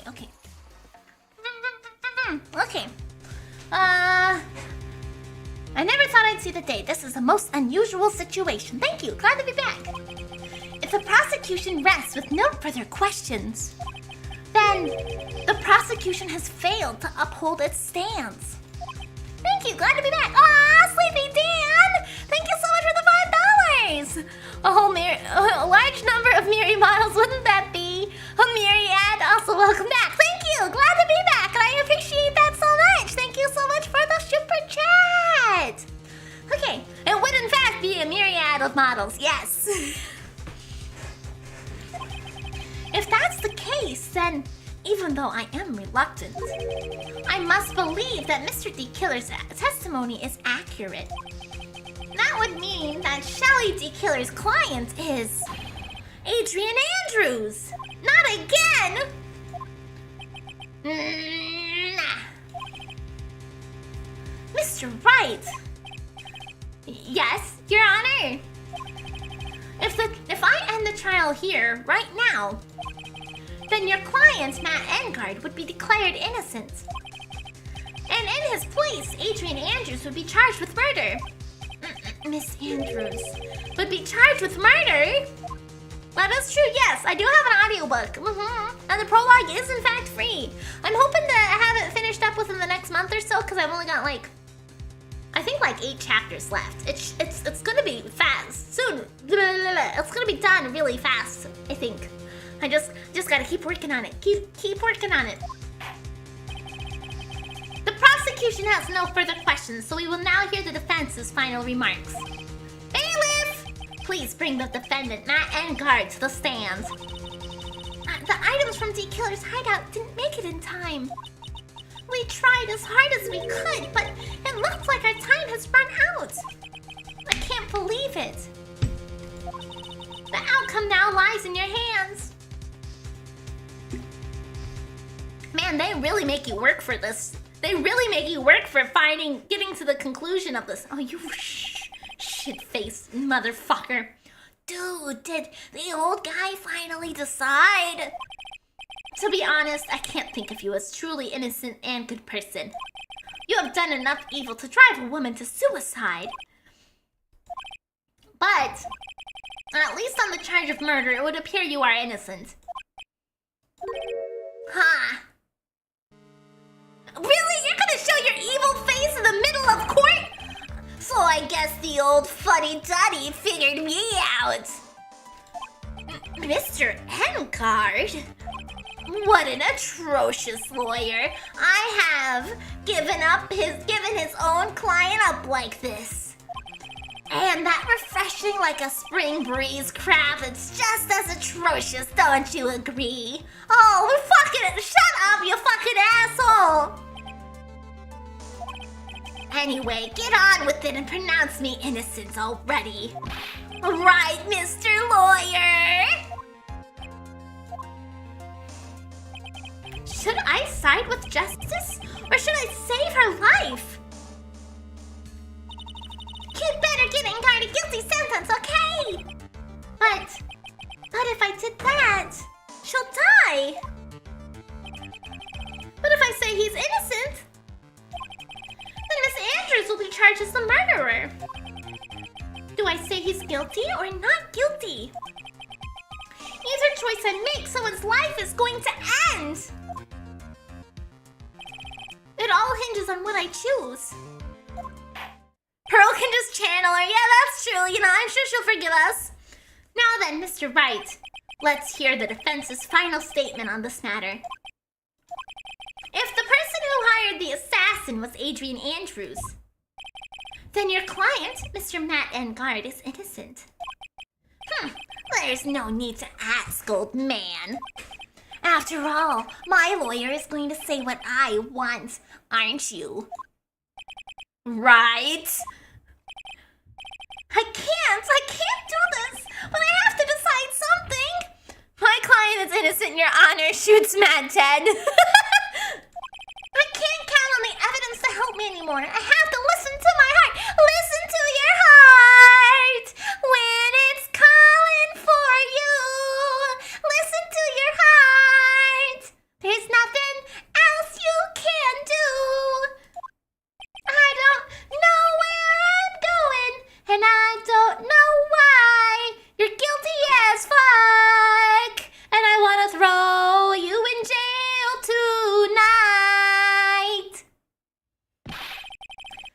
waiting for your answer, Mr. Wright. Assuming Pearl doesn't have a nervous breakdown from losing her. Yeah, that's true. That's true. She probably will get very upset about that. Matt Engarde, your client deserves an answer. Killers in this game always revealing their cards too early. When Engarde's like, hold my beer, right? Phoenix just has to turn invisible to hide from the phantom pain. My heart craves murder. If the defendant is Engarde all the time, how did something manage to claw his face like that? I'm sorry. Matt Engarde is... Francisca! Francisca von Karma! Oh, what are you doing? You see now, don't you, Mr. Phoenix, right? Woman! Woman! Here she is! This is exactly why you should never take your eyes off that scruffy fool. Did you bring them? The final pieces. Do you have them? You should know better than to ask that, Mr. Miles Edgeworth. Von Karma is perfect in every way. The evidence here is in perfect condition. He was fired and she's still tracking him. Yes, she is. Yes, she is. Hold the horses, judges, behold woman. Yes. Don't worry about Scruffy. He's fine and his injuries are minor. All of the items are inside of this fucking coat. Oh my god. What a filthy old coat this is. That's gumshoes! I can spot his tattered rags anywhere! I apologize for its ugliness, but there is nothing else to wrap the items in. I fought long and hard this whole trial. With just the tip. All for what's inside of that raggedy coat.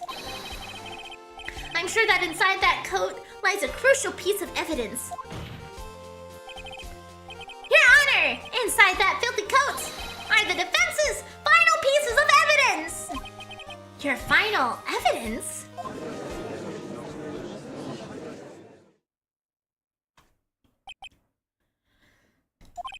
This trial is already over. All that remains for me is to hand down my verdict.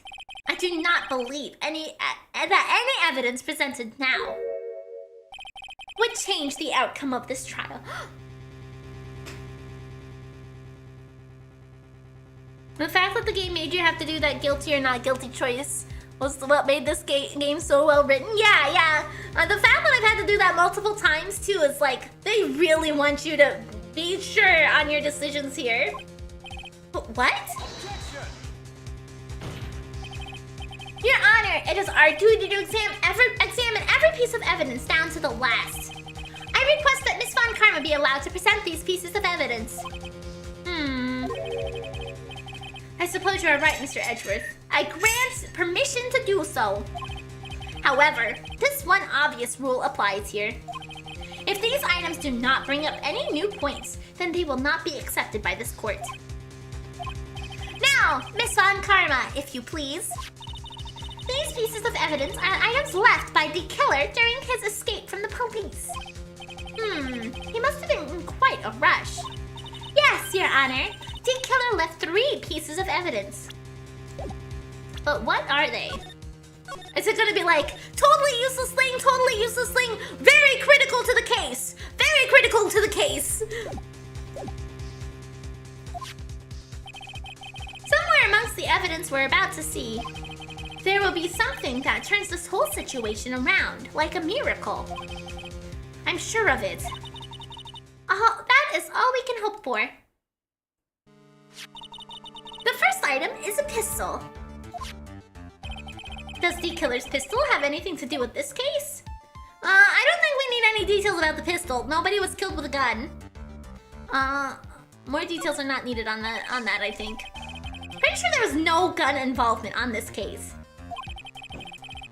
More like a miracle. Aha! There's no real benefit to hearing about it. Please present the next piece of evidence. Damn, he lost his gun! Do you think Mr. Everett will help him find it? Mr. Everett's helping me find my gun. Mr. Everett's helping me find my gun. How many items retrieved from the killer's hideout?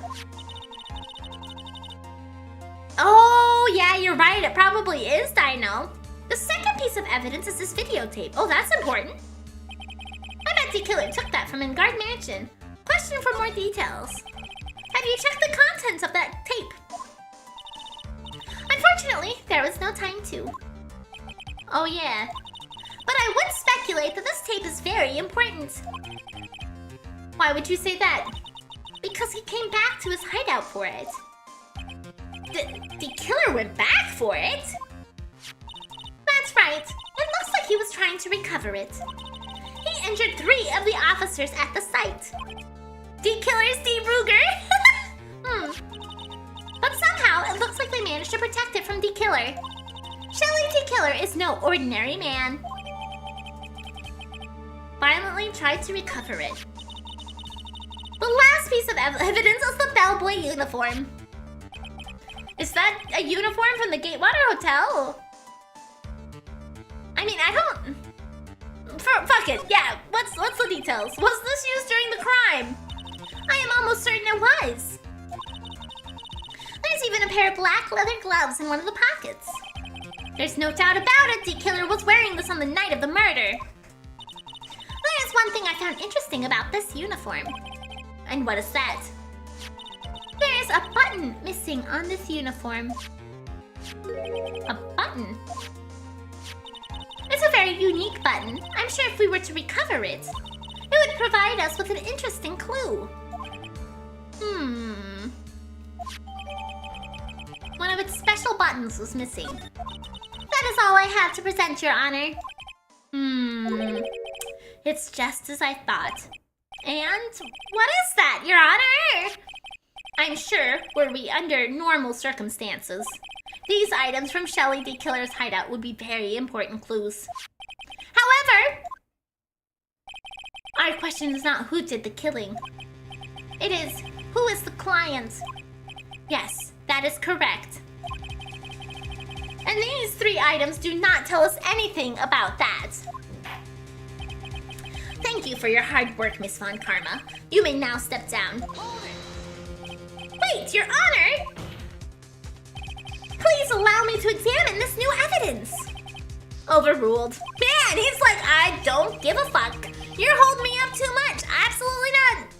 This court has already has all the evidence it needs to hand down a verdict. Wonderful. Absolutely splendid. This judge is such a brilliant man, isn't he? Judge is sick of this case. Yeah, he is. He is so fucking tired of this case. Is this the end? Phoenix, I knew it. There's no such thing as a miracle in this world, is there? I think you're wrong. I think they do exist. But you have to make that miracle happen.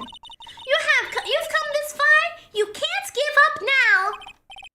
But no matter how you think about it, it's try for my sake. Just think about it for a second. There are 2 ways out of the situation for us. 2? The first. Make Engarde wish from the bottom of his soul for a guilty verdict. Huh? The killer will always place his client's wishes first. If Engarde himself wishes to be convicted, then he will let his hostage go. Oh. That may be true, but that's asking me to do the impossible. The second way. Force the killer to end his contract with Engarde. If the killer were no longer to think of Engarde as a client, then he would let her go. Yeah, that's even more impossible. No, it's not. No, it's not. We actually have the correct evidence for that. We just say, hey, the killer, did you know that Matt wanted to blackmail you? And he'll be like, what the fuck? And then he'll change his tune. 100%. Have a good night, Night Vulture. Wrap this case up. I need to go watch Miridae later. If I were the judge, I'd have so much fun looking at them argue, right? He is a man who values his duty towards his clients above all else. I know both of these seem like impossible feats at first. But if you could make either one happened, it would truly be a miracle. The bigger problem is, the judge has already said he doesn't need any more evidence. The pieces he was just shown, he's not accepting them. Phoenix, think things through from the other side. Isn't that what has always worked for us? The other side? Wait, does she mean... You mean to turn things around? Phoenix, the judge says he doesn't need the evidence. If that's the case, then who does need it? The person who needs the evidence. The defense, prosecution, and the judge. We have seen all the pieces of evidence. And that is how we have come up to the truth. But there is one person who has yet to see them all. D-Killer, he doesn't know. He doesn't know that Matt was going to backstab him. And that person does not know the truth. The truth. It may be what will bring about the miracle in the end. There are no objections at this time, correct? Now then, I will pronounce my verdict. No! Why don't we all respectfully sit back and listen, kids? Fuck you, Matt! I have already told you, Mr. Wright! This court does not need any more evidence. I'm not saying that it is us that needs the evidence, Your Honor. Then, you want to show the evidence to that person? Yes, Your Honor! Please, Your Honor! Mr. Wright, for you to ask with such passion. Walkie-talkie? Yeah, I want to talk to the walkie-talkie! Witness, did you know your client is a piece of shit, right? Yeah, exactly, theater nerds! I will grant you one chance. One opportunity. This is everything I've ever wanted. One chance. Please, show your evidence to who you think is the right person. That's impossible to turn the situation around in one try. One try. That is all I will permit. Now I have to try to remember everything that has happened up to this point. Think, Phoenix. Think. Think, Phoenix. Think. Think. Think. Think. By the power of the Sage, yes! There must be a way to save Maya while taking Engarde down at the same time. I present this evidence. I'm a walkie-talkie. I can't see shit. Now then, Mr. Wright, let's not waste any more time. Who would you like to show the evidence to? I would like to show the evidence to Shelly D-Killer. I see. And now, tell this court what one piece of evidence you would like to show this person.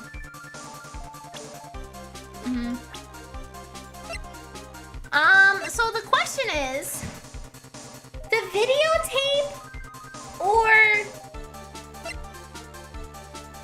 the spy camera?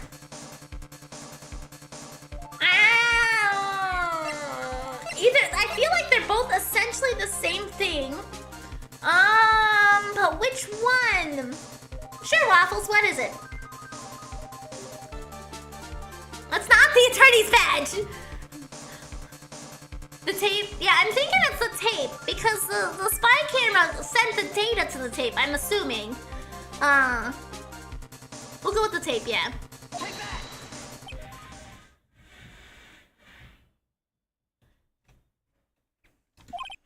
Well, what do you think, Mr. Edgeworth? Yeah, I was kind of thinking it was probably one of the 3 items that Francisca just delivered.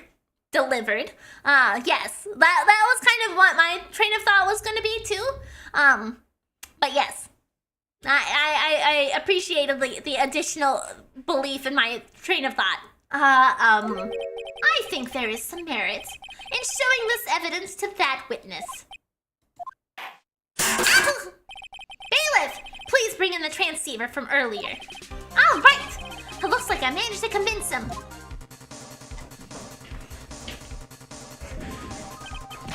She's okay, right? Didn't I tell you to concern yourself with bringing about a speedy end to this trial? Now, if I understand correctly, you wish to show me one piece of evidence? Yeah, I don't know how you're supposed to see it, but yes, I would. Yes, one is all I need. I have here a videotape. It was found at your hideout.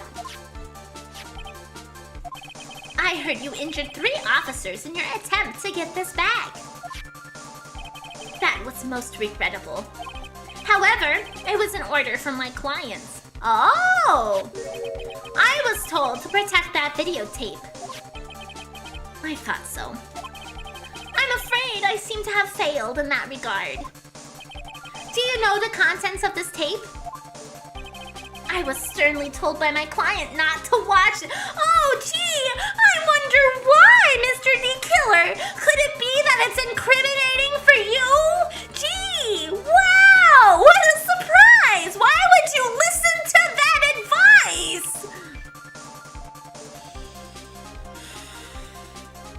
You're supposed to be a smart assassin man, okay?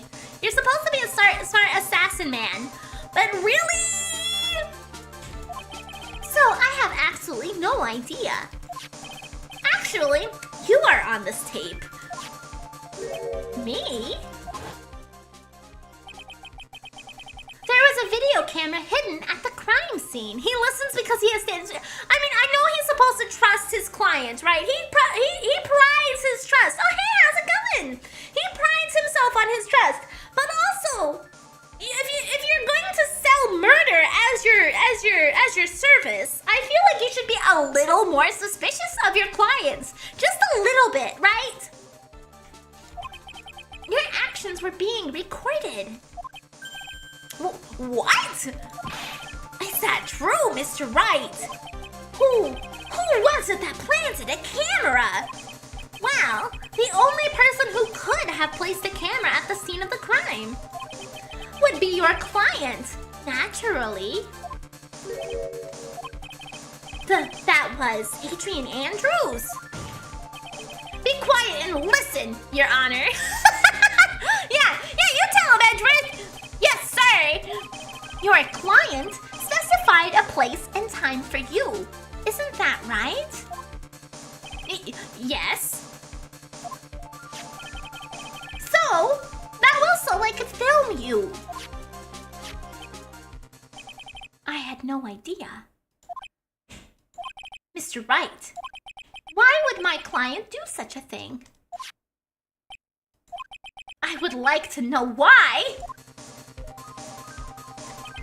Why did Matt Engarde film the crime scene? The reason why he did is my ticket out of this whole mess.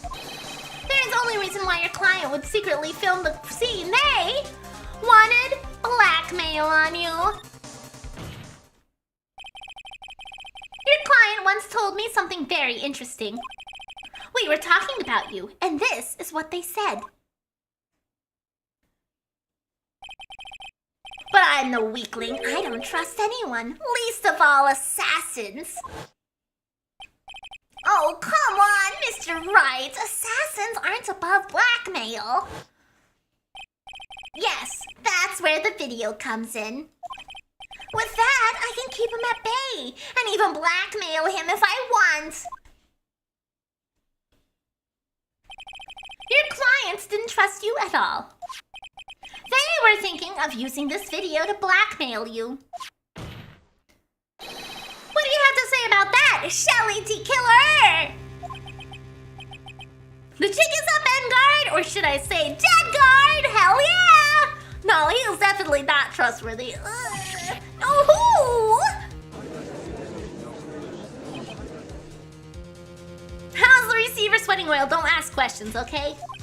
It looks like I was being deceived from the very beginning. Yes, by a natural. That is the kind of person they are. Your client is a person who only thinks and plots of how to use the people around them to protect themselves from any and all dangers that may arise. That is the true nature of your client. I have one question for the witness. Yes? You told us one thing numerous times during your testimony. You said that you detest traitors most of all. Yes, that's right. But what if that traitor was your own client? What would you do then?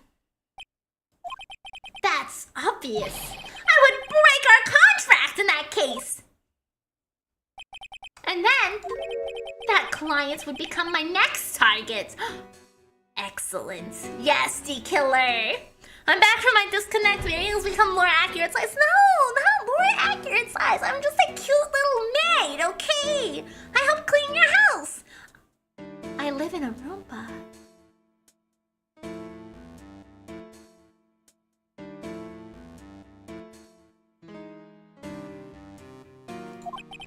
For the honor of the killer name, even if it takes an eternity, I would follow that person to the ends of the earth to exact my punishment.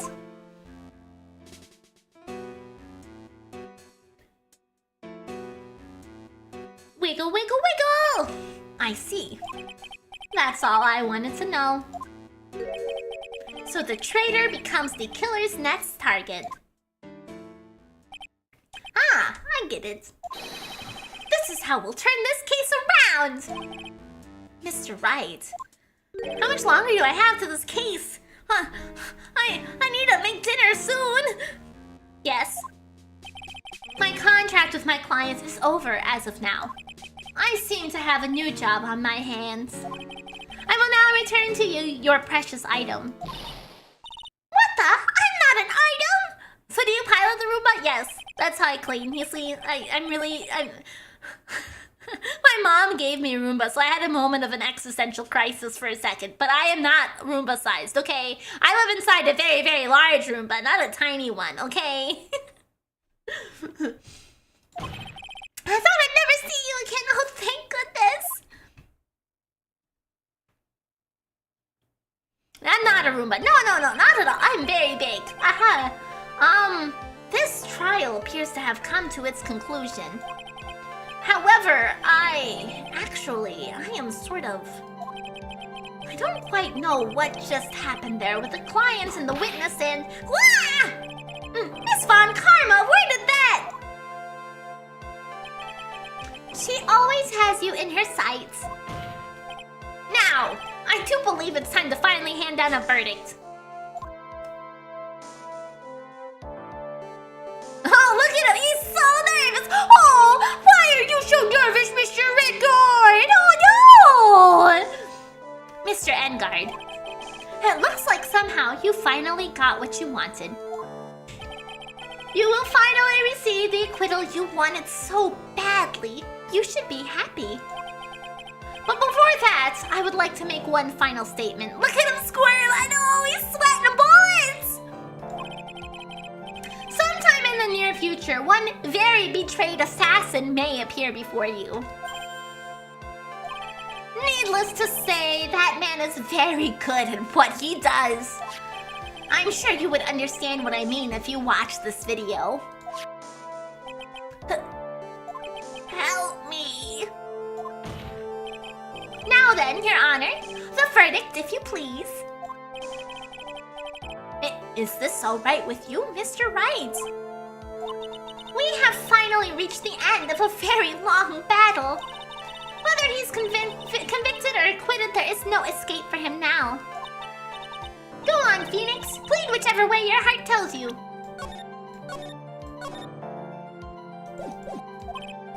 Right, Chief. Plead guilty. Matt Engarde. Even though I am a lawyer, I cannot make your crime disappear. I think a guilty verdict is appropriate here. Me? My wonderful self? Guilty? Even if you got an acquittal, the instant you set foot outside the detention center, your life would be in danger. No matter which way you look at it. You can't run away from your crime anymore! No! Oh, he's scratching his own face! Guilty! Guilty, guilty, guilty, guilty!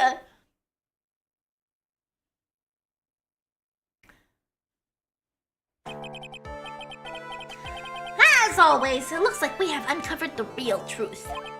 We? I don't remember you helping out much in this. Mr. Edgeworth, how is Matt Engarde? I have left Miss Von Karma in charge of his incarceration.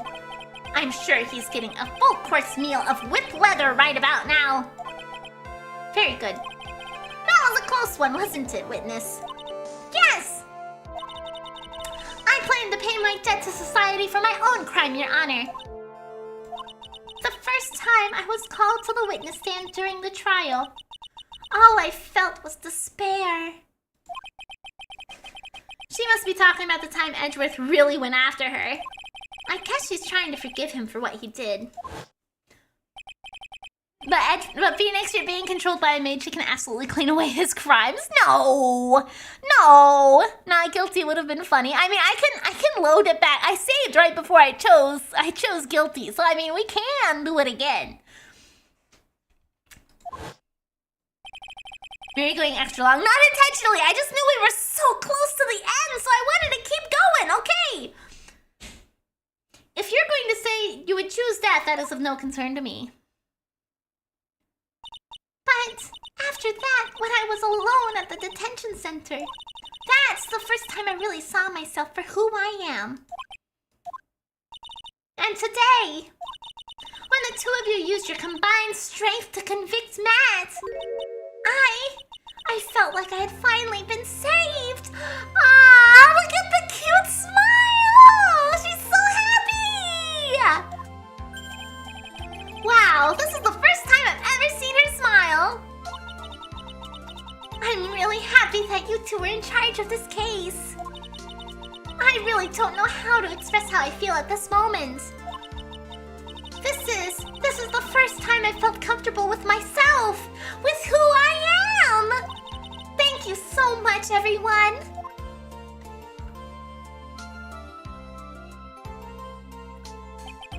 It looks like we have resolved everything at last.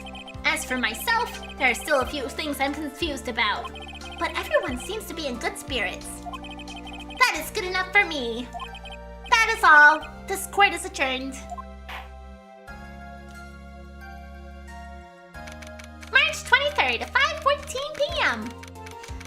District Court, Defendant Lobby, number 3. You were great out there, Phoenix! What I did was right, wasn't it? This is the first time you've not gotten your clients off. You got them a guilty verdict this time.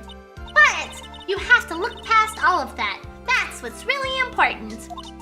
You know, you now realize that there is something more than just getting a not guilty, right? Yes, I understand now. Phoenix, think back for a second. Think to the moments before Miss Von Karma arrived at the final pieces of evidence. Think about the incredible decision you had to make. Now then, Mr. Wright, let's hear the defense's final statements on this matter. Time for the third game next Monday. Yep, and then once we finish the third game, we're gonna go into investigations next. I'm excited for it because I've never played investigations before, so it'll be a new experience. I can't count on the evidence to help me anymore. I have to listen to my heart. Should I side with justice or should I save her life? My client, Matt Engarde, is he guilty or is he not guilty? Those were your choices then. And your answer spoke to what being a lawyer means to you. Right! Edgeworth? I have good news. She's now safe in police custody. Really? Wow, you shrunk back really fast. You're telling us the truth, Mr. Edgeworth? Yes, she's quite safe. She's on her way here as we speak in the patrol car. Ah, Miss McMahon's safe! You did it! You really did it, Mr. Nick! Ow, she punches deceptively hard for a kid. I believed in you. I kept saying to myself, Mr. Nick will save her! Mr. Nick will save her!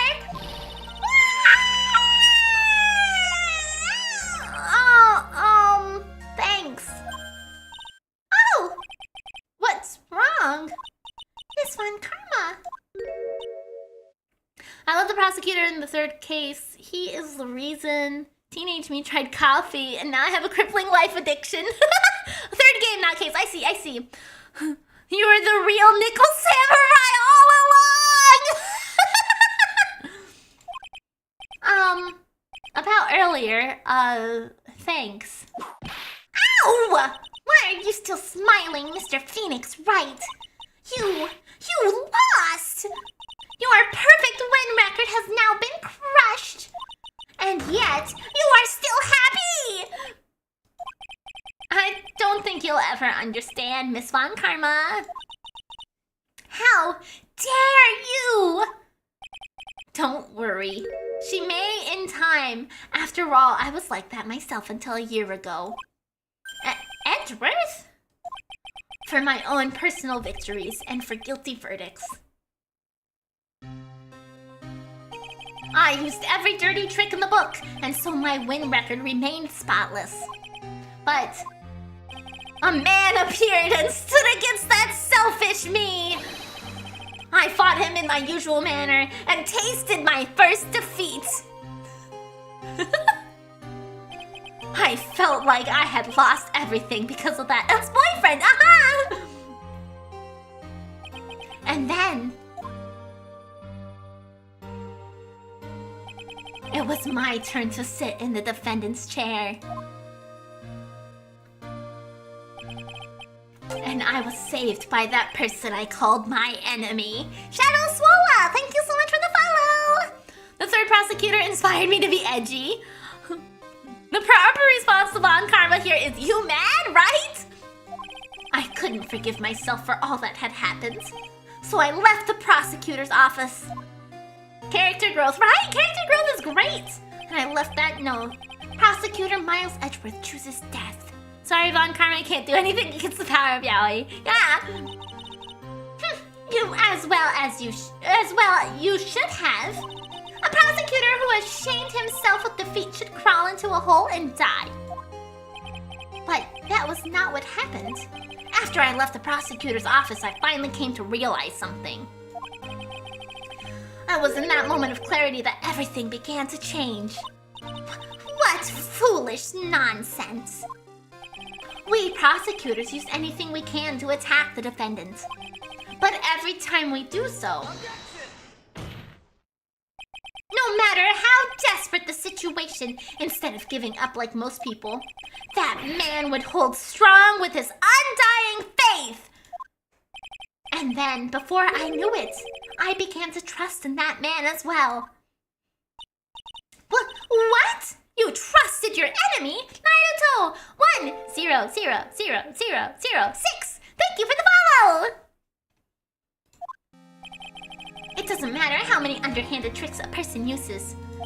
The truth will always find a way to make itself known. If the only thing we can do is fight with the knowledge we hold and everything we have, erasing the paradoxes one by one. It's never easy. We claw and scratch for every inch. But we will always eventually reach that one single truth. That, I promise, or this, I promise you. I really saw he said thrust and not trust! The truth! Yes, that's the reason why prosecutors and defense attorneys exist. But I'm sure you knew that already, didn't you, Wright? That's why you couldn't forgive me. This man who went into hiding, isn't that right? Thrust in Phoenix. This man who only had his sights on victory, who ran away into the night. Ah! Is Mr. Edgeworth right, Mr. Nick? You really let me down. When you disappeared, I felt betrayed. The reason I decided to become a lawyer to begin with was because I believed in the things you said to me all those years ago.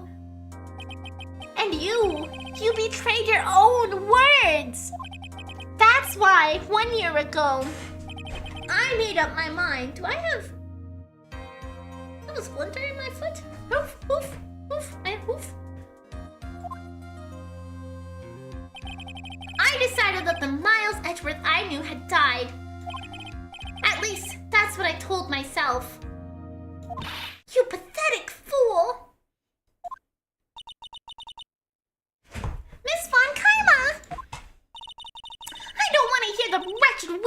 disgraced loser. Von Karma is someone who is destined to be perfect. Miles Edgeworth, you are no longer worthy. You are no longer worthy of being a Von Karma. And neither am I. I consider Trials and Tribulation to be Phoenix's game, and the first game is more Edgeworth's game. Yeah, I can see that. I can see that. I don't know. I guess I'll find out what you mean about Trials and Tribulations being more Phoenix's game, but I definitely see the first game being more of Edgeworth's game, yeah. I'm on the same game. Turn around, Big Top. Sad I have to wait. Play 2 more games till getting to the best. Oh, I don't remember that guy. I'm quite partial to Von Karma here, though, honestly. It's over. It's all over. Francisca threw something on the ground just now. This is an electromagnetic receiver. Oh, it's her tracking device. Isn't that the thing she uses to track Detective Gumshoe? I'll return this one to the precinct later. There's something else. Ah! Wasn't that Miss Von Karma's whip? I'll never set foot in another courtroom again. I'm sure that's what she's saying by this action. You should keep this, Wright. Okay. Nick!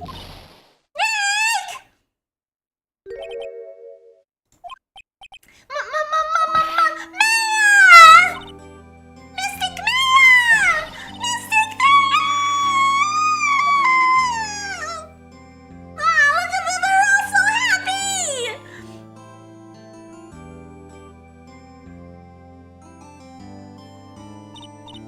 Big Top will always be seen as the stinker of the case. It's the start of the 3rd case syndrome. Oh, I see. Family reunion, yeah! Someone call a grandma. She needs to eat. She's thin as fuck, yeah! Oh, Nick, I knew you would come through! You got Engarde convicted just like I knew you would! And on top of that, you even rescued me! Well, of course I did. You know I would never desert you. But we sure pressed our luck this trial. You're really lucky to be standing here. Whatever. Look, it's over, okay? Besides, if I did croak, I would just come back and haunt you like a bad ghost through Pearly.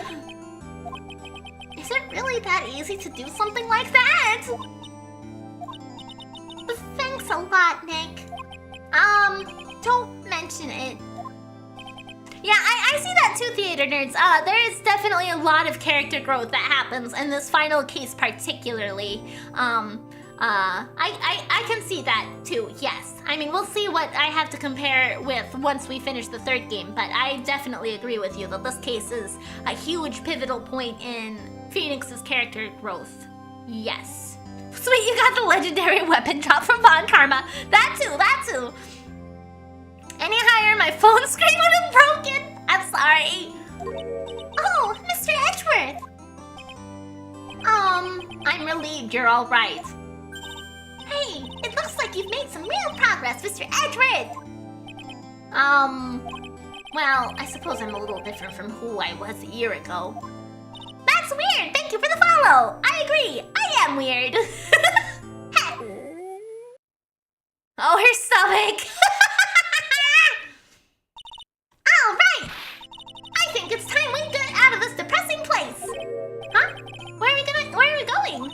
Food, Nick! Food! Grub, chow, I'm starved! I'm so hungry, even you look like a nice, juicy burger on a bun to me, Nick. You think I look like a burger? I'm prime rib at least! Come with us, Mr. Edgeworth, please! If you insist. Oh, right! So how about we hit up our usual burger joint? Don't be silly, Nick. Huh? This case messed up that awesome evening and got in the way of my gourmet food. So I decided that we have to make it up by having another feast. Another feast? Come on, Nick! Food! You can't flirt like that in the courtroom. Well, we're not in the courtroom right now, okay? It's fine. Daddy Edgeworth and Phoenix are gonna make dinner together. I was gonna say you can't say no to Pearl. She's too adorable. That's very true, yes. There goes Phoenix's wallet, right? Hey, pal, sorry to keep you guys waiting. How much is this ending credits thing? I need to stop to start dinner soon. Gumshoe, are you alright? Yeah, but I'm really embarrassed. I didn't think I would hit a telephone pole of all things. A telephone pole? Then it wasn't a red light that got him. Ah, you did it again, city boy. I felt like my dear old heart was gonna give out on me, and I ain't joking. Yeah, it was more exciting than the very last episode of Steel Samurai. Thanks. Ending credits will always revisit all the areas you went to throughout the game, and pretty much every person. I know, we haven't even gotten to that point yet. A telephone pole, ironic while on a cell phone. True. Now looky here, Mr. Snooty Prosecutor. Don't you reckon you bullied Mr. Wright too hard? If you don't stop being a lot nicer to him, he might just kick it tonight even. I'll keep that in mind. Well, come on now, everyone gather round. Oh, y'all are gonna get your picture taken by a genuine professional photographer. Looks like Lotta bought herself a new camera. Well, pal, at least we can put this messy case behind us now. Come on, tonight's all about eating, so let's chow down, pal. Amen to that, pal, amen. Can I hire D Killer to kill Lotta? No. You know, when you think about it, you were the one who saved the day, Detective. Huh? Me? You really think so? He's right. If it wasn't for the 3 items you took, I think this trial would have had a very different ending.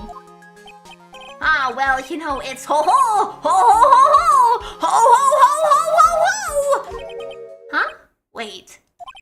That's odd. When I ran off with the things from the killer's hideout, I was sure I took 4 things in total, sir. Huh. What? 4? Yeah, I'm sure I put one of them items in my coat pocket. There is a 4th item. Ah, come on, y'all, it's over. Oh boy, I tell ya, you're really something else. Between getting accused of murder and getting kidnapped, never a dull moment with you, huh? Ha! You think?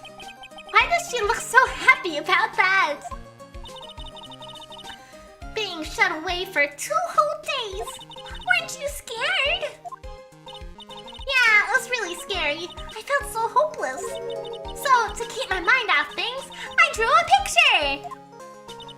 Sounds like you had a rough gal. So where's this picture of yours? Yeah, I want to see it. I want to see Miss Advance picture. You know, I don't know where it went. Aw, that's too bad. Well, it's all right. It wasn't anything important anyway. Ah!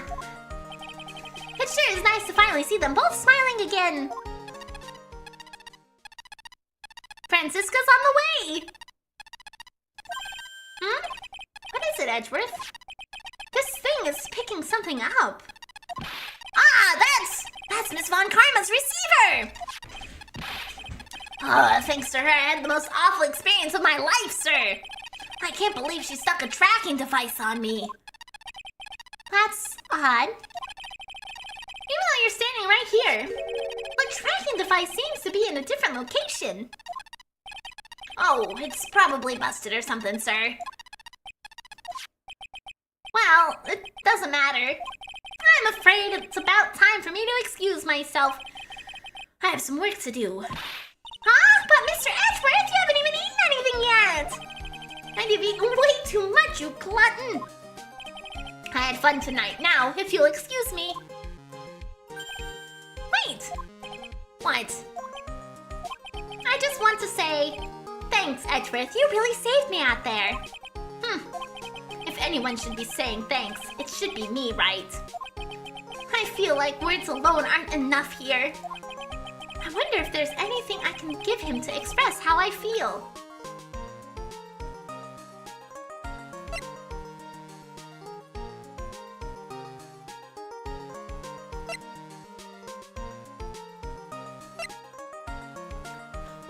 give him to what can I give him to express how I feel? The whip? Oh, I do have the whip. Miri, don't think about the whip.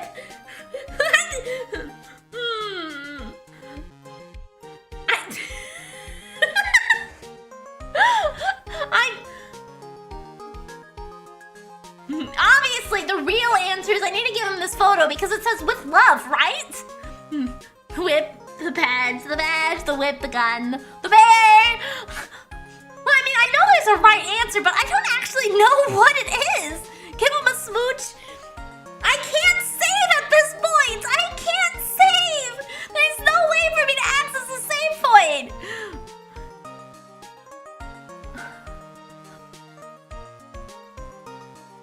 What do I give him?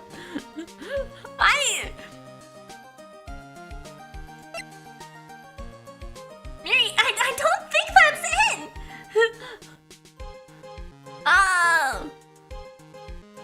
The red icon. There's no red icon. The photo with the red icon. What do you mean? What do you mean?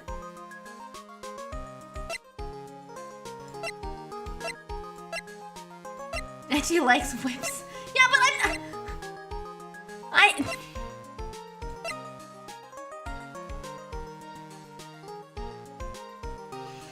whip him, please. Jesus Christ. Fine.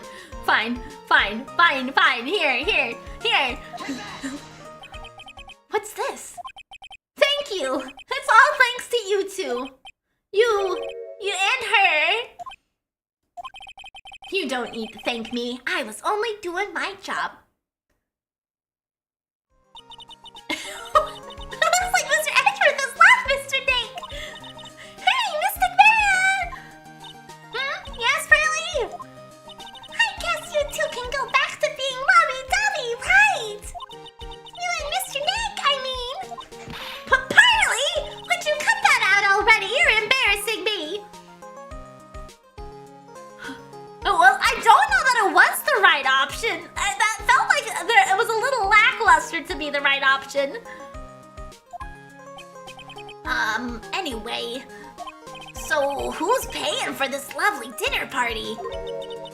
As if you need to ask. It is correct. Oh, okay.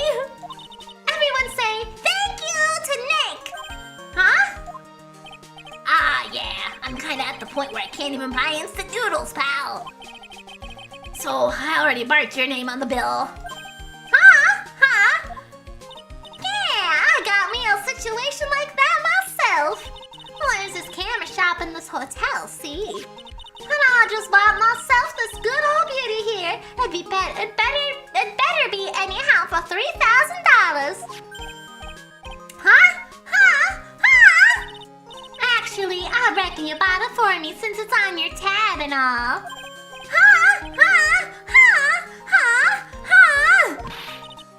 Isn't it great, Mr. Nick?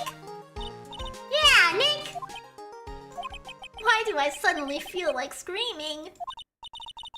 You don't need to hold back now, you hear? Yeah, pal. Time to let it all out. This is gonna be the first time I hear the real you. Go on, it's been a while since I heard you say it. I've been busy being a hostage and all. All right then, if you say so. Finally finished the little after thing. Now I get to see all the people, I think.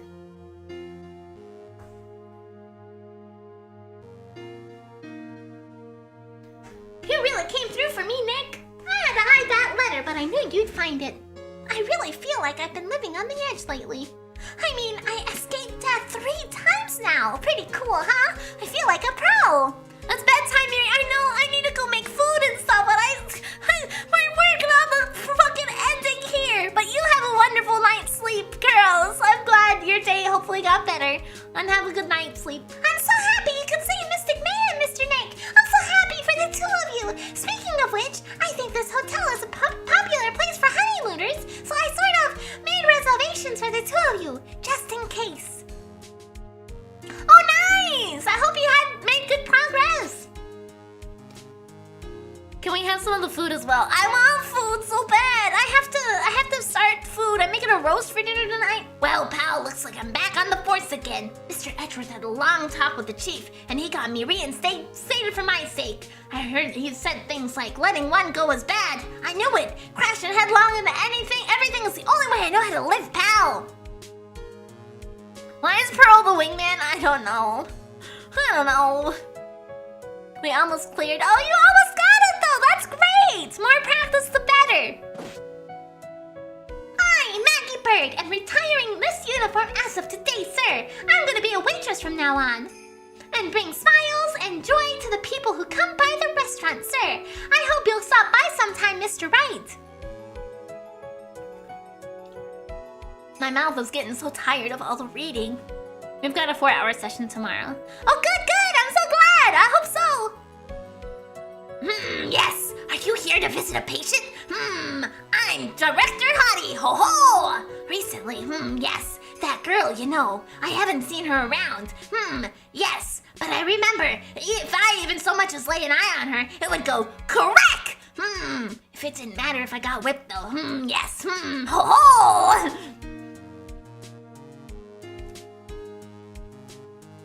Bird got downgraded. Maybe a little bit. It's time to begin our quest of World Circus Domination. And to let you know we are serious, I plan to make a fabulous flight to Zimbabwe. Hi, Max. What do you think Zimbabwe is like? Do you think there are castles made of cake and bunnies who can talk? I think that if there's any talking bunnies, even they won't laugh at most jokes. I forgot he's still alive. Yep, Potty is still around.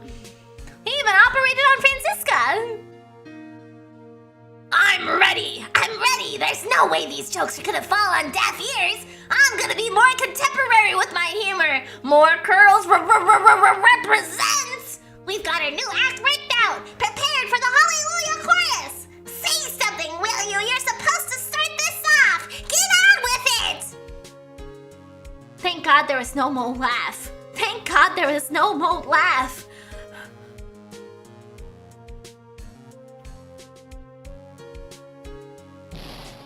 What's this? Giraffe, it's just an ordinary electric razor recharging in the stand. I can't believe this, really. How long do they plan on making me do this? But it's Edgy Poo's idea, so that means it must have some deep hidden meaning. But why do I get the feeling they wouldn't forget about me, would they? It's never like this in the old days. Everyone thought the world of me. They called me Queen Windy and they treated me great. And I'm gonna be a pain in the heel. Playing with fire is dangerous, and they stored the scenery and they burned it all down and it caught on fire. I would have liked the last seagull for the farewell. I'm so glad it did not do the laugh. Even just talking with his really extra gravelly voice was like, ah.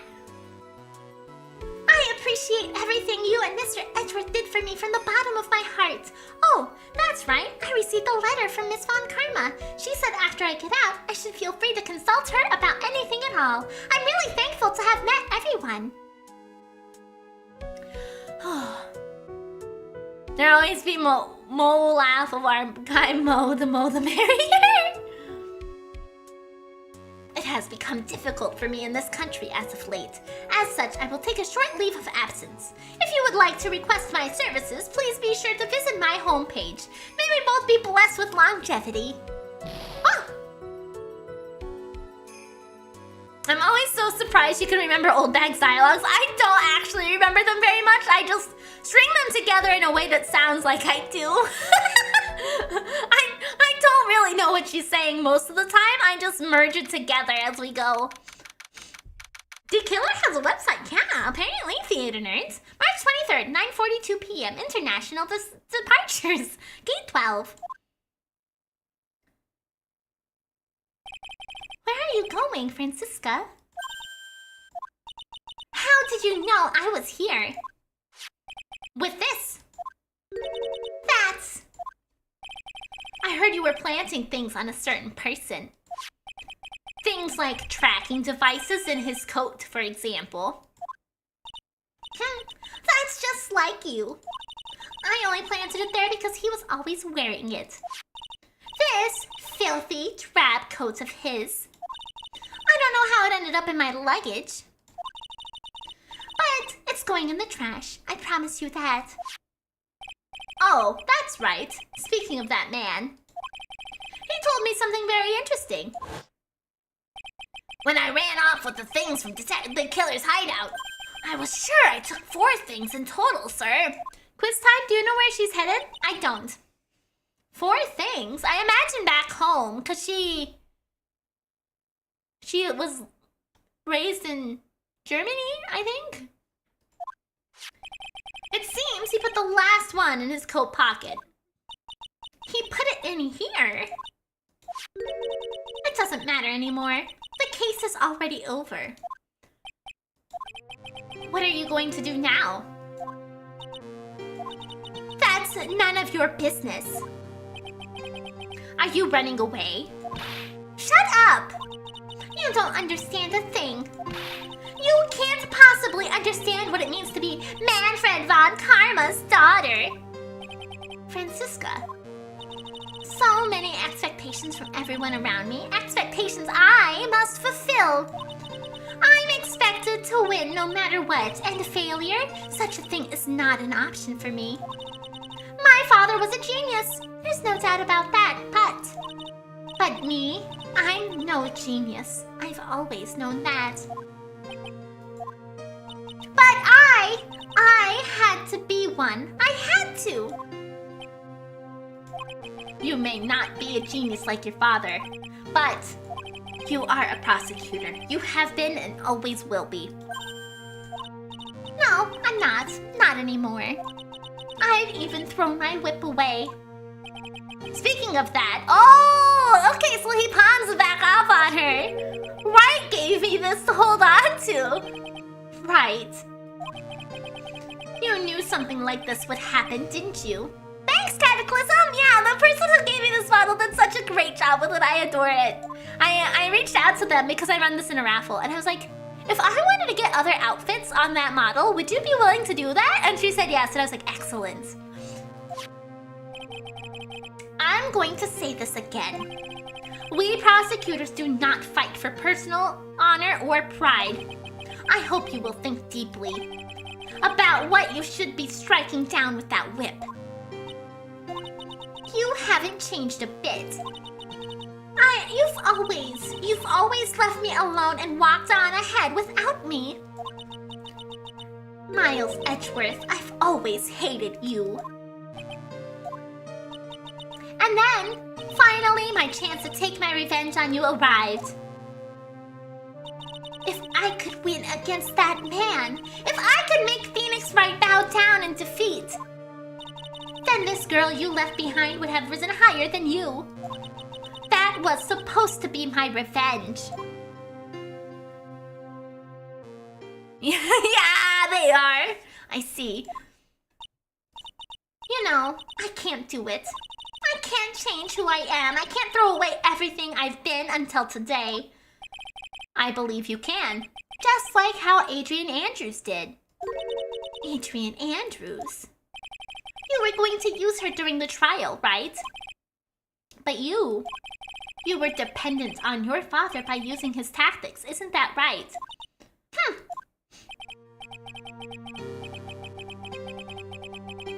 Will you get spots added to the deck? Maybe. We'll see.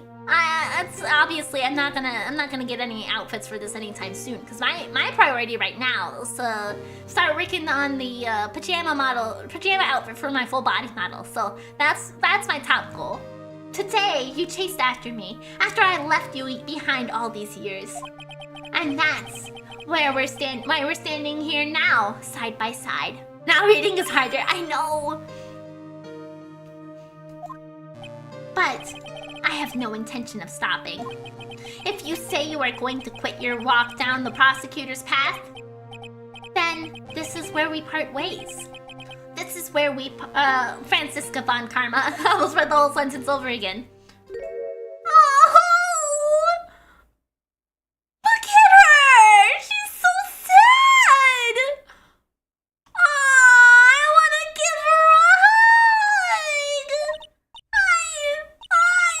I am Franziska von Karma. I don't think I'm going to walk in your...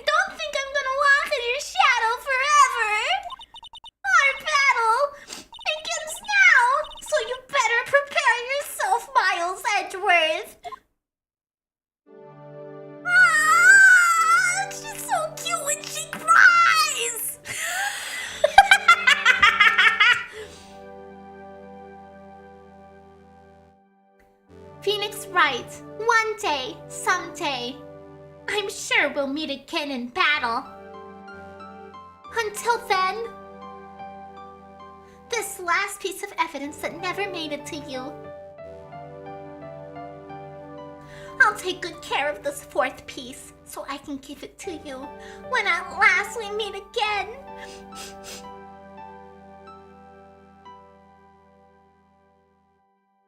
For a brief second, your cursor made it look like she had snot dripping down her nose. Oh! Amazing. Amazing!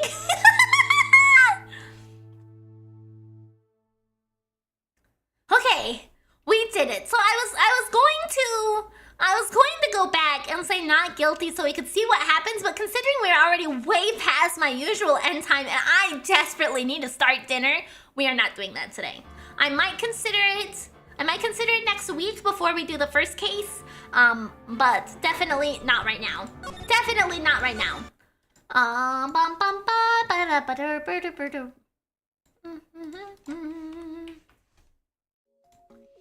Okay. That's 6 hours. It's been uploaded as a short. Well, it's probably gonna be a lot longer than just a short. You can finish game 3 in about an hour, so I don't think so. I don't think so. No, we will start the game next week. We'll start the next game next week, rather. The final game in the Ace Attorney Phoenix Wright Trilogy. I'm excited for it. Let me shift everything over really quick. Good night, good night. Thank you. Yes, I hope everybody had a wonderful time. I had a lot of fun. It was great seeing that case wrap up, seeing all the pieces come together. I had a lot of time. No, I'm not playing Tetris right now. I need to go start dinner. I can't keep delaying dinner, okay? But I hope everybody had a great time. I had a great time. I hope you did too. Let's see. Oh, it looks like Kato is streaming, so we'll go ahead and hit her up. I hope that everybody had a wonderful time. I had a great time. Next week we will start up on the final game of the trilogy. I'm excited to see what it all has in store for me. I vaguely remember really liking someone's character design in the next game. Maybe I'm misremembering, but I feel like there is someone that I really liked the appearance of when I was little Miri and I played it. We'll see if that's the case or not. But I'm looking forward to it. I hope you guys had a great time. I had a great time, and I will see you next time. So have a wonderful rest of your day. Have a wonderful rest of your day too, I guess. And I'll see you later. Goodbye.